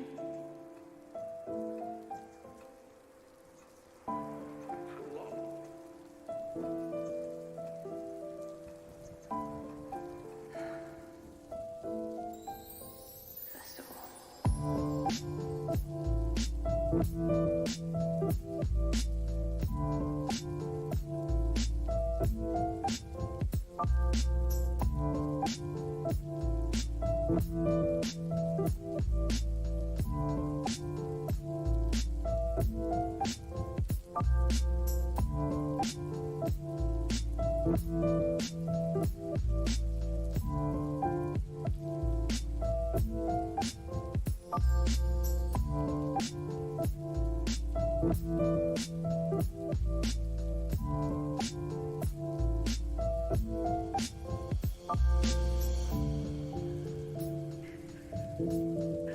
Ugly, stupid, hooey.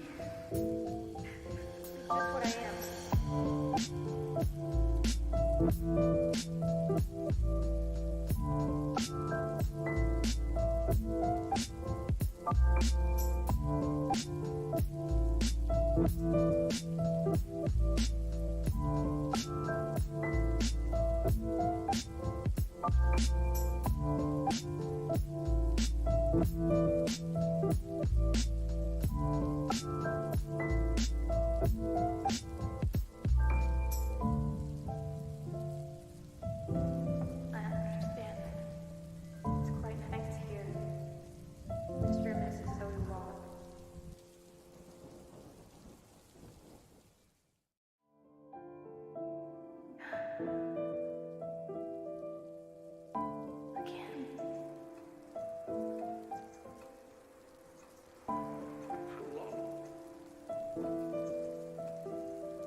Ugly,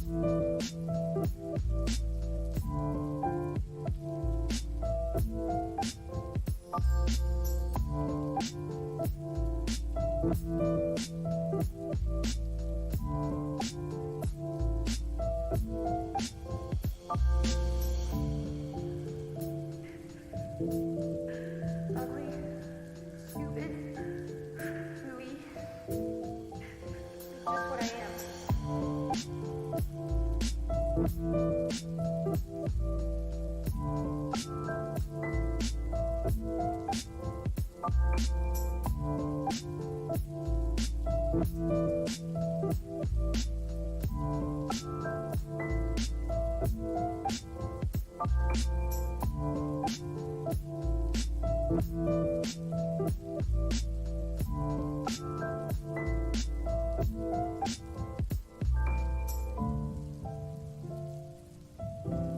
I understand.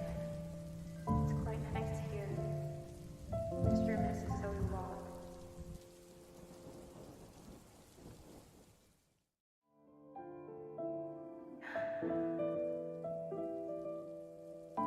Again.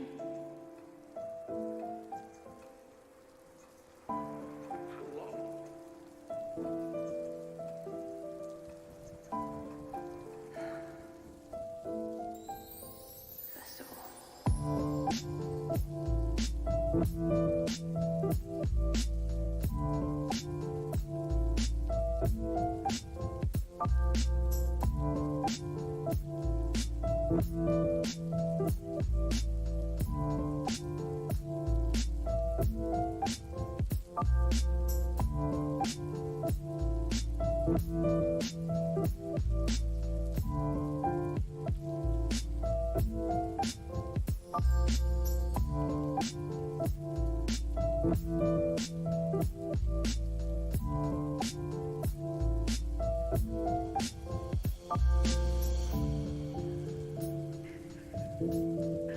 Ugly, stupid, hooey. Just what I am.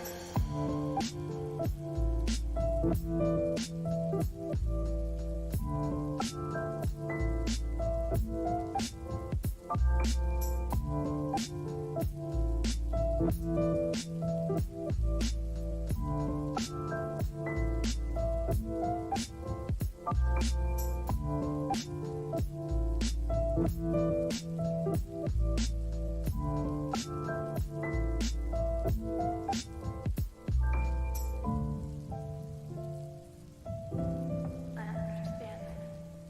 It's quite nice here. This room is so long.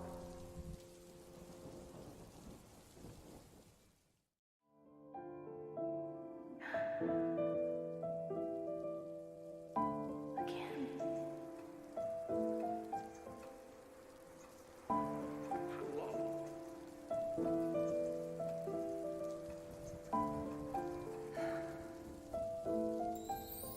Festival.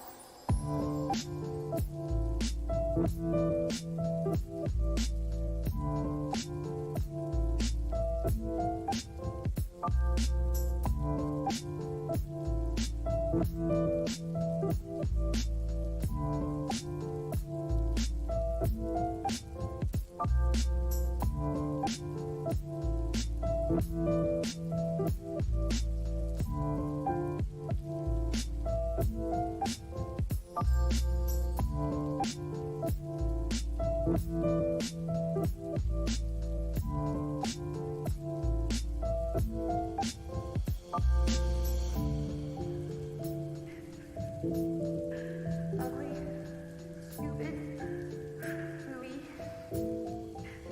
Just what I am.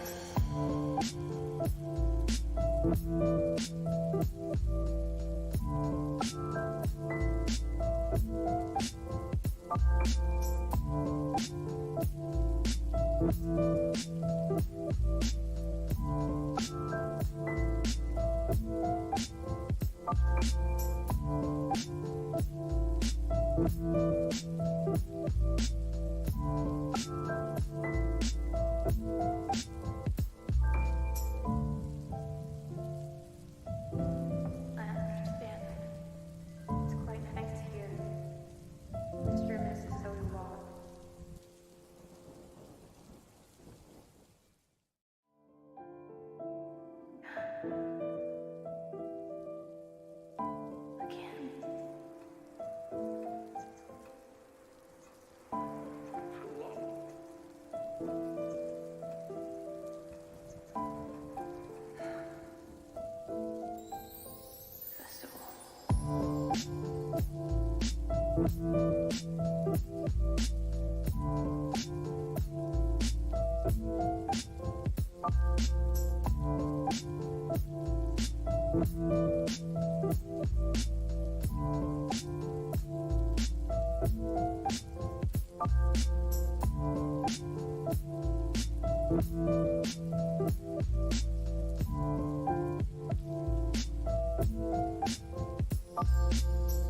Ugly, stupid, gooey. It's just what I am.